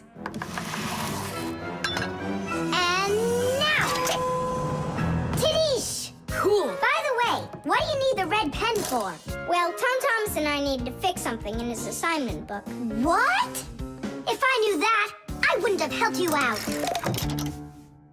So no fidgeting and no talking. And your teacher, she writes in your assignment book when you behave well? Uh-huh. Whenever we behave well, she writes a note in our books right away. Ah. Did you see, Simka? How Tom Thomas managed to outsmart everybody?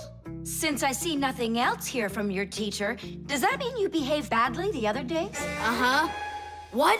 Well, Did you see, Nolik? How Tom Thomas just managed to outsmart himself?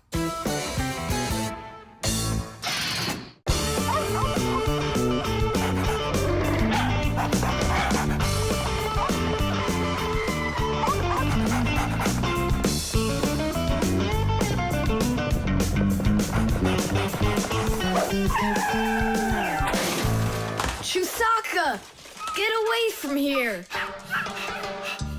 So where did it go? Oh, here it is. Hey there, Tom Thomas. So what's on the disc? Hi there, Nolik. Hi there, Simka. It's a cartoon about Gulliver in the land of Lilliput. My friend Jeannie let me borrow it. I have it till tomorrow. And what's the story about? Well, it's about this guy who gets shipwrecked where people are just so teeny tiny. Fixies, you mean? No, not Fixies. Lilliputians. Lilliputians? Uh-huh. Know what, Simka? I think that you Fixies might have come from those Lilliputians. No way! Our grandpa told us a completely different story of the Fixies.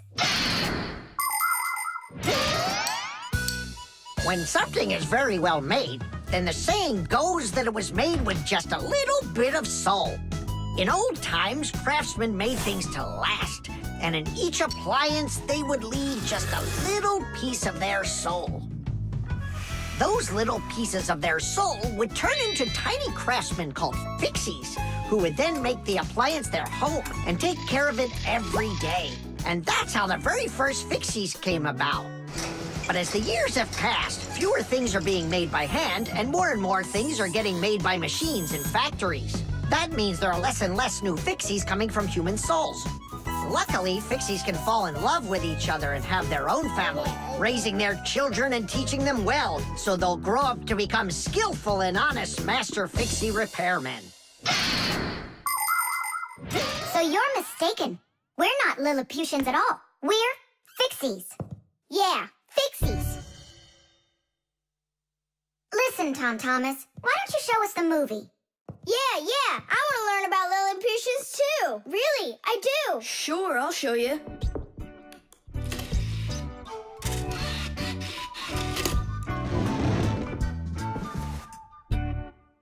Oh no, what's going on? I broke it. I can't give her back a disc that's messed up. Don't panic. We'll take a look at it. Come lay it down over here.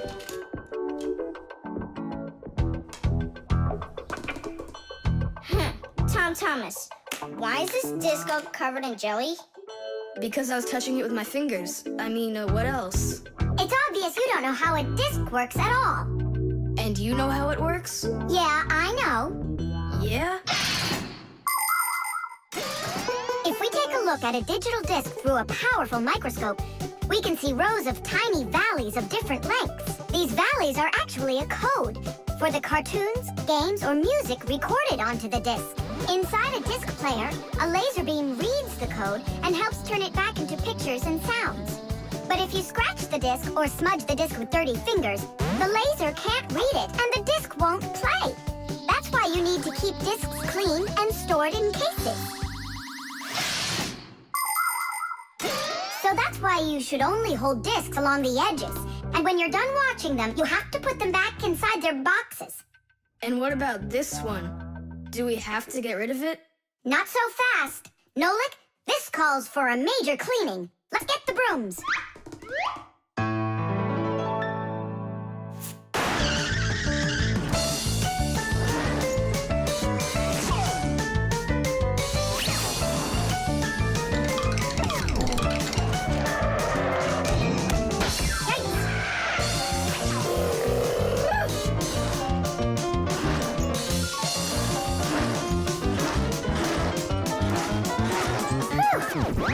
Okay, Tom Thomas, check the disc. There you go. Now you're holding it right. Hooray! The disc works fine. Hooray! Now we can watch the movie about the Lilliputians. Hey, Gulliver, why are you sitting there? You've seen this movie already. I know in what? What? Look at that pile of discs. Where do you need to put them? In their boxes. The vacuum.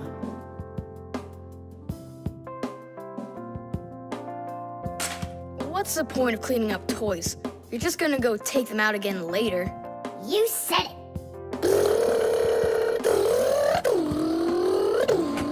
Tom Thomas, if you're done cleaning up, go and eat your lunch. Okay, be there soon. Nolik, you wait for me? Uh-huh.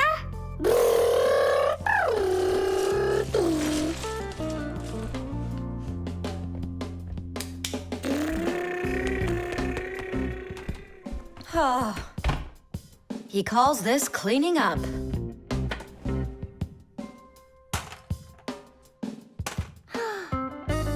Uh-oh.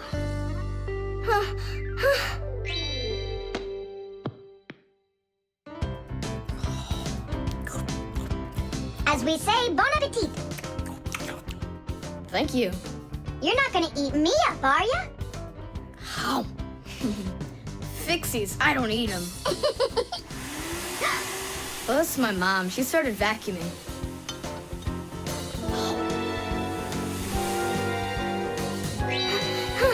Please help! Help me! Help!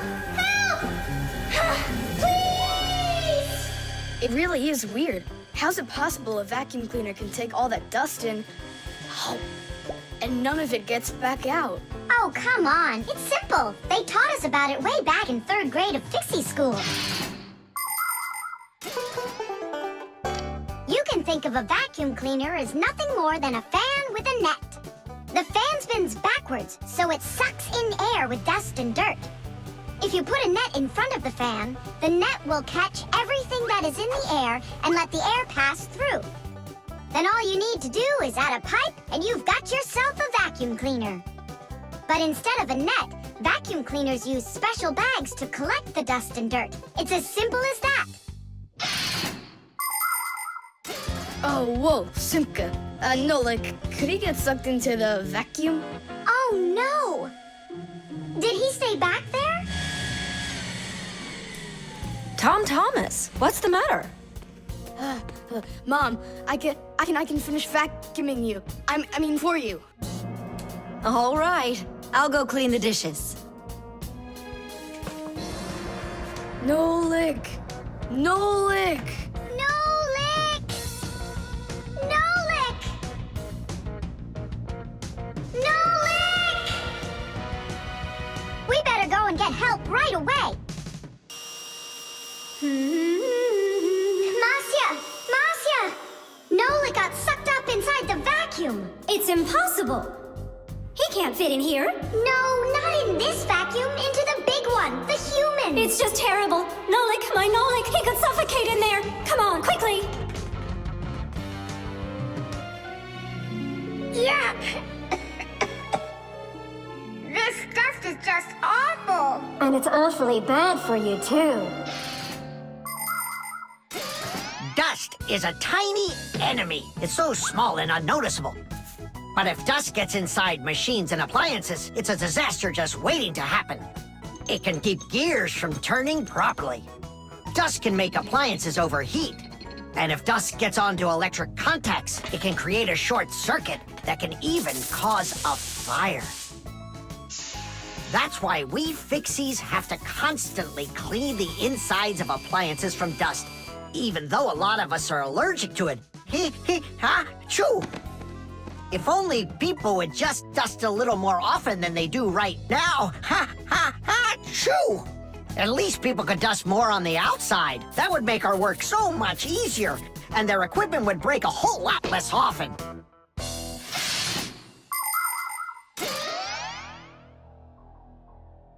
Well, did you find him?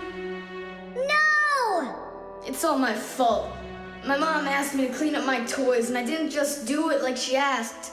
Now it sucked him in because of me.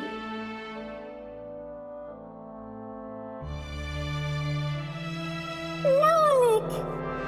Nolik!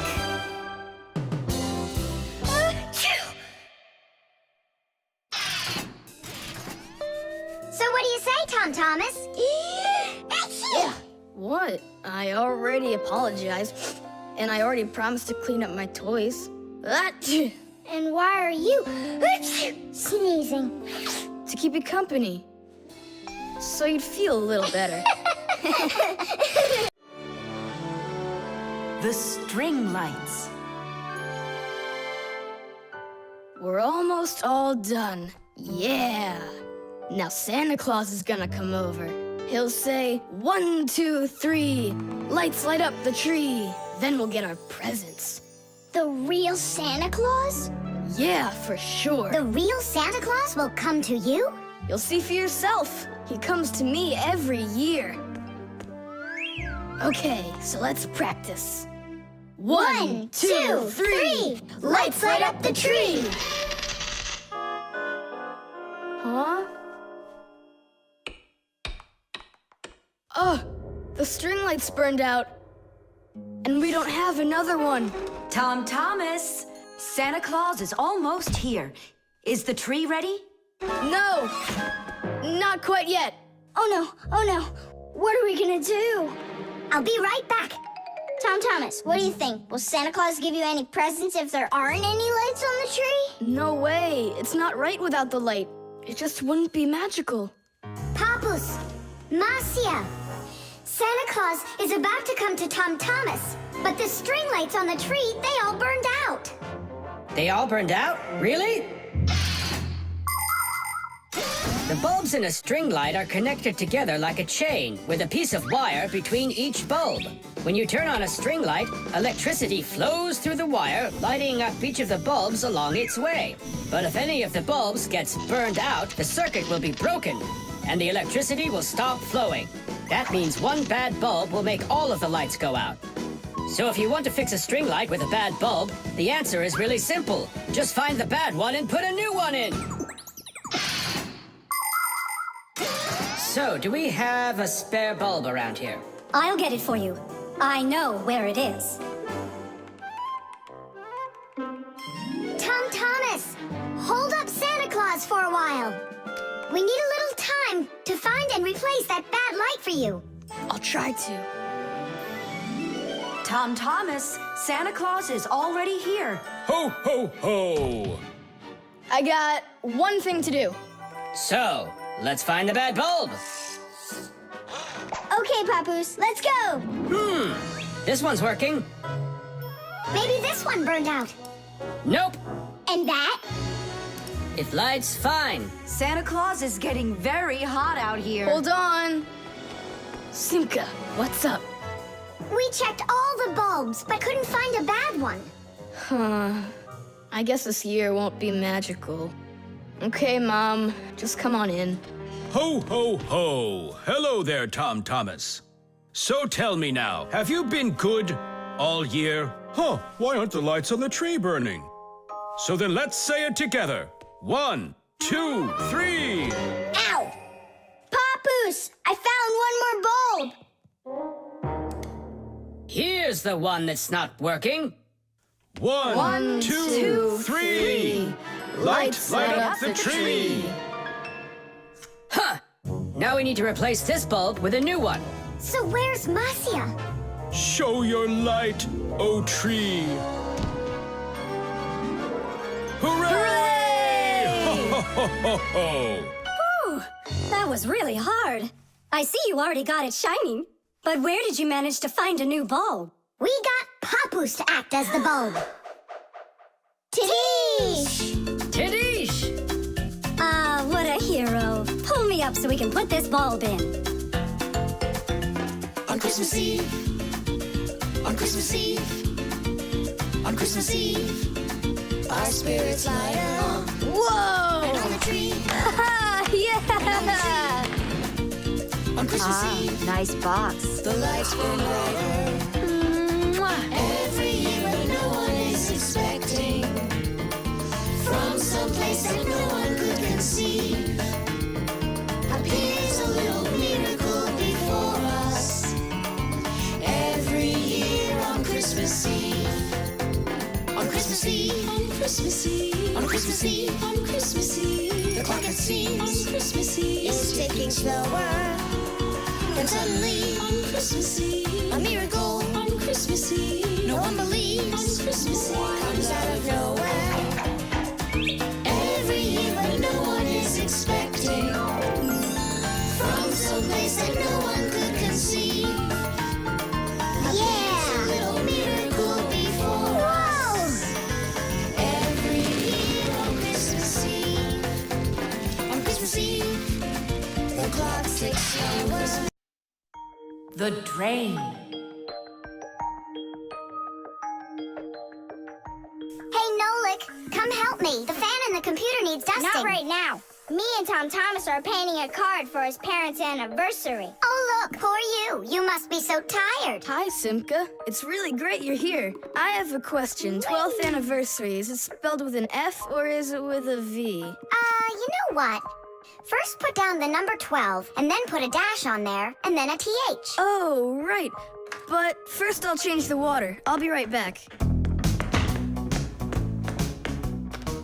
Oh, Mama left her ring here. Whoa! No! Oh no, what have I done? I spoiled my mom and dad's special day. Where? In the bathroom?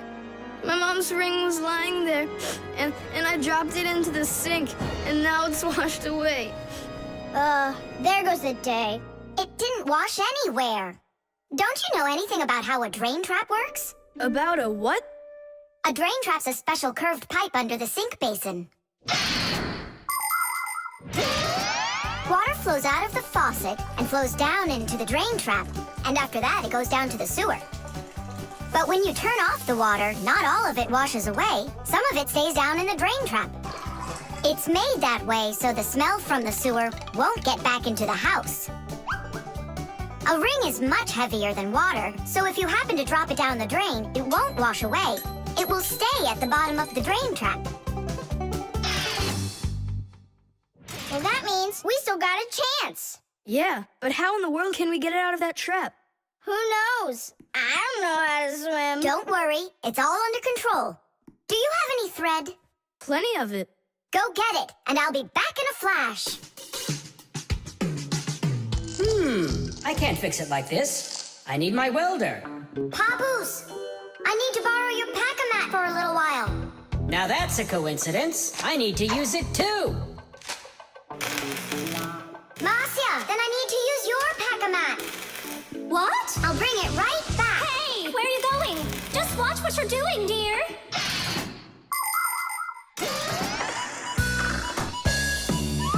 Just like the name says, Fixies live to help machines and appliances. But machines are very big and Fixies are very small, so they can't get by without tools.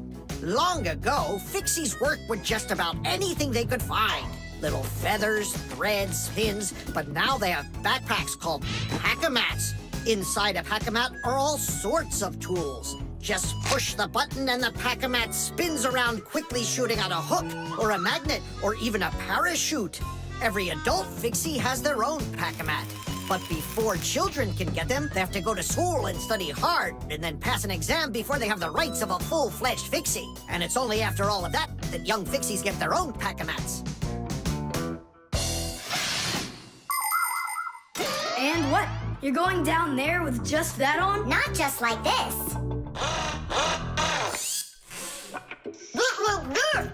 Yeah, like that. Huh?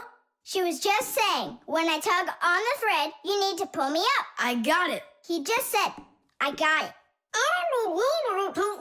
She said she doesn't need me to repeat what you say.